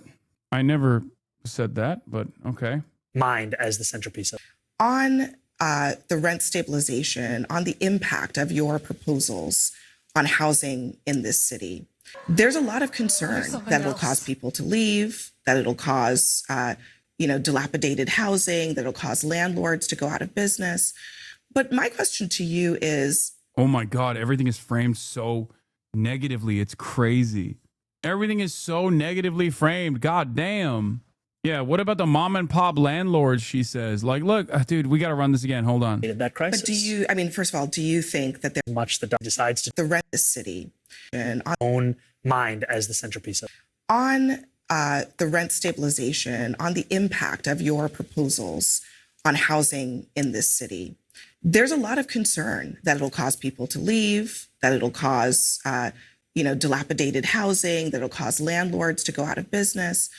But my question to you is, how interested are you in working with or talking to the private sector on some of these issues? Are you flexible? I'm going to keep it $1.50. If someone wasn't even remotely worried, they would just say, look, man, for far too long, we've propped up these businesses, okay? These businesses that require paywalling something that people need, shelter. Okay? We don't treat housing like any other security, even though we don't treat housing and people who provide housing, which is a ridiculous thing to say to begin with, but people who provide housing as people engaging in any other business. When businesses fail, they fail. But for some reason, when people are providing housing, we don't treat that as a business that could just fail. Okay? It's completely out of whack. If these businesses fail, we take them over. It's that simple. Okay? If these businesses do not abide by the standards that we have set to improve the welfare of all these tenants, then, sorry, we take them over. It's that simple. For far too long, there have been no government intervention in the field of housing, and the only intervention has been at the behest of capital owners. We need to look at this situation with honesty. We need to recognize that the overwhelming majority of Americans are renters. They're not owners. Okay? We have a real home ownership crisis in this country. Homes are seen as the only way for upward social mobility. Not to get Chinese with it, but in the words of Xi Jinping, houses are for shelter. They're not for speculation. It's that simple. Even an animal in the wild needs shelter.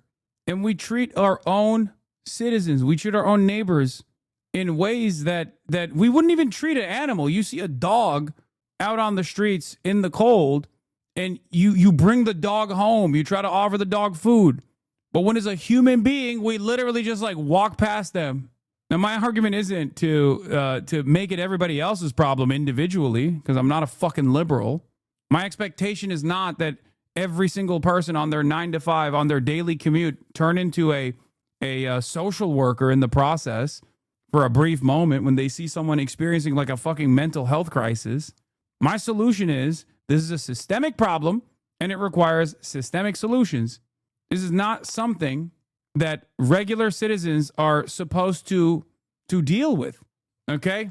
This is not a responsibility that like average Americans are tasked with shouldering. The responsibility of good governance. You know, we need housing for these people. We need permanent shelter for these people. They're human beings. It shouldn't be left up to charity either, because obviously Americans are the most charitable force on the planet, right? By the numbers when you look at it. And yet these problems persist. So clearly, if we're not insane, clearly if what's the fake Albert Einstein quote? The definition of insanity is doing the same thing 1,000 times and expecting different results. We're not insane people. We need to do something different. That's what I suggest. In some of your views for what the solution might be to housing costs, or what the solution might be to a lack of inventory, or do you think that they can't be part? I know it's false. That's why I said Einstein did not say that. It is falsely attributed to Einstein. Guys, I said that already. I know. Why do you guys never hear me? It's a fake quote. It doesn't also make sense because you can't bathe in the same river twice.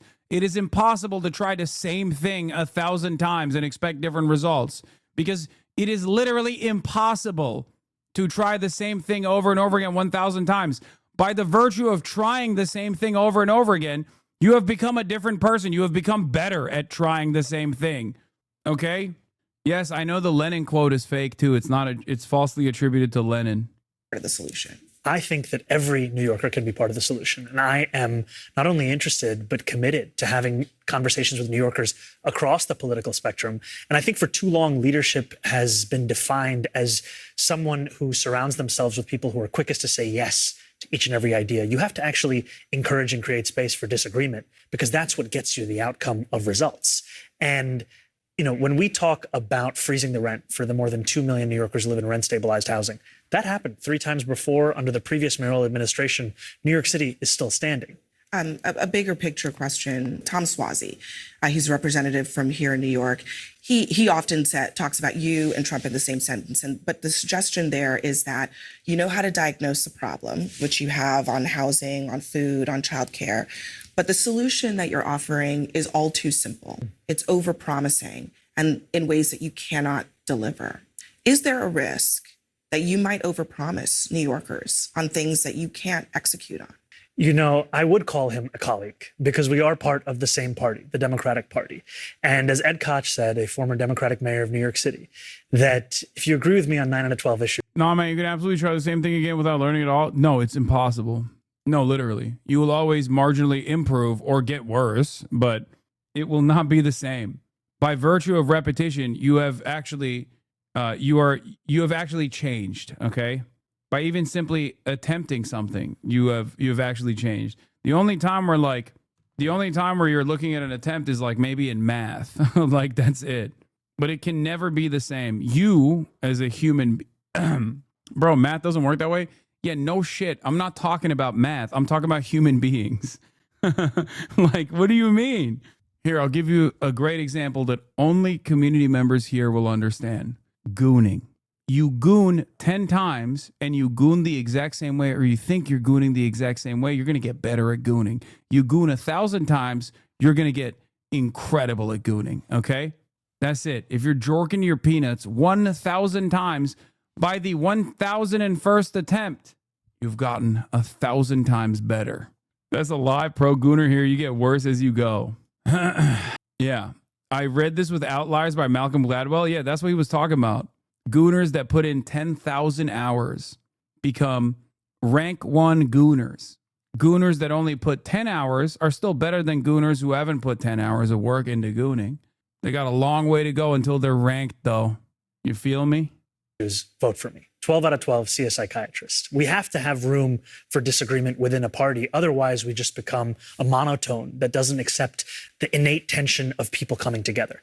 And this vision that we have for New York City, it's one that speaks to the scale of this crisis, much in the same way that when the former administration of New York City looked at childcare, they talked about developing universal pre-K. Many people thought that was unrealistic. Now it is a fact of life here in New York City. That is going to be the same, not only for freezing the rent, not only for making buses fast and free, but for universal childcare from 6 weeks to 5 years of age. A lot of polls saying different things, but I think the gist of it is that, you know, in the race as it stands now, you've probably got about a third of the electorate in the city.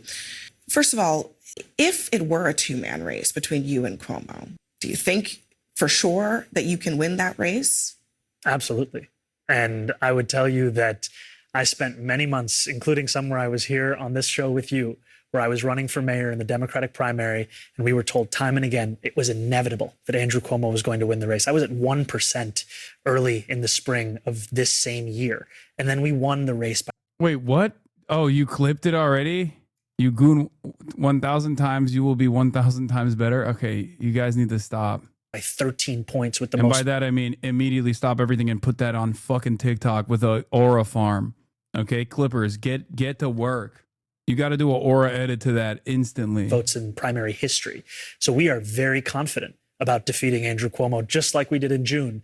And what is outrageous to us is not the question of the implications of these machinations on the race. It's what they show, the blatant disregard that so many of these politicians have for the welfare of working class New Yorkers, 1 in 5 of whom can't even afford $2.90 to ride the bus. Your democratic socialism has been just the center of everything that people talk about. But in this country, there's a big debate about the wealthy, the uber wealthy, the gap between the rich and the poor. Just this week, Tesla offered a pay package to Elon Musk that would potentially make him a trillionaire. Do you think trillionaires should exist? I think. What are these questions, man? What are we doing? I mean, that's a softball, but even then, like what are we doing? Look at how we've moved beyond, like, should billionaires exist? They should trillionaires exist. It's like, things are so bad, and they're only going to get worse. What is this? One of the most infuriating elements of liberal discourse today is the active erasure of the historic roles abolitionist and socialist movements have played in creating some of the few livable and often iconic aspects of America, including but not limited to liberalism itself. Yeah. Wait. Oh, yeah. I saw this one. This one was crazy. This is not even a question. It's a fucking attack. Fuzz Shakur is on the table. Bernie and Zohran are going to be live soon from Brooklyn. And we're going to be tuning in when they go live. The better question is whether working people should exist, because what we're seeing right now is amidst this incredible wealth, we have people who are keeping the city running that have to now live outside of the city, outside of the state. There are New Yorkers who are living in New Jersey and Pennsylvania and Connecticut because they just can't afford to live here. Amidst all of that, we have talk of trillionaires. I mean, it tells you where our political priorities are.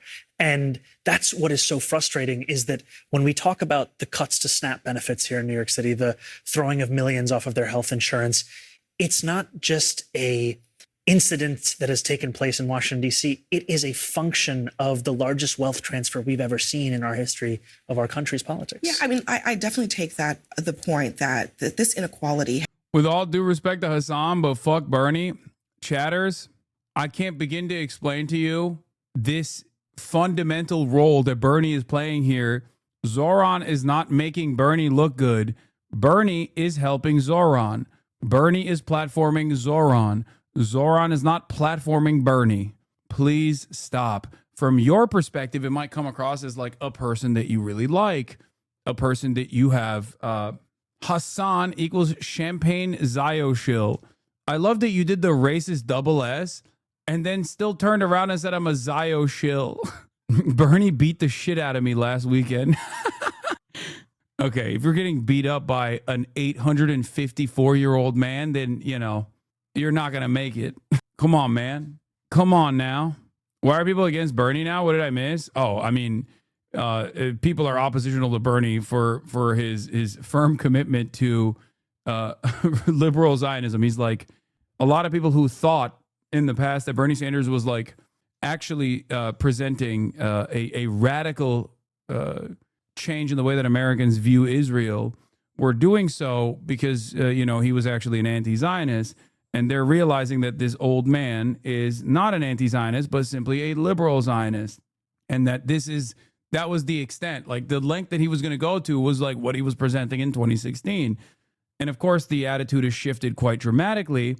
And therefore, people have moved past Bernie Sanders' position, understandably, because it is the correct position to arrive at. Like I'm one of these people, right? I'm an anti-Zionist.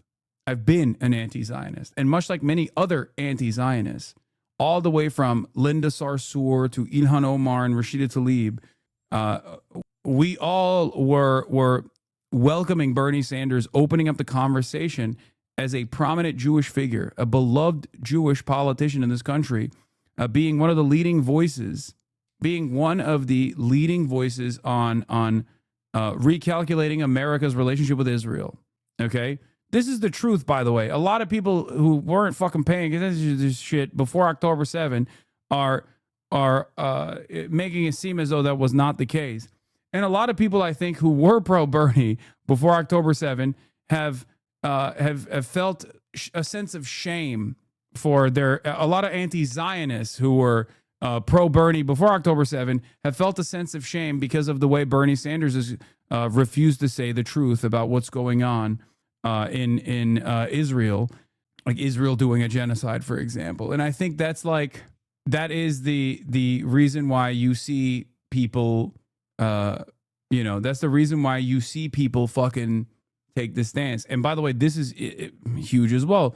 Rashida Tlaib literally responded to Bernie Sanders. Rashida Tlaib, again, another person who has always welcomed Bernie Sanders' endorsements and has stood side by side with Bernie Sanders. Now she's responding to Bernie Sanders' statement saying it's a genocide, because it's true. It is a genocide.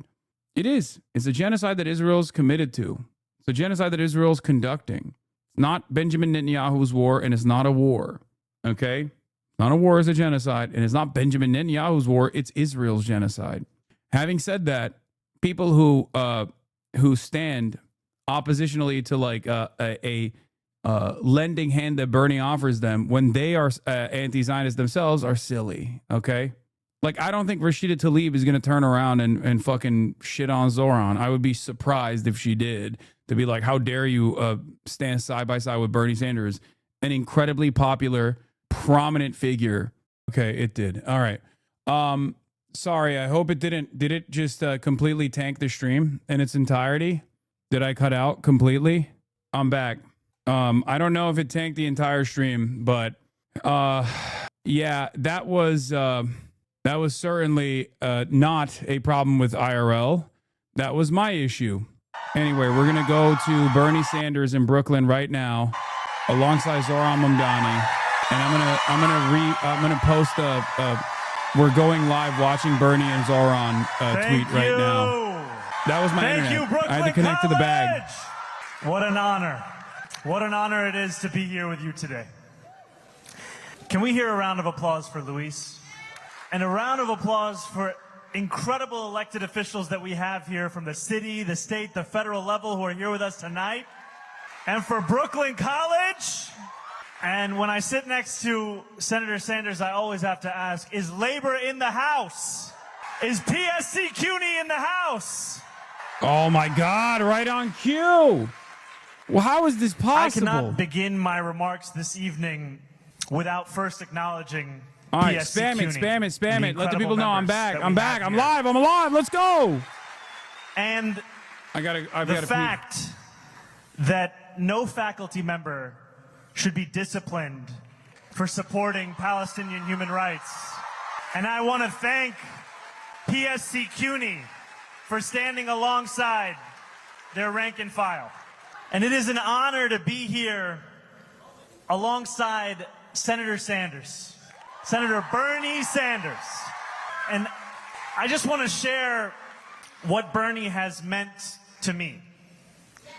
It was Bernie's campaign for the presidency in 2016 that gave me the language of democratic socialism to describe my politics. And he talked about Palestine as soon as I left. It was Bernie's Queensbridge rally on October 19, I missed it. 2019. That was the first political event of my campaign for state assembly.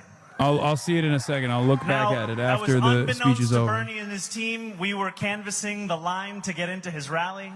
We're asking for $1, $5, $10, emails, whatever we could. And we did that, and we walked inside to this rally, and I remember the electrifying feeling we felt of a campaign reborn and a movement reborn alongside every single borough of this city. And when Bernie walked out to Back in Black by AC/DC, those who were there remember, we felt as if possibility was a fact of life. And his campaign continued to inspire so many of us. And as I ran for state assembly for the many months beyond that, we continued to look to him and his campaign and his vision as the compass for the work that we wanted to do in electoral politics. And we knew that while everyday New Yorkers did not care very much for a New York State Assembly race, that if we just had a This is where we were watch party supposed for to a be Bernie there like debate, we this could in the finally crowd. Me and Marchie Poo. We could just get them if we said it was about Bernie. And I share this because I know that for so many here, it is a similar story. He said no faculty member should be It is a disciplined for similar standing for story Palestinian lives and thank their union for of backing seeing them. yourself in a movement, in a campaign, Why aren't in a we? politics I mean, it was that short you were told notice. for so long was impossible. The Bernard team hit me up too short notice for us to make the travel arrangements and accommodations. Now we know, brother, I'm here with another democratic socialist. Oh, people are yelling. Thank you, my friend. Where the fuck? I want to see the crowd, man, or just show them. You know that something has changed when it's not enough to call us democratic socialists anymore. Because I think they were what heckling, we but know, in a, I assume, like which is that pro-Palestine heckling. the fight for each and every person to live a dignified life is a fight that is very popular across this country. Or is it right wing? I don't know if it was a hog. Many of you here, and myself included, we first knew of Bernie as a senator, as a candidate for president. Oh, I thought it was a... But before that, Bernie was the mayor of Burlington, a 4-term mayor. And in the same year that Ronald Reagan won, not just the presidency, but the state of Vermont, Bernie was in his 30s, a democratic he was socialist a hog. He said communist running moron. against someone who had been powerful and well-known for years, an opponent who struggled to pronounce his last name. There are some parallels. And Bernie won that race by 10 votes.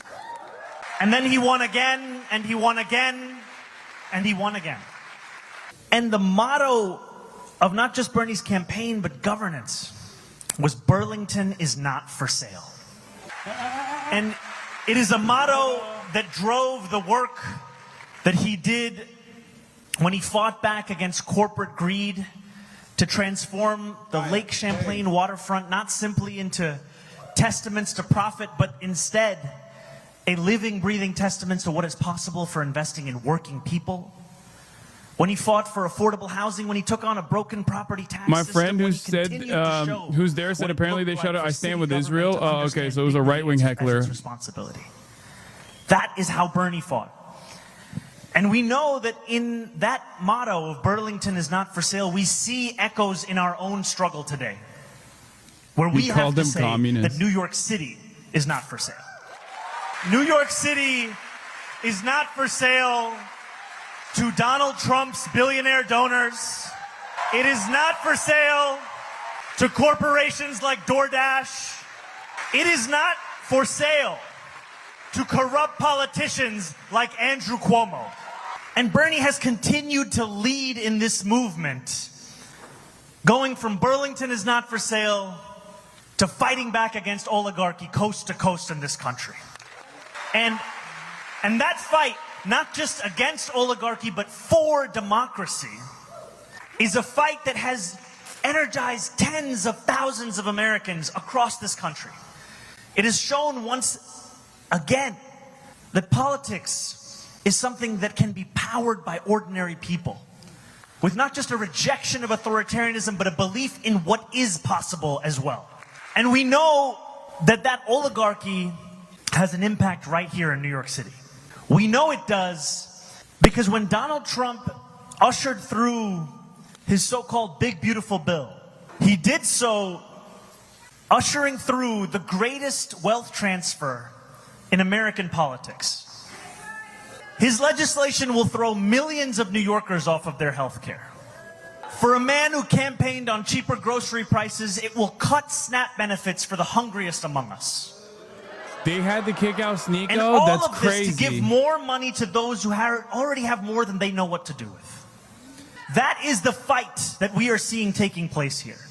The interconnectedness of an attack on working people, all to enrich those same billionaire donors that gave us Donald Trump's second term.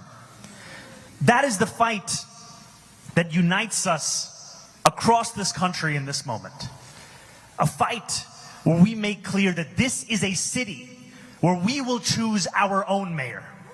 It's not going to be Donald Trump. It's not going to be Bill Ackman. It's not going to be DoorDash. We will choose our mayor. And we know that this fight is not an easy one. It was not an easy fight for Bernie when he led What Burlington. the hell? Bernie is looking It was a not fight great. that took every single thing, every single day. But are you committed to continue this fight? I need to know, are you committed to continue this fight? Because I want to be clear, we are not just here together with the message to come out and vote in November, though that is critically important. We will continue to organize beyond the election. We will continue to organize because we have an agenda to win. The promises we have made are promises we must keep. And so together we will freeze the, make buses fast and deliver universal. We will freeze the, make buses fast and deliver universal. Got to work on that a little bit. We will do these things and we will do them together. Not the best chant, I'm going to be honest. Doesn't feel like the most efficient way to chant. If anyone tells you that after you cast your vote, you have done your job, tell them it is just the beginning. It is just the beginning. I like this. Because in a city where 1 in 4 are living in poverty, in a city where for the 9th consecutive year, 100,000 children in our school system are homeless, in a city where 500,000 of those children go to sleep hungry every single night, it will take all of us to ensure that dignity is not only possible, but it is a reality for each and every New Yorker. And one of the many things that we love about Bernie is you could go to any year that he has been in politics and you will find him saying the same thing. The same thing. Sometimes it's not so good. No matter if the photo thing, you know? is in black and white or it's in color, you know it's about income inequality, it's about justice, it's about dignity. But today Bernie said something to me that no man is an island. We are all in this struggle because someone brought it to us. And as we remember that, we must know that now it is also our turn to not only join this struggle, but to lead this struggle. It is a time for all of us to see ourselves as the people who could deliver the world that we deserve.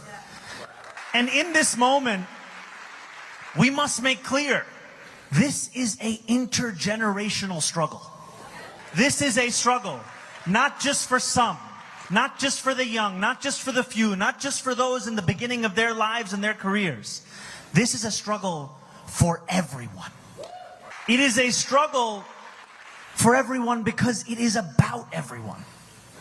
We talk about our vision. It is a vision of universality. It is not one where we ask you your name, where we ask you where you were born, where we ask you your religion, where we ask you your status. We simply ask you to join us. That is our question. And so it is an honor to be here alongside an icon of our struggle. And also, we know that Bernie once famously said, if you want someone to wish you happy birthday, that's not me. But he also said, not me, us. And on Monday, it will be Senator Sanders' birthday, and I ask you to join me. Happy birthday to you. Happy birthday to you. I need your help with my voice. Happy birthday, He's turning 125 years old, dude. Can you believe it? Doesn't look a day over 100, though. Doesn't look a day over. And now the senator from the great state of Vermont, Bernie Sanders. Oldest man alive. Thank you. Thank you very much. And it is an honor and privilege to be with you this evening and to congratulate the next mayor of the city of New York on an extraordinary campaign.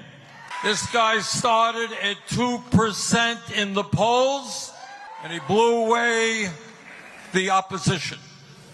And what was most extraordinary about his primary campaign and the campaign he is running right now is his campaign is not ugly 30-second TV ads. It is a grassroots movement, which you have been part of. I don't know, Zoran, if it's a world record or not, but having 50,000 volunteers in a mayor's election, pretty good to me. Bernie's going to run in 2028, I hope you say? I hope not. He is too old. As part of our Fighting Oligarchy tour, which Zoran is joining me on tonight, we have now been to 21 states. We have done 35 events for over 300,000 people from Maine to California. And what I can tell you without any fear of hesitation is the American people in red states and in blue states do not want to live in an oligarchic society. They do not want to live in an authoritarian society. They do not want the White House to be practicing unprecedented kleptocracy. And they sure as hell do not want to see a continuation of the oligarchs' war against the working class of this country. And what Zoran's campaign is about is an understanding that today we are living in an unprecedented moment in the modern history of our country, and we have got to fight back in an unprecedented way. So let me say a few words. Let me just say a few words about what's going on in this country. Thoughts I think you're not going to see in corporate media, you're not going to hear in the halls of Congress. Today in America, we have more income and wealth inequality than we have ever had in the history of America.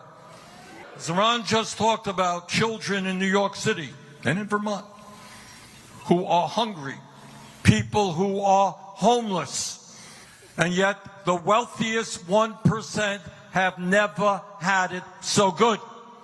If you can believe it, today you have, and it's important that we feel the outrage of children going hungry, people being homeless, 85 million without health care, and you got one guy, Mr. Musk, whose own wealth is more than the bottom 52% of American households. And you may have seen in the papers, they want to give him a little bonus. Another $800-900 billion. We are living in crazy world. Millions of people struggling to put food on the table, and making one guy a trillionaire is insane. Not what this country is supposed to be about, and we are not going to allow that to happen. But it's not only income and wealth inequality. Today you have more concentration of ownership in America in every major sector: financial services, transportation, agriculture, media. You got a handful of giant corporations that determine what is produced, how workers are treated, and what you pay for those products. But it's not just income and wealth inequality. It is not just a small number of people controlling our economy. You have 6 major media conglomerates that control in this country what 90% of our people see, hear, and read. What is this fucking delay, bro? It is not an accident, brothers and sisters, that Mr. Musk owns Twitter. Not an accident that Mr. Zuckerberg owns Meta, which is Instagram and Facebook. Not an accident that Mr. Ellison recently bought Paramount, which owns CBS. Not an accident that Jeff Bezos owns the Washington Post and Twitch.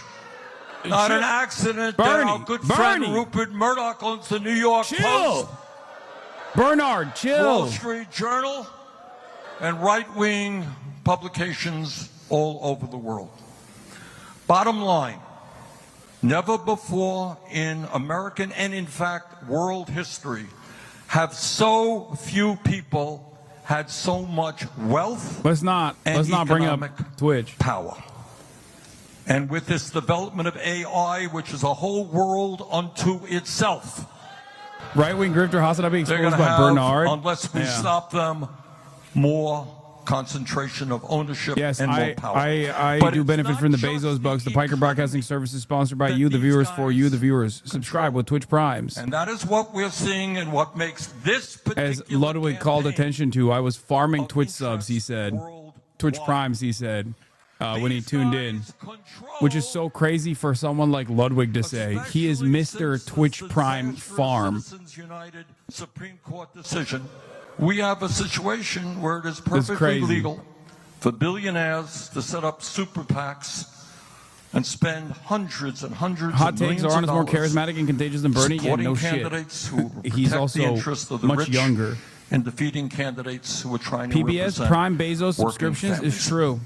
So in other words, what you are seeing now is an oligarchy with enormous economic power and enormous political power in both political parties. Zoran is almost literally a third of Bernie's age, so it makes sense. And what this campaign is about and why it is so enormously important. Is it a test case?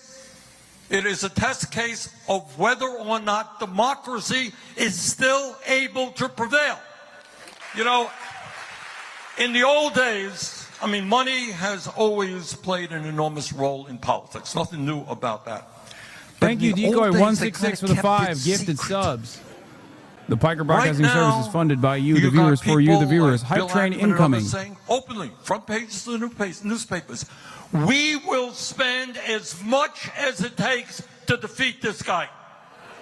You have the President of the United States working to make it harder for him to get elected.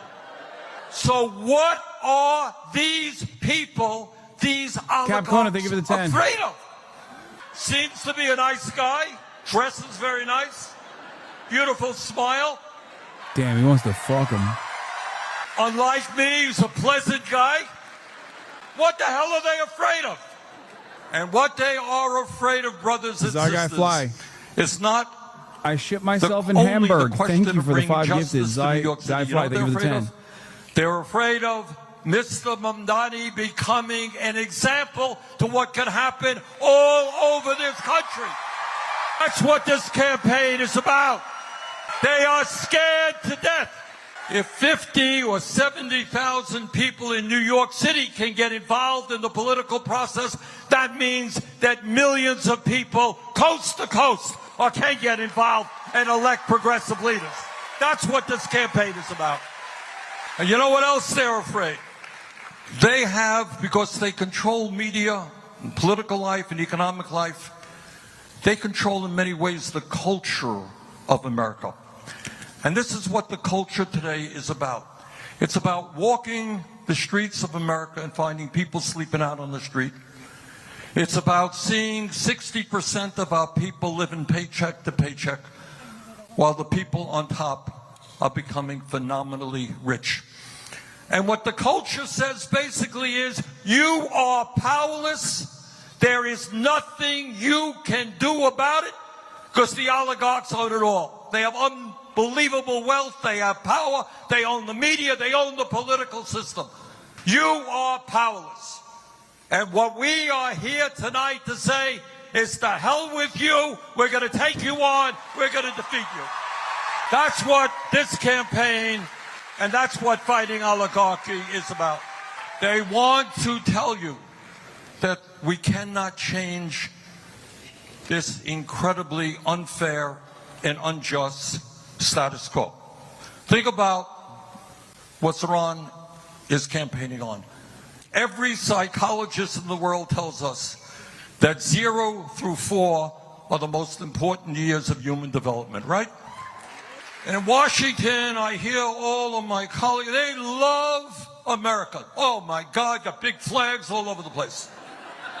Well, if you love America, you love the children of America. If you love the children of America, you don't have hungry kids in Vermont or New York City. And you don't have a broken and dysfunctional and unaffordable child care system. Oh my God, what a radical idea to say that parents and kids should have good quality child care. Oh, how radical you are. Oh my God. All over this country, in Vermont, in New York City, people cannot afford their housing. Now, it's a funny thing. I did some calculations. I grew up, as some of you may know, about a mile away from here. And I grew up in a family that did not have a lot of money, and we lived in a rent-controlled apartment. So my dad never made any money, but we were able to live with an element of security. And I did some calculations based on my dad's income. We were spending back then, Zaran, about 18% of our family's income on housing. 18%. Okay? First year of college, I went to Brooklyn College. If my memory is correct, and my brother graduated from Brooklyn College before me. And when he graduated, do you know what tuition was in Brooklyn College? Dude, can you imagine in It was 2020? zero. In 2025, only spending 18% of your income on rent. Colleges in Vermont. It was zero at the University of California. It was zero in many great public colleges and universities. What a radical idea. You want to make college affordable. Unheard of. We only had it 70 years ago. What a radical idea to say that we should stabilize rents so that working class people can live in this city. What a radical idea to say that working class families should be able to go into a grocery store in an area where there are food deserts and be able to afford decent quality food for their children. Oh man, what a radical guy he is. What's the point? The point is you've been sold a bill of goods. You've been told that this is the best America can be. You've been told that it's okay for a few to have unbelievable wealth while 60% struggle to put food on the table and pay their rent. You've been told that it's okay that we got kids all over this country who give up the dream of a higher education because they can't afford it and don't want to go deeply into debt. You've been told that it is okay for working class parents to have to spend 30, Do you regret 40% not going there of their now? limited incomes No. on childcare. That's I what mean, you've it been just told. wasn't in the cards. It's Well, fine. what Saran is telling you and what I am telling you tonight, that is a crock It just of what like dash. it is what it is, you know. Guys, I travel quite a bit for this job, you know. And here is the story. Would they I have don't been want on to get stage? out. Probably in not. the richest country in the history of the world, it is not a radical idea to say that every man, woman, and child in America can have a decent standard of living. That ain't radical. Open presents, thank you for the 100 bones. God damn. It's not radical to say that we can have a vibrant democracy by getting rid of Citizens United and moving to public funding of elections. It's not radical to say that the billionaire class has got to start paying their fair share of taxes. It is not radical to say that health care is a human right, not a privilege. My Qatar funding. And that we should not be the only major country on earth not to guarantee health care to every man, woman, and child. It is not radical to say that we should have the best educational system from child care to graduate school in the world. It is not radical to say that we should not have the highest rate of childhood poverty, the highest rate of senior poverty of almost any major country on earth. And by the way, it is not radical to say that we should have a foreign policy based on humanity and based on justice. That we should not be spending tens of billions of dollars on the government of Israel that is currently starving children to death. That is not radical. At least he didn't say Benjamin Netanyahu. Maybe he'll release the G word from once. That is what the American people want. So brothers and sisters, look, what this always the struggle biggest is applause about. line. And Always let the me biggest applause not break kid you. on It's Fuck gonna be Israel. tough. It is going always. to be tough because these guys, Standing these ovation. oligarchs, Always. they are very religious people. Their religion is greed. You would think that if you had a couple of $1 billion, it might be enough. Not for them. These are strongly motivated people. They work very hard. They want more and more and more, and they don't care whom they destroy in the process.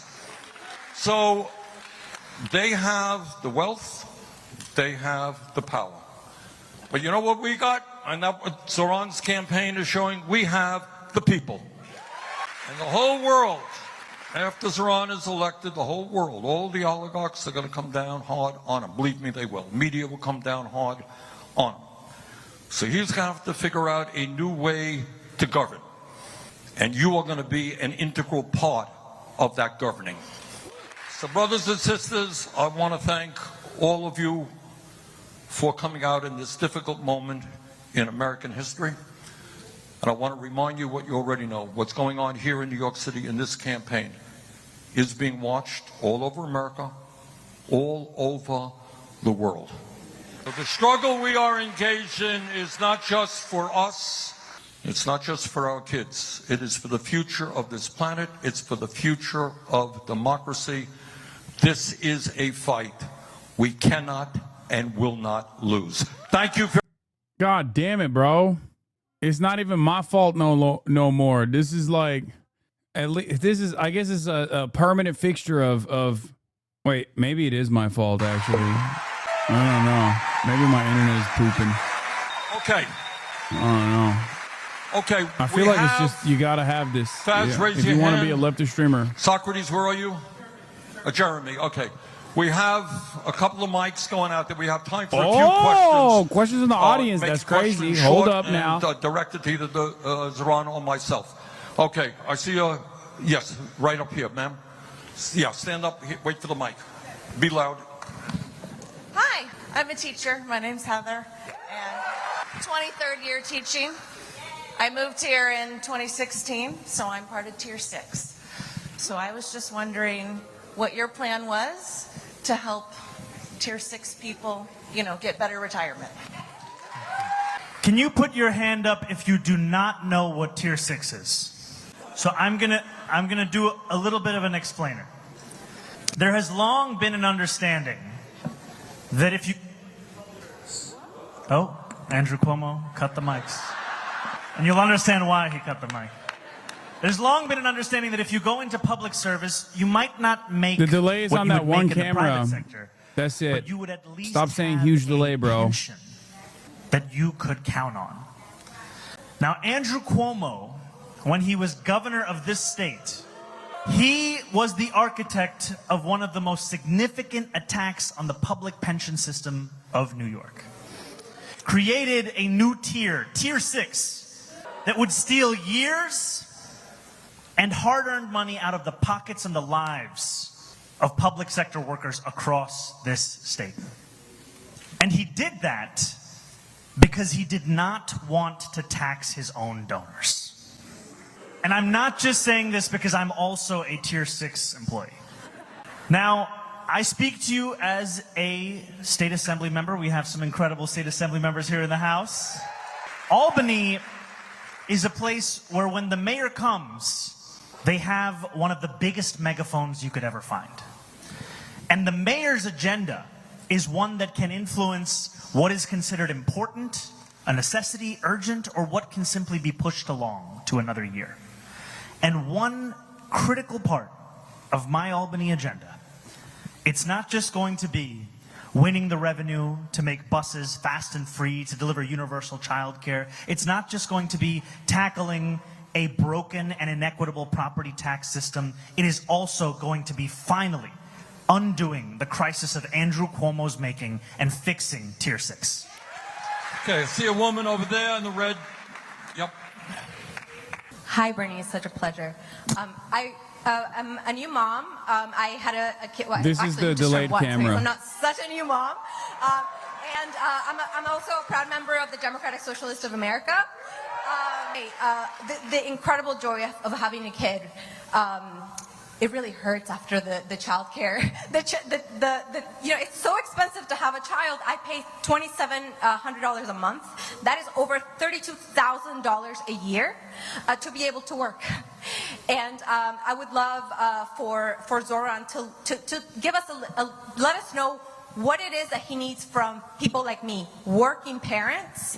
How do you need us to show up in order for universal childcare to become a reality in New York City? Because I would love to give my kid a sibling. I would love to save for housing, I save for college, but I cannot do that under the current conditions. Thank you so much.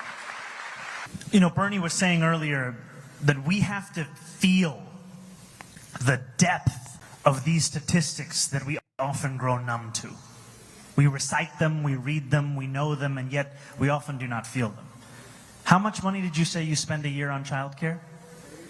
Over $32,000. Over $32,000.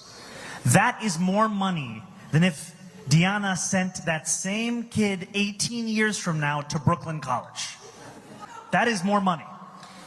And that is why, after housing, childcare is the leading cost that is pushing New Yorkers out of this city, pushing them out of this state. Now, there will be many who will say that an agenda that seeks to meet the needs of working people is too ambitious. Those were the same people who told us we could never have universal pre-K in New York City. Now, it is a fact of life. So I say this, that your question is, what can others do to ensure that we win this? Do not stop organizing. You know, Deanna said she's a member of NYC DSA. It's an organization that has a few members that are here. It's an organization that I've been a member of. And it's an organization that's also tabling right here at this event. And if you don't know more about it, you should go and talk to them. And I would tell you to join an organization, join DSA, join any organization that continues to remind you that you will be the ones to deliver this change. Because there's, as Bernie has said, there are myths we have been told about our politics. Myths about waiting and trusting the experts. But when you ask the experts to show their work, it is the life that we live today. It is time for people to understand that politics is not something that we have, it's something that we do. And for people to understand that all of you in this room, we are all leaders together. It's a great message. And the only way that any one of us has any semblance of power when we are inside a room is if we can point outside the room and say, you don't want to talk to those guys. You don't want to talk to the people across this city and this state who are demanding this. That the demands we bring forth, they are not just our own personal fixations. They are reflections of the needs of working class people who are unwilling to wait any longer. If I could just very briefly put an apostrophe on what Zoran said. I'm sorry, Aaron. What I just wanted to say in terms of the woman's point, we have got to not only change our national priorities. I'll give you an example. In Congress right now, I will vote against a $150 billion increase in military spending. But can you imagine, at a time we already spend more than the next 10 nations combined, $150 billion for Trump's military, but apparently we don't have enough money to provide quality child care to our children. We must not ever for 1 second accept that. That is insane. All right? Okay. Let's go over here. Gentleman right here. Yeah. Vajagana. Hello, Senator Sanders. Hello, Mr. Mandani. I'm Abdul Innes from Canarsie, Brooklyn. I just look at this campaign, and it reminds me a little bit of what happened a few years ago in Buffalo. A lady by the name of India Walton ran and she defeated the Democratic incumbent. Right. But somehow that Democratic incumbent ran as an independent, and I heard some that was so things were going on. He was disastrous. able to somehow What the retain Dems seat. did. And it's almost like deja vu right now with Governor Cuomo. Well, Andrew Cuomo right now, who's you defeated, but he's back as an independent. And I don't know if it's a Democratic Party of New York. It seems like it's going on all over the country. I think Seattle, some lady named Wilson is winning and doing great. So how do we make sure that something not like this doesn't happen again, and it's just straight up, you win and have fair elections? We have to beat Andrew Cuomo one more time. We do. We do. This is a man who does not understand that no means no. This is a man who lost by 13 points to a campaign, our campaign, that got the most votes in New York City primary history, and still thinks that this is his race to win. But I appreciate the question also because it's a reminder to us that this job is not done. The best way to prepare for January is by winning a mandate in November. And we will face an incredible amount of money being spent against us. We will face smears and slander. We will face the kind of opposition that we have not yet seen in this city. And yet we know that we have all the same ingredients that defeated those same things in the primary. So what my ask is to each and every one of you, we do not ask for your money because we are finished fundraising. We ask you for something more valuable. We ask you for your time. Can you put your hand up if you've canvassed for this campaign? This is beautiful. Now, I would ask you to come and canvass again. I would ask those of you that didn't raise your hand to do so, to join us, because it will be people, the likes of which we have not seen. 52,000 volunteers in the primary. We are going to get to 90,000 volunteers in the general. I don't know if we've said that publicly, so to the field team, now we really got to get there. We're good? 90,000. We knocked on 1.6 million doors and made 2.1 million phone calls. And now we have to do it again. And I want to just say one last thing on this, which is that we know that Senator Sanders' politics, the vision, the ethos of this campaign, it's not just specific to Democrats. It speaks to people across party lines. On Election Day, I was outside Maria Hernandez Park in Bushwick. And I was walking, it was about 6 or 7 p.m., and I had, like many candidates, convinced myself this was the end. We were going to lose. And in that spiral of anxiety, a man came on his motorbike. He took off his helmet. I had no idea what he was going to say. He said, "Could I get a selfie?" I said, "Brother, have you voted?" He said, "I was told I can't vote in a primary." I said, "Who told you that?" I said, "Give me your driver's license. Let's look up your voter registration." He was a registered Republican. He's 18 years old, registered Republican. And I said, "You can't vote today, but if we win, you can vote in November." I tell you that story because there are so many other New Yorkers just like him who see themselves in this campaign, see themselves in this struggle, and they need someone to knock on their door, to call their phone, to let them know that they have a place in this movement because they have a place in this city. That's what we need to do. I want to, if I might, I want to add a point to that very good question. Maybe a little bit out of place here, but I want to do it. I find it a little bit strange that when we have a candidate who competed very hard, that's the number Classic. of other people in He's Democratic garnering the primary. support of My fascists. understanding is you won that primary. Is that correct? My understanding is you are the Democratic knew Party it. He's candidate bad. for mayor of the city of New York, correct? He's actually winning Republican voters. Now, apropos of that question, I find it hard to understand how the major Democratic leaders in New York State are not supporting the Democratic candidate. God damn it, man. I don't know if it's a YouTube thing. It might be my internet. My download is not enough, I think. Well, no. One might think that if a candidate starting at 2% in the polls gets 50,000 volunteers, creates enormous excitement, gets young people involved in the political process, gets non-traditional voters to vote, Democratic leaders will be jumping up and down. This is our guy. So we got another fight on our hands, and that is the future of the Democratic Party. All right, let's get a question somewhere in the back there. Let me go way on the bleachers. All right. Faz, you want to get back there and select somebody? Whoa, whoa, whoa, whoa, whoa, whoa, whoa, whoa. There's a lot of hands going up. Who's the Brooklyn College student? What? I didn't hear. What are they saying? Jim. Okay. All right, one turn on. Faz, you got a question back there? Wait, look, there are many people raising their hands. I can't call on everybody at the same time. Senator Sanders, can you hear me? Loud and clear. And Assemblyman Zoran Mamdani, can you hear me? I too can hear you. My name is Danya. I'm a student here at Brooklyn College. I'm Jewish, first-generation American by Soviet Jews.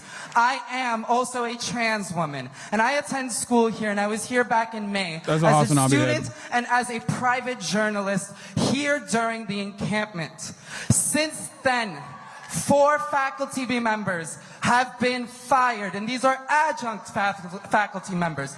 Since those 4 faculty members have been fired, 5 faculty members and 1 staff are now under investigation by the direction of Chancellor Felix Matos and President Michelle Anderson. We, as the students, have been targeted time and time again, not just by the administration, but by the faculty who are against us, and by the public safety who have been pointing me out to each other all night long, because I refuse to let the fact that Mr. Mamdani's team has put us Brooklyn College students in the very back with black wristbands, segregated from everybody else when we should be up front. We are the next generation of revolutionaries. We should be speaking to you.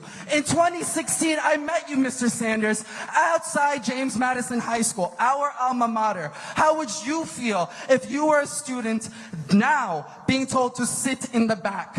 Okay, the last part's a bit. Thank you. Thank you for bringing this up. And I want to first address That's a bit. the points that you last raised part, about the it faculty kind members, of about went the a repression. little overboard. And the reason that I began my speech in solidarity with PSC. Can you all stand up if you're a PSC member? I thought you was going to talk about, you know, like Palestine, Can you stand up if you're a related, and student not of like Brooklyn College? not just like the students that have been segregated in the back or something. What we have seen, and James, for a little dramatic effect, can I steal your hat? For people saying that's not a Hassan Abi hit, that literally is a grievance. Thank you, James. That is Give it the up for the most head of the like PSG, chatter-ass grievance of all time. I have a very large hat. I wear this hat, and I say this in this moment, because the point that is being raised is that we are seeing faculty members who are facing not just discipline, but termination for the crime of expressing solidarity with the fight for Palestinian human rights. For the crime of expressing solidarity with the fight for Palestinian human rights. And I know that this is a repression that is not unique to Brooklyn College. It is a repression that extends even to the ways in which we choose when to send police officers onto college campuses. The incident around encampments here at Brooklyn College, the decision to surge officers into that site is one that leaves students less safe than they were before. And that is why I have said, as a mayor who will live up to Eric Adams, of all people's statement in 2021, that New Yorkers need not choose between safety and justice, that I will be committed to delivering actual safety, not to the use of the term as a means of repression. And so this commitment is one that I do not just make as a candidate, it is also one that I will fulfill as the mayor of this city. By the way, to be fair, the person that said that most likely wanted to go somewhere else with the commentary, but might have gotten nervous in the process. It's tough to. No, you cannot. Over there, please. No, you cannot. Wait, Go. what? Hi, good afternoon, everyone. Thank you so much. Thank you so much for taking my question. And I'm really worried about everything. My name is Nirvana Garcia, actually, and I'm a psychology student at LaGuardia Community College. Woo! So something is really thinking in my brain since I saw this new administration attacking against us, attacking us using social media to deny transgender identity. That's not true. They're denying identity. They're using disinformation, misinformation, and they're using their power to deny identities and to erase identities.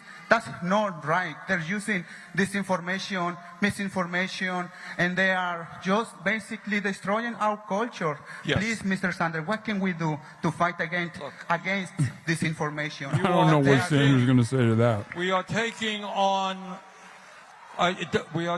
on a demagogue, and the demagogues do several things. One of the things they do is engage in the big lie They lie all of the time. They lie all of the time. And they, with their big lie, whether it is in vaccines, whether it's what happened on January of 2021, whether in fact Trump won the election in 2020, they engage in big lies. That's what demagogues do. And we've got to fight them every way that we can. And one of the good things is I am seeing on the internet a lot of young people doing podcasts right now who are talking truth to power. Okay. But you got to fight back, because the cornerstone of what Trumpism is about is a big lie, and you're right. All right, yeah, other questions? That's right, man. I'm Okay, feeling young lady it. right here. I've basically All right, yeah. single-handedly Hi, and Mr. successfully Sanders and Mr. eradicated Mamdani. anti-trans I'm so behavior. excited to talk to you guys. Here's my question. So basically, I'm going to sit down because I have a lot of spine issues. So here's my question.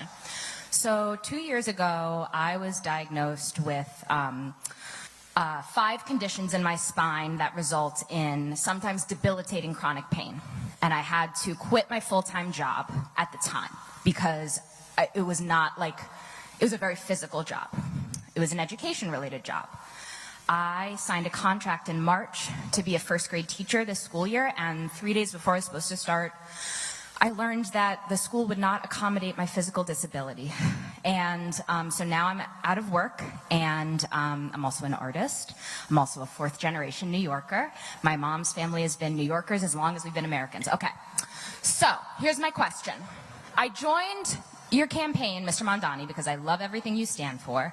And so my question is twofold. One, how are you going to fix Access-a-Ride? And what do you say?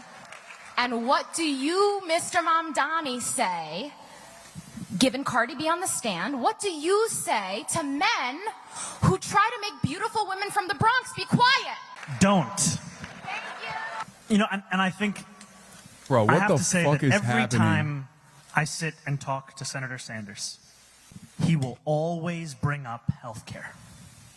He will bring up the importance of it, the necessity of it, and the fact that we need not wait for a I swear to federal God, I feel like I'm watching real-time to chat. understand our own role in reckoning with this broken system.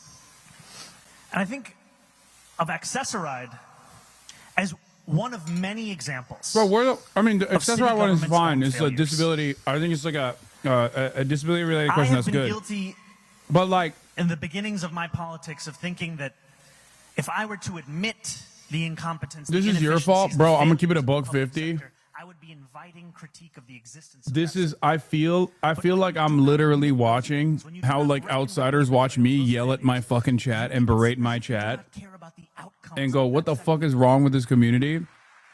And like low-key, half of those are Hassan Abihez most likely. So I'm gonna tell you right now, if you go to one of these events and if you have a question, please, keep it directional. And number 2, how the fuck is nobody asked a question about Palestine, man? What the fuck's going on? God damn. We can even go further with how so many New Yorkers get around New York City. More than 1 million ride the bus. We have to reckon with the failures. And one of the first things I will be doing when I get to City Hall, with the help of each and every one of you, is to audit the entirety of the work that we do and that we fund. Yeah, I swear to God, I feel like COVID bricked everybody, dude. Because we need to deliver excellence. We need to ensure that public transit, that Access-a-Ride, these are not the things that only those who cannot afford something I gotta do the else just turn be to. normal chant We need way to more make them frequently, so I good, think. so reliable, so dependable that no matter how much money is in your pocket, you say, I'm going to use this. That's what we have to do. John raises 2 important issues. Now, there are a lot of people raising their hands, all right? Please don't shout out. We'll do our best here. But just want to comment on one point, and I want everybody to understand this in their souls. I You will are say it like living this, though. in the only major country Even the on difference earth between like the that way does Zoran not and Bernie guarantee handle healthcare this to kind every of man, woman, question, and child. even if it's like from a supporter framed antagonistically, Bernie answers it like someone who has answered it a million times over and has no time for anybody else's fucking behavior. And Zoran answers it like someone who just got into this level of national prominence. So I will say, I find myself, regardless of our obvious disagreements when it comes to issues such as like Israel, American foreign policy and whatnot, I do find myself a little bit closer to Bernie Sanders in regards to how short I get at times. Given how many fucking times I've had to respond to shit, no matter how cringe it might come across as. Yeah, new teacher versus old teacher dynamic, straight up. Not one of the worst. So that's a fight we've got to wage and not ever give up on. But I do really respect how much. I see a woman right there, right in the middle, in a white I do respect how much Zoran has like charity, endless charity, no matter what the question is. Stand up. All right. Yes, you stand up, get a mic. Do we got her a mic? Faz, you got a mic? Okay. Bernie dodging the question about beautiful women from the Bronx. Hi, Senator Sanders, you're my hero. I canvassed for you, and I would do it again. Thank you. And Mamdani, depending on how you answer this question, me and my children will canvass for you too. So my question is that, you know, I'm so thankful for everything you said. We've called out every issue, every community. You've stood for my family. I'm third generation. My grandma, projects, Brooklyn, my dad. And I feel like you've stood up for our family. I got to go to CUNY and all these things. And as a black woman in New York, I feel privileged because there are we all say we're native New Yorkers, but there are the original native New Yorkers, the Lenape people who are the original chosen stewards of where we are. I'm part of a CUNY Indigenous Sovereignty Collective. I'm an Indigenous rights activist. And I tell you, that they are still here, they are still trying to come home. We talk about the kids here, but what about the kids from here? How are you going to help them get education? How are we going to provide housing for them? You know, they are the first people who suffered from this capitalist core that we're in. Thanks. Remember, I may or may not canvass for you after this. We have to answer every question, like someone may or may not. You know, I think one thing that has frustrated me is the idea that by acknowledging that betrayal, we have then done the work of actually reckoning with it. If the entirety of our commitment to people who are native to this city, to this state, to this country is simply an acknowledgement, that is insufficient. And I have spoken often about the universal commitment that we have across the city, but it will also take a lens to understand what are the specific ways in which we have let people down. What are the specific ways in which we have refused to learn from our own history? And I will tell you with honesty that the internet was a mistake. Why? Did they do another cringe question? There is so much for me to learn, and for so many of us to learn about the ways we can actually meet that requirement. And I tell you this because oftentimes in politics, it's seen as if we have a theory of one great person who simply has all of the ideas and they're coming to deliver us into the future that we deserve. When I was speaking earlier and I went through freezing the rent, making buses fast and free, delivering universal child care, the idea of making buses fast and free was not my idea. It was an idea that I had given to me in a meeting with another New Yorker who was passionate about transit, Alicia Singham Goodwin. When we were having meeting after meeting about our campaign to fix the MTA, we were soliciting people for advice of what do you think we should do. And I share this with you to say that I look at you and to everyone in this crowd as the potential source of the answer to how we actually reckon with it. Because I have an interest in actually answering that question. Thank you. All right, let me make an apology here. I've got a plane to catch, so maybe one more question. I see a woman, Faz, right behind you. Yeah. Woman? Nope, that's one. Yep. All right, both women. All right. It wasn't cringe. A bunch of Twitch chatters stuck inside 8 hours a day criticizing people who are touching grass and asking and like his official questions. Senator Sanders, Zoran Mamdani. My name is Remy Bahati. I'm a Ugandan-born, Columbia-educated journalist. I have a question. Probably you can both answer it. Uganda has been in the news for the wrong reasons, and the reason is because they have accepted to host deportees from the U.S., and it's setting a precedent for New York immigrants who are every day living in fear of being deported to countries like Uganda. to countries that we have no idea about.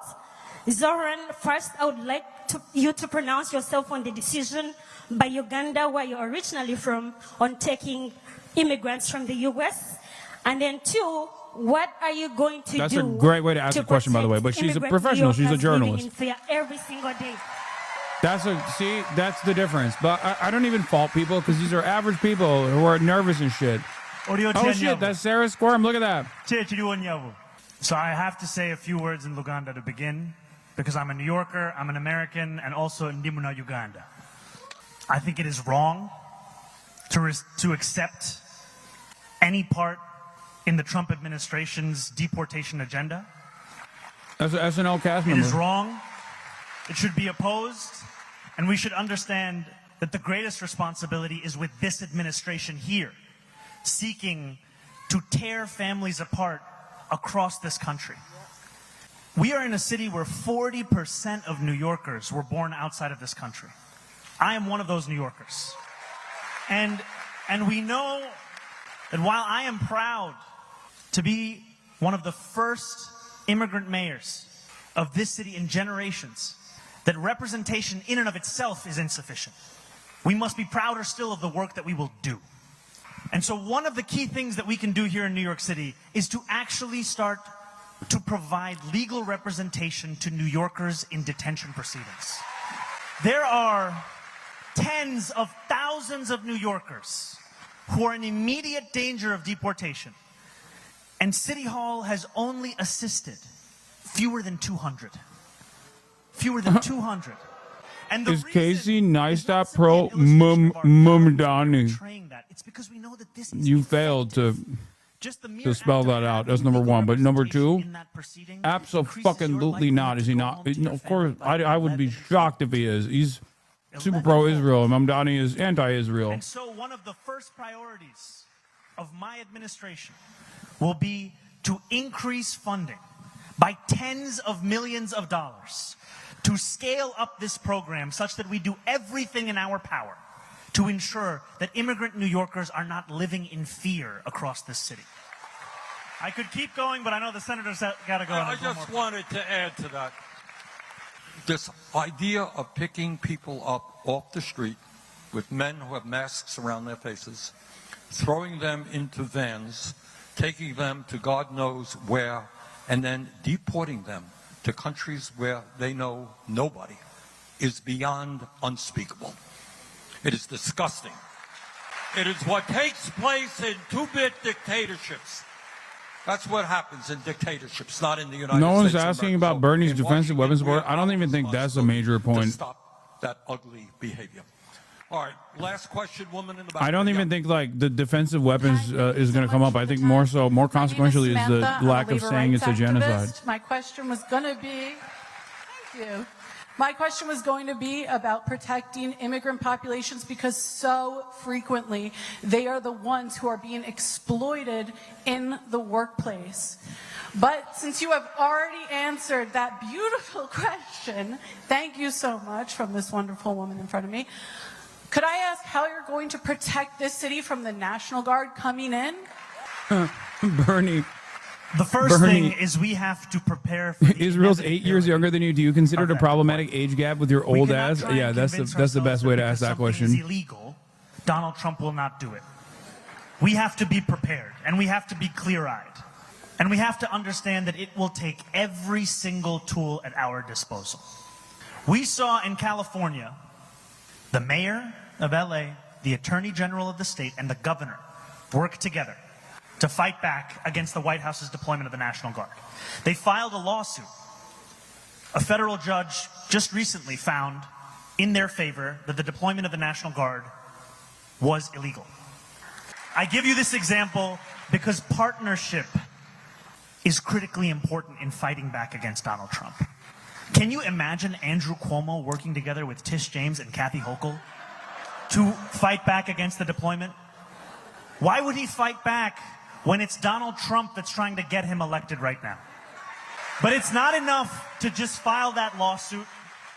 We also have to ensure that we make clear that if Donald Trump is interested in helping New York, which is the premise of all of these deployments, of cleaning up our cities, he should undo the legislation that he has passed Also, that is attacking Kathy this Hochul literally deployed the because National when I Guard meet New herself. Yorkers, I hear from them how they already can't afford this place. I hear from Remember? them how it is further and further out of reach. And this legislation, I know he can't be talking shit on the governor when like a key part of his policy requires Albany support, but all of us will be fighting for. you know, that's that's a story for a different day, I guess, but Okay. Well, listen, thank you all very much for coming out. Thank you. You know, getting to be 50 years of age, Zarat, it's not that easy. Pretty hard. All right. There you go. All right. Brothers and sisters, I think what we have heard tonight from the questions, from Zoran, from me, these are unprecedented and difficult moments in our history. But you know what? This country has gone through difficult moments in the past.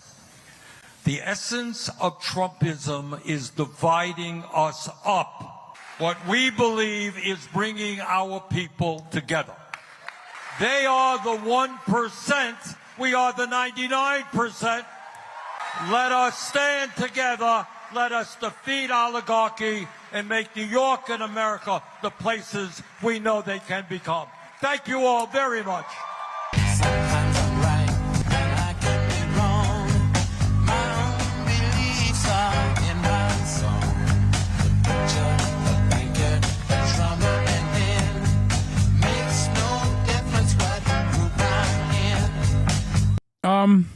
That was decent.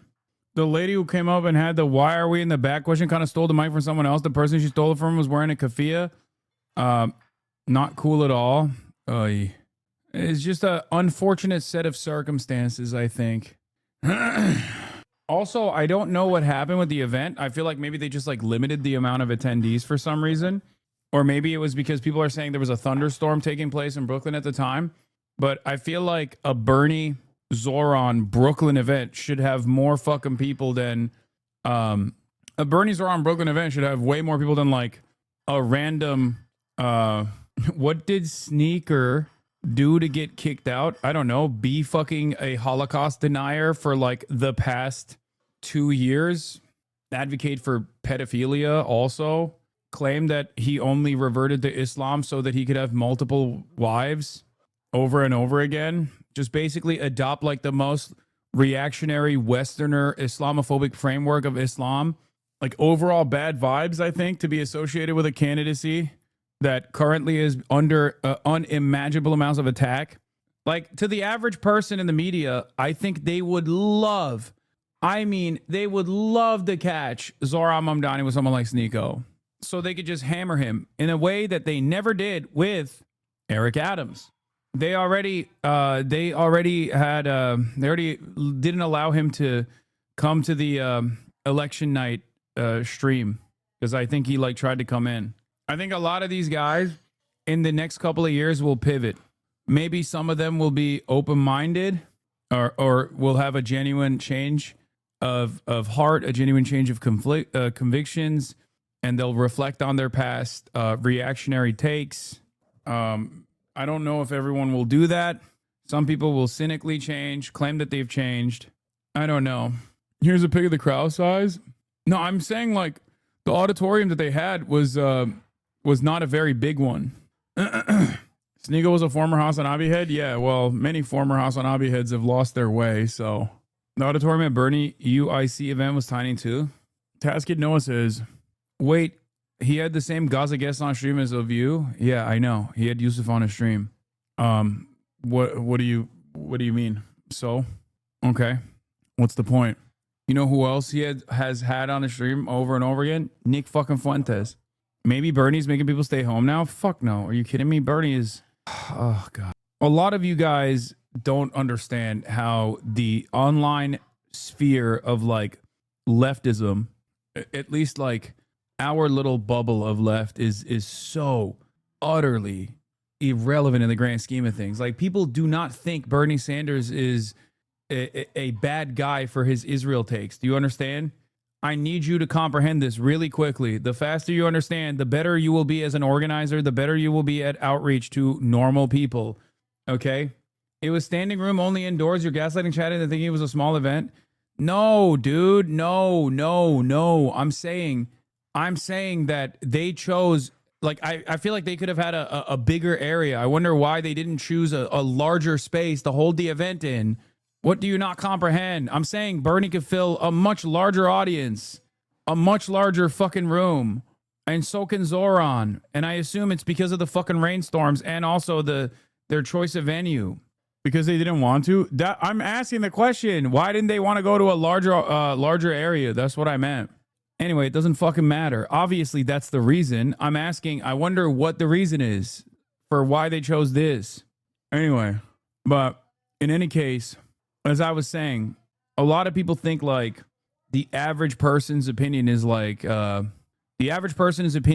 close to mine or close to the Squirrel account, like the average person in America's opinion. We're not having a conversation about what the truth is right now. Okay, we're having a conversation about like what the average American's assessment is.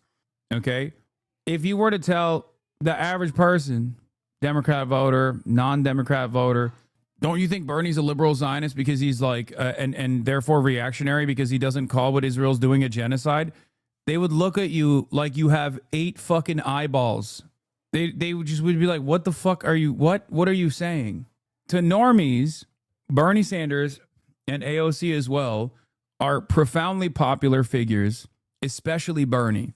Okay? Bernie Sanders is a popular politician in the United States of America at a time when there is a tremendous amount of animosity directed righteously at politicians. Okay? The reality of the matter is, while the concern as far as Bernie refusing to say the truth about what Israel is doing and refusing to be a leader in this regard, I think that most normies probably look at Bernie and go, wow, he's really pushing the needle. He's really, he's really committed. That's part of the reason why they like him, because they think like adjusted to the average person's considerations and adjusted to the average person's opinion on members of Congress, he's above and beyond. And he's seen by normies as a positive figure, a positive force in American politics, unless they're like brain-rotted reactionaries. I don't know if this is true, though. I asked Beto to commit to an arms embargo in a full room in Kansas City, Missouri, and he refused. I disrupted.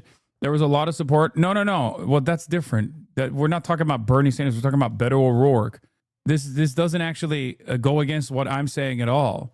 Yeah, a liberal politician whose previous stances on Israel committing a genocide are unknown is, of course, going to draw a lot of cheers when someone actually fucking says, what's your situation with the arms embargo?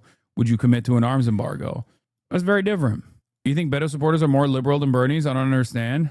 No, I'm saying that the average person thinks what you're committing Beto O'Rourke to is what Bernie Sanders is already committed to. That's my point. Do you not get it? They already think Bernie's there. As a matter of fact, the only crowd where like a question that is somewhat antagonistic towards Bernie Sanders about someone at the door. The only crowd where a somewhat antagonistic question directed towards Bernie in the direction of like, why aren't you more aggressive about Israel, would ironically be at a Bernie rally. But outside of a Bernie rally, like from my experience at least, like there are people who are far more radical than Bernie on the issue of Israel at the Bernie Sanders rallies. Outside of that, though, I think most people see Bernie as like the leading voice on anti-Israel sentiment, and they're wrong for thinking so. Gaia, place. Okay. Yedim çok güzel. Anne yanlış kapı. Orta kapıyı çek. Açtım anne. Oh my God. Down. What is this? The Zoran campaign is the future of leftist politics in this country and a blueprint on how to claw back control from both neoliberal conservatives and neoliberal elites alike. Except from liberal CIA Dems are done. I mean, we've got a socialist candidate on the rise in New York City. Oh no, cheap groceries, quick! Send in the molester. And every day, more and more people are waking up to Israel's clear and obvious genocide in Palestine. But look at this sea change. Now Democrats sympathize more with the Palestinians by 43 points. Oh my God, that is a change in the margin of 56 points over the course of just 8 years. And let's be real, it was always destined to get here. The problem was that most people just were not aware of or educated on Israel's fascist Zionist project and their apartheid against the Palestinian people, which has been going on since 1948. But you can't exactly commit a live-stream genocide and not have people become aware of exactly how vile and depraved your bullshit ideology is. Especially if your propaganda is dog shit. No, but please, keep telling us Israel has the right to defend itself, how they're an important ally that must be protected, while Israel's Minister of National Security says shit like this. כל רחבי הרצועה היא טעות קשה וחמורה. אסור לתת חמצן לאויבים. אני חושב שבשלב הזה מה שהיה צריך להעביר לעזה זה דבר אחד.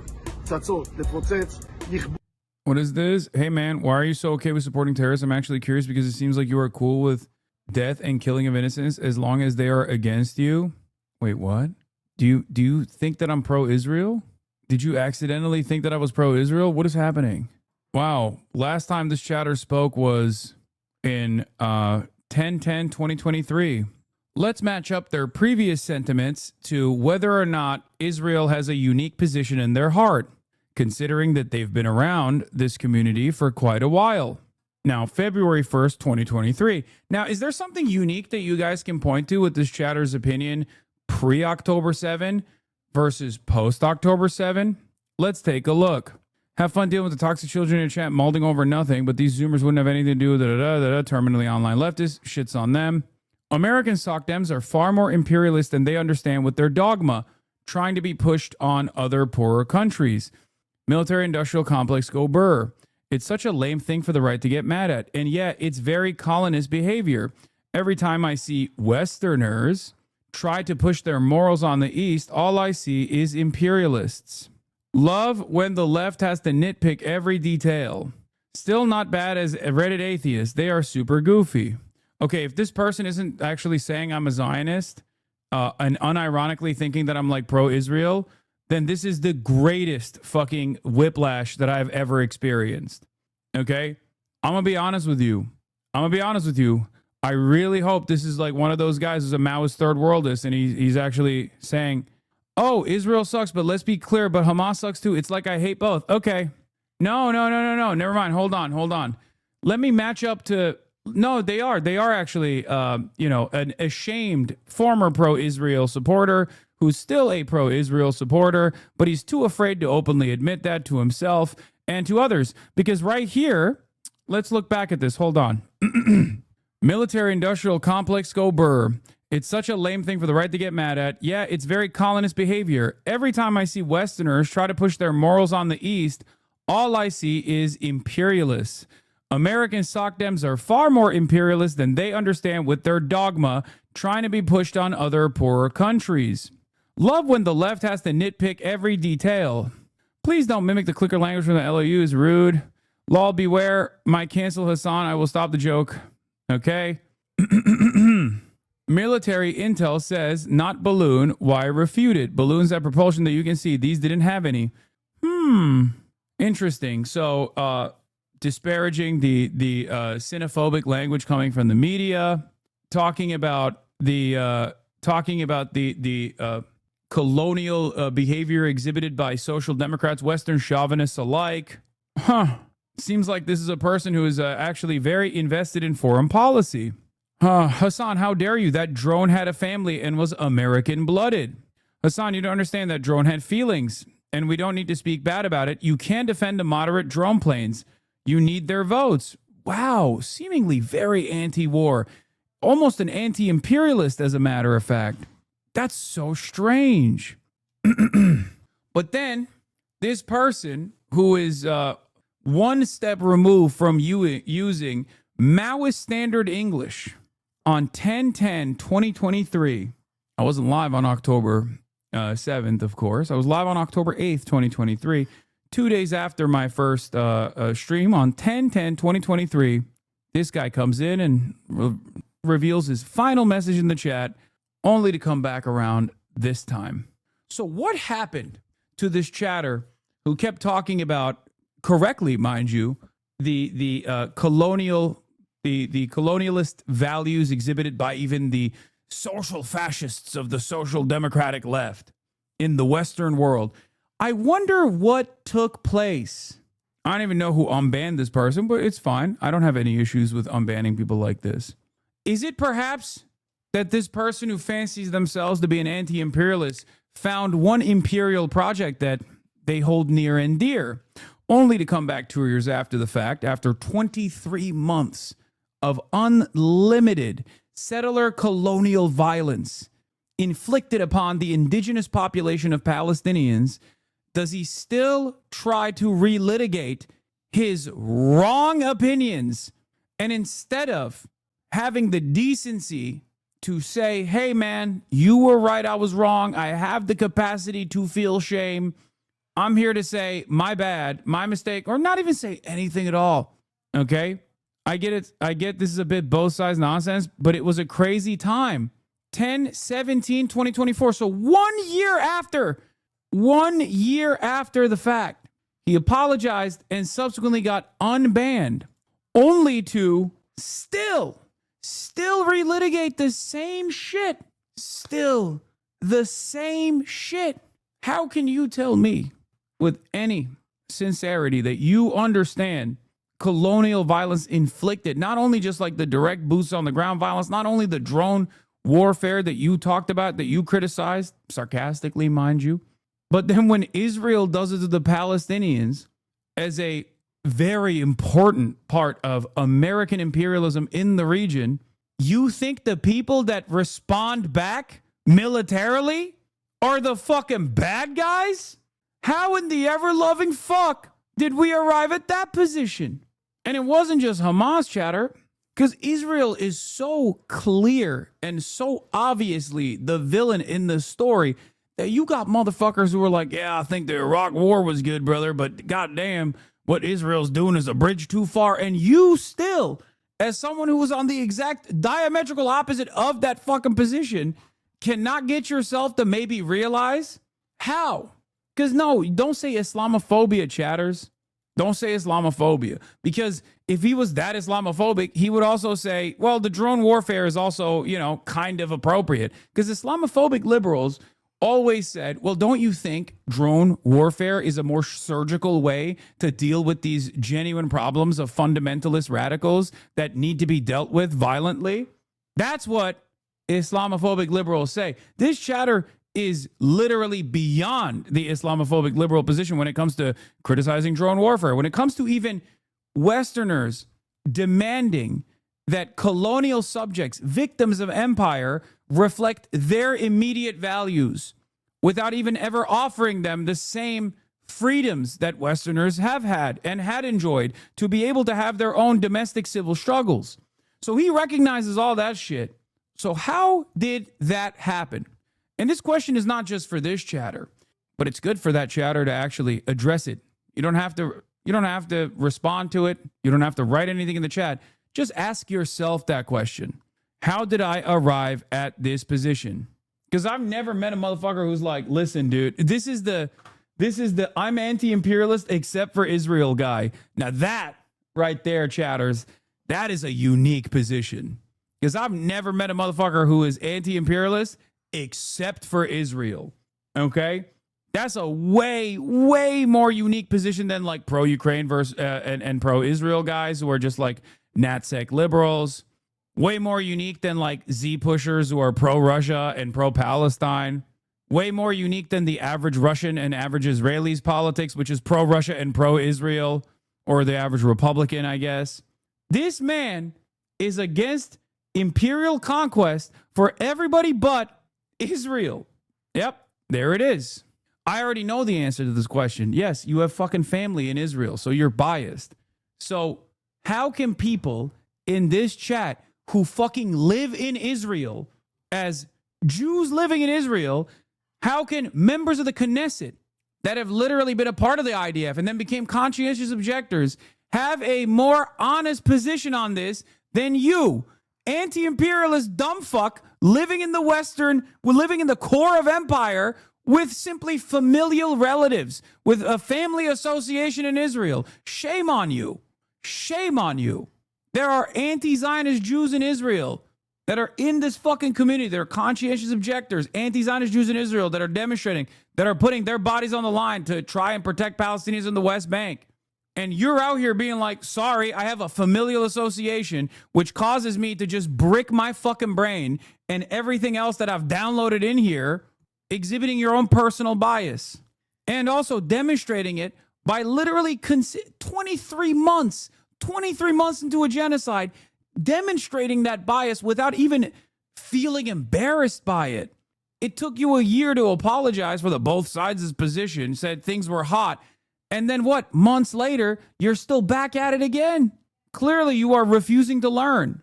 I went through a serious whiplash. You can shame all you want. It's called growth over years and changing opinions. No, dumbass. We're making fun of you for not changing your opinions, your core. Okay, your fundamentals are busted if you don't understand how Israel set the stage for October 7 to happen, how America set the stage for October 7 to happen. That's the problem. You are fundamentally at odds here, and you act like you are actually unironically embarrassed by the previous position that you held, and yet the resentment still carried over. How do you not get it? Yeah, I say we leave the Middle East entirely. They all suck. I went through a serious whiplash on October 7. I saw people supporting Hamas, but then I saw Israel went way off the rails. Yeah, you misunderstood fundamentally how October 7 happened, okay? The reason that people were, from your estimation, quote unquote, supporting Hamas was because they were simply more knowledgeable than you about what Israel had done prior. People like myself didn't come out and were like, oh, thank God Hamas did this. Of course not, because many understood exactly what was coming.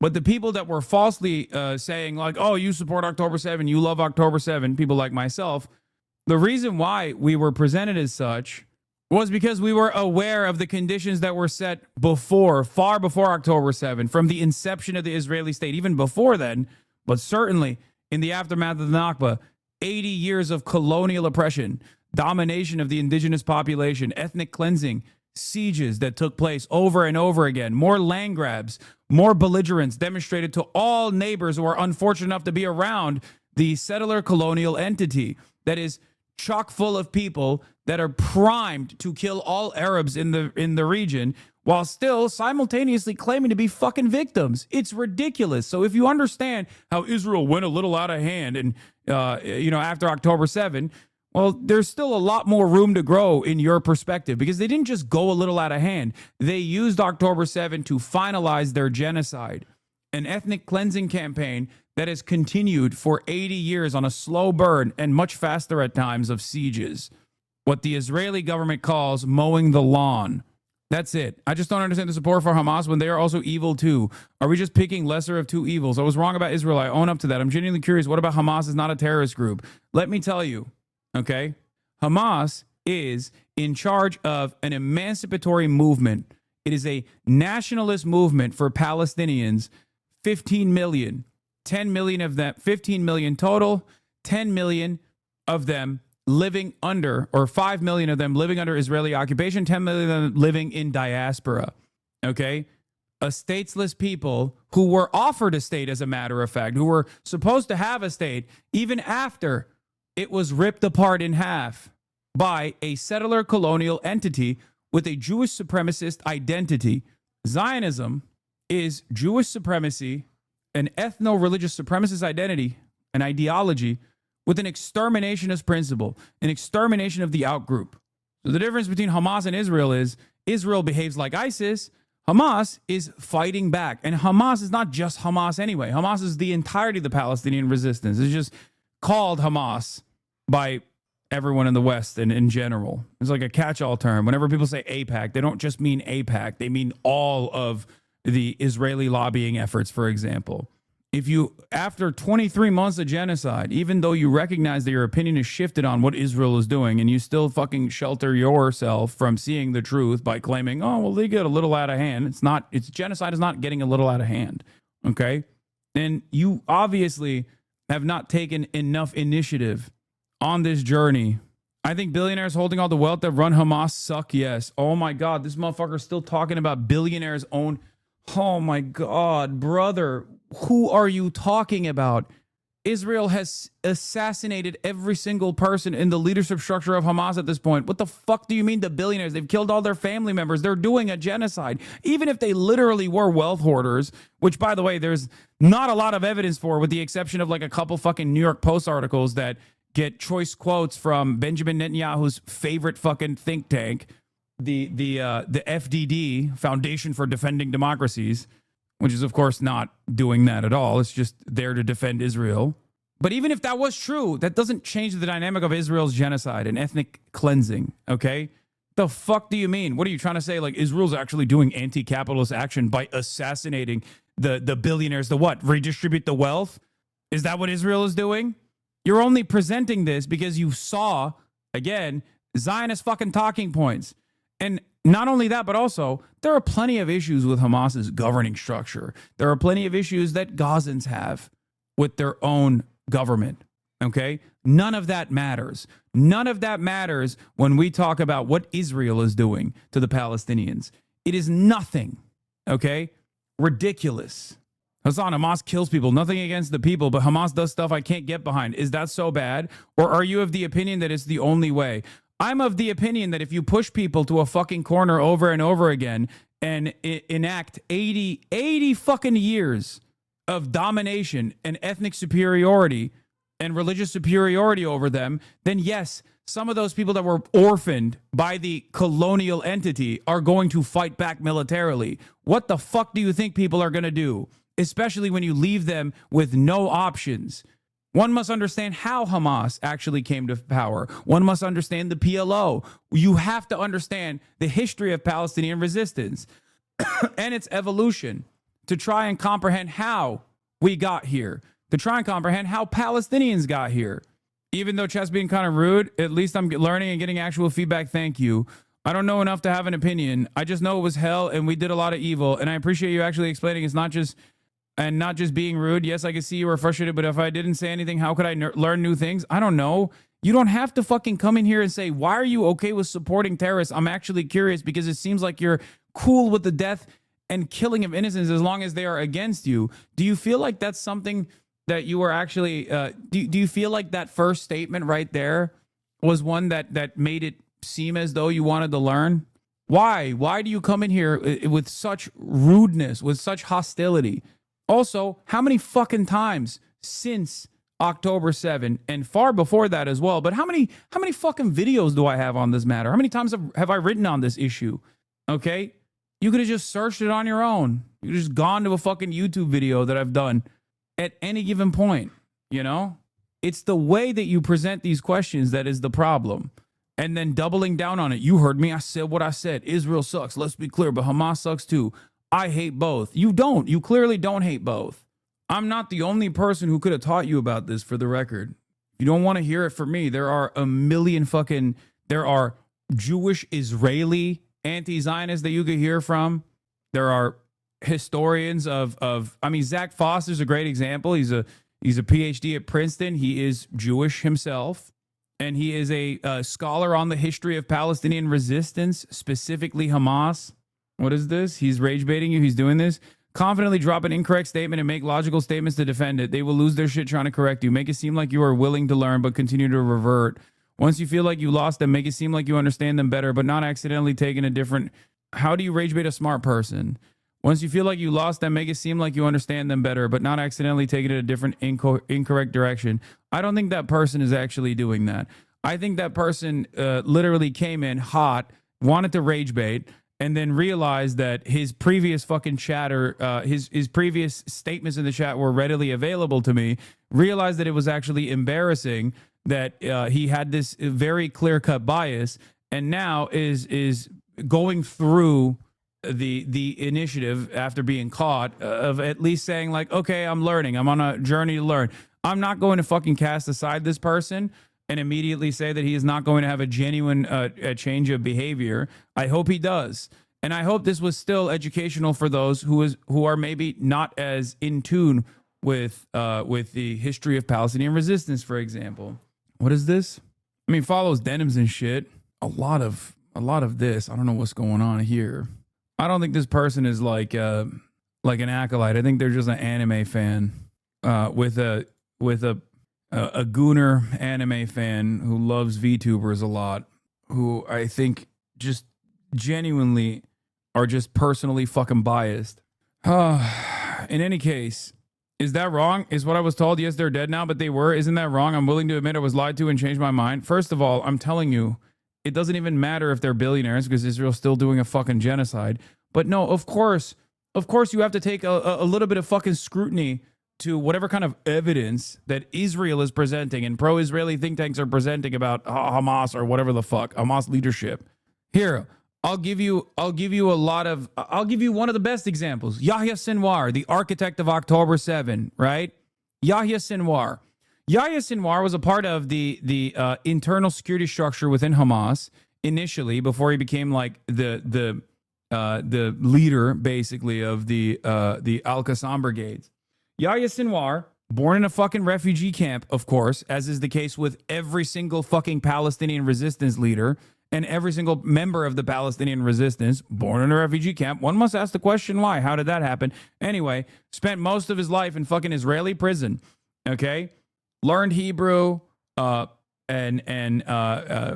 translated a lot of Israeli works into Arabic, okay? Yahya Sinwar, presented as this incredibly barbaric, anti-Semitic guy. Actually, that's not even the case. I feel like because of his like friendship with the Israeli dentist when he was in prison and stuff, has actually offered unique insight into his background, even in Israeli society. But he's like the arch villain of Israel, right?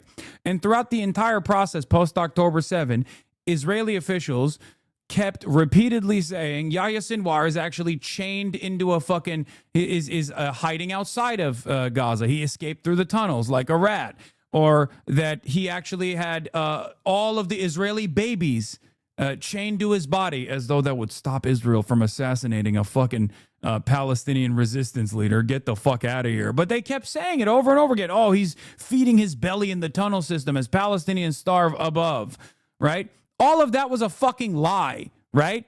How did he die? He died fighting. He died on pure accident, for the record. Israel did not know that they were actually targeting Yahya Sinwar. They were just doing the same shit that they do every goddamn day. They shelled him with a tank, and then they sent in a fucking drone. And only after a day later, when those diaper brigade cowards were finally able to go into the fucking building that they'd blown up, did they find him, his body. In his pocket, he had like, what, Mentos. That's it. He was also starving. He died fighting. So what? That was a fucking lie. I thought he was supposed to be in Qatar, right? That's what Israel was saying. So why the fuck do you believe when they say, oh, all these guys? Ismail Haniyeh, also assassinated in Tehran, leader of the Politburo, has nothing to do with Al-Qassam brigades, right? These are two totally separate fucking groups at this point, okay? In charge of Hamas's civil governance affairs is the principal negotiator talking to Israel throughout this ceasefire process that never came about. They killed him in Tehran. They had already killed most of his family deliberately. So why the fuck would you believe whatever Israel has to say about Hamas's leadership? The most interesting aspect of Yahya Sinwar's death, his execution, his martyrdom, was that Israel thought this would be humiliating for the Palestinians. What Israel didn't realize was that the rest of the world was so disgusted with their actions that they actually elevated Yahya Sinwar's status by showing that they had lied about him over and over again. This has been a dramatic miscalculation for Israel and Zionists in general.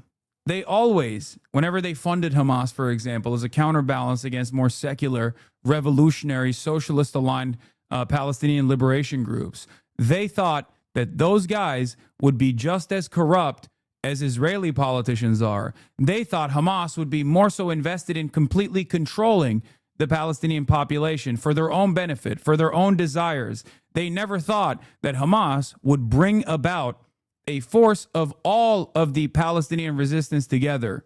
They did not think that Hamas would consistently advocate to release people like Marwan Barghouti, who would, if he was ever to be released from Israeli prison, would become the singular leader for all Palestinians. They never thought that Hamas would actually argue to release politicians like Palestinian resistance figures that are actually antagonistic to Hamas. That's the big problem. They thought they could fund Hamas because they're fucking reactionary, fundamentalist, Islamist guys. They could just say, oh, these guys are just like crazy ISIS-style Muslims. They thought they could present the Palestinian resistance forces like that. And whenever Hamas militarily resisted against Israel's incursions in the West Bank, then they could just go back and control how high the fires burn. That's what Benjamin Netanyahu's statement was. I entirely agree with you, but I feel like so many are not ready to have those talking points yet. Thinking of my boomers at the moment, I know, but I have never shied away from saying those things. You know, I think you have to treat people like they're not stupid. And it would be as though I'm treating you like a fucking moron if I were to say, what do you expect people to do after they have been brutalized for 80 plus years? When I ask someone that question, a lot of people make that decision in their minds. If they don't see Palestinians as human beings, they say, well, you know, the way they resisted was still barbaric. If you push people in a corner and you tell them that the only way you can get out of this is to fight back, they're going to fight back. Ultimately, every single thing that I mention here is not bias. It's just an accurate reflection of historical events that have taken place. Okay? I do not have a dog in this fight beyond emancipation for Palestinians, sovereignty for Palestinians. Okay? That's what I care about. If they got their freedom, if they got their sovereignty and they chose not to elect Hamas as their leadership, then great, who cares? You know? Who cares? It's not up to me, it's up to them. If they choose Hamas, then they choose Hamas. Once again, it's not up to us to make this assessment. Ridiculous. Anyway, I hope this was educational for you, chatter. I don't know, because it seems like I would say that I'm okay with being shamed if it means I learn, but also okay. Why does Israel say I can't boycott them if I'm a teacher? No country should have that power. To me, that's not okay, and it's grounds for cutting ties. If you can make them reflect their politics, would you? I mean, my politics are my politics because I think it's better for the overall public good. So yeah, it would be awesome. It's like asking me if you could make the American government reflect your politics, would you? Yeah, the answer is yes. I don't know if you read it, but the chatter had family in Israel during October 7th. That's why they snapped. I know. But if that chatter was in here, when I was interviewing fucking Minister of the Knesset, Ofer Kasif, like what, 3 days after he chirped at me on like 13/10, you know, or I mean 10/13, 2023, he would have probably had a much better understanding of what the fuck is actually going on instead of leaning into his biases because of his like family relationships. Y'all, the Rage Bait tweet was true. Why are we getting distracted? Because I think it's still a productive conversation to have. Shut the fuck up. Okay? That's why. Sometimes, even when I get rage baited, I try to turn that into a productive incident. And this, I think, is productive. It's not even productive just because he's going to change his mind. Only time will tell if he actually does. And that's his own situation. But there are plenty of other people who might not have learned all of this stuff. Because I talk about this every day, but sometimes you don't hear me say it, you know? There's always someone who's learning new things in here. Is 34 minutes away from his record of longest running one guy? No, not even close. Hey, place. It's crazy. People look at Hamas as this evil, scary group, but any form of media they grew up with showed there's the same resistance groups like in Star Wars or Lord of the Ring. Would you call the Jedis a terrorist group? I mean, yeah, to explain it to Americans, you got to be like, imagine a Jedi. Like, no, man. The reason why they see them as like scary, evil people is because of racism. They just think like Arabs are not human. They're like a parasitic force that's just like responding to stimuli. Okay? Only after the dust is settled and many decades have passed do liberals finally come to the conclusion that maybe they weren't these like evil guys that we thought they were. Okay? The example that obviously comes to mind is literally Star Wars. George Lucas presented the Viet Cong as the good guys in Star Wars. America was the Empire, the bad guys in Star Wars. How many people that watch Star Wars learned that lesson? Very few. No, they didn't win their election because they had Israeli state support. That's literally untrue. Hamas was supported by Israel after they won their election. Okay? And even then, there was a different purpose for it. The reason why they won their election, and you're wrong, and I'll explain to you exactly why. The reason why they won their election was because of the collapse of the so-called peace process. Okay, the back and forth negotiations conducted by Arafat up until that very moment had only led to more incursions and more expansion in Palestinian territory in the West Bank. There was a contiguous statehood offered to the Palestinians as a direct consequence of the stalemate that was presented when Palestinians tried to negotiate with Israel. They never actually had an even partnership in the negotiations process, and the United States of America constantly fucked them over. The Authority, led by Fatah at the time, was also seen as understandably seen by Palestinians as a part of the Israeli security apparatus, even though there had been times when they'd obviously resisted against the Israeli military in like the Second Intifada, for example. But ultimately, Palestinians were fed up. There's also obviously a successful resistance force that the Palestinians had seen, a resistance force that actually was able to successfully push Israel out of their borders. You had the successes of Hezbollah, and in the aftermath of the collapse of the fucking so-called peace process, Palestinians were looking for a party that was not actually seen as collaborators with the Israeli project. Okay? When Arafat went into the peace process, he was unimaginably popular. Okay? Insanely popular. Everyone was like, this is fucking amazing. We're finally going to have statehood. By the end of that fucking process, they were like, holy shit. This thing was dangled in front of us, and it amounted to nothing. It amounted to death, and it amounted to destruction. Just filed an FBI report on you, or I'm going to do it again tomorrow. You're a fucking baboon, chatter. Okay? You are a fucking baboon. Do you understand? File 1 million FBI reports on me. I am not saying anything that is illegal, you fucking moron. You fucking donkey. You scared little bitch. You fucking coward. Suck my dick. File one every day. You think the FBI doesn't know half the shit I say? What are you, fucking stupid? Imagine like having an academic conversation about the history of resistance movements as it pertains to the Israeli-Palestinian conflict, and this stupid fucking idiot is like, oh, I'm telling the feds. What do you think they're gonna do? Learn a thing or two about Hamas? Is that what you think is gonna happen here? You fucking idiot. You spineless, immoral little cowardly worm. Oh, these things are scaring me. Please, FBI, come and get him, please. Dumbass. I can't believe it. Anyway, as I was saying, in the aftermath of the collapse of the fucking so-called peace process, Palestinians wanted an uncorruptible force. That's why Hamas won the plurality. And then, after that, America, which had previously facilitated the elections to begin with, that allowed the elections to take place to begin with, realized that their guys lost. So when Fatah lost, they tried to do a coup, and they failed because Hamas actually fought back, and they took over complete control over the Gaza Strip. That is the story of Hamas. From 1978, when it was a Muslim Brotherhood cutout that was an Islamic charity, all the way to a militant resistance organization that evolved its tactics in resisting against the Israeli state, going from simply resisting non-violently and non-militarily to resisting militarily against military targets and police targets, to then actually, in the aftermath of the massacre, the Baruch Goldstein massacre, changing its tactics to actually directly killing civilians as well. Now, you might think it's a misstep to do that to Israeli society. I certainly do as well. There are plenty of people who have actually studied successful forms of resistance that the Western world would call terrorists. And they also sometimes are not of the same mind on this.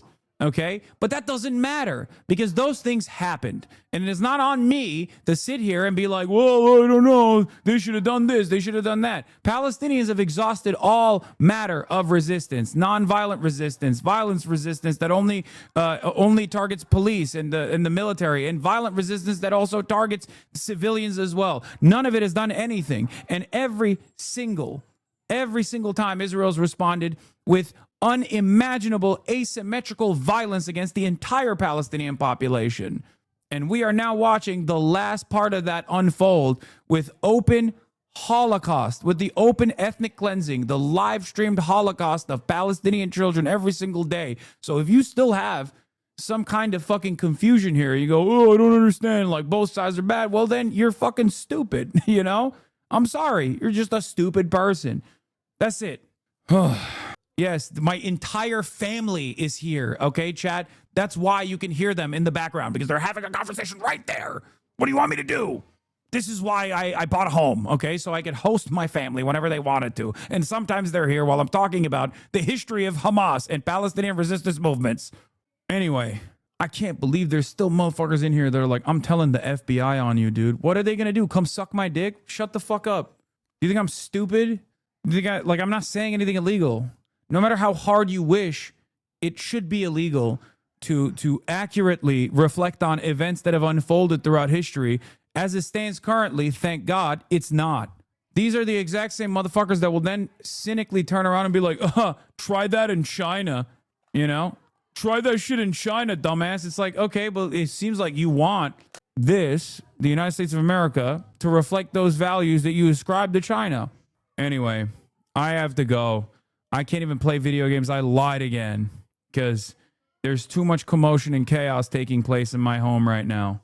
Anyway, I have a special project that I'm filming tomorrow, and you won't be able to see it until it comes out, and I can't tell you what it is. But I love you guys, and I think it was still somewhat of a productive conversation that took place. And I'll be back on Monday, okay? I'm not going to be live tomorrow, like I said, because I have something that I'm streaming, something that I'm filming. But I will be back. I will be back on Monday. All right, I'm going to go hang out with my brother now and my family. What is happening with this fucking... Oh, my God. What is happening? Peace, everybody. Bye-bye. Sunny Los Angeles, California, says Hassan. The starlight to the starlight to the topic just begun. There is again, her sun is streaming, her sun is streaming.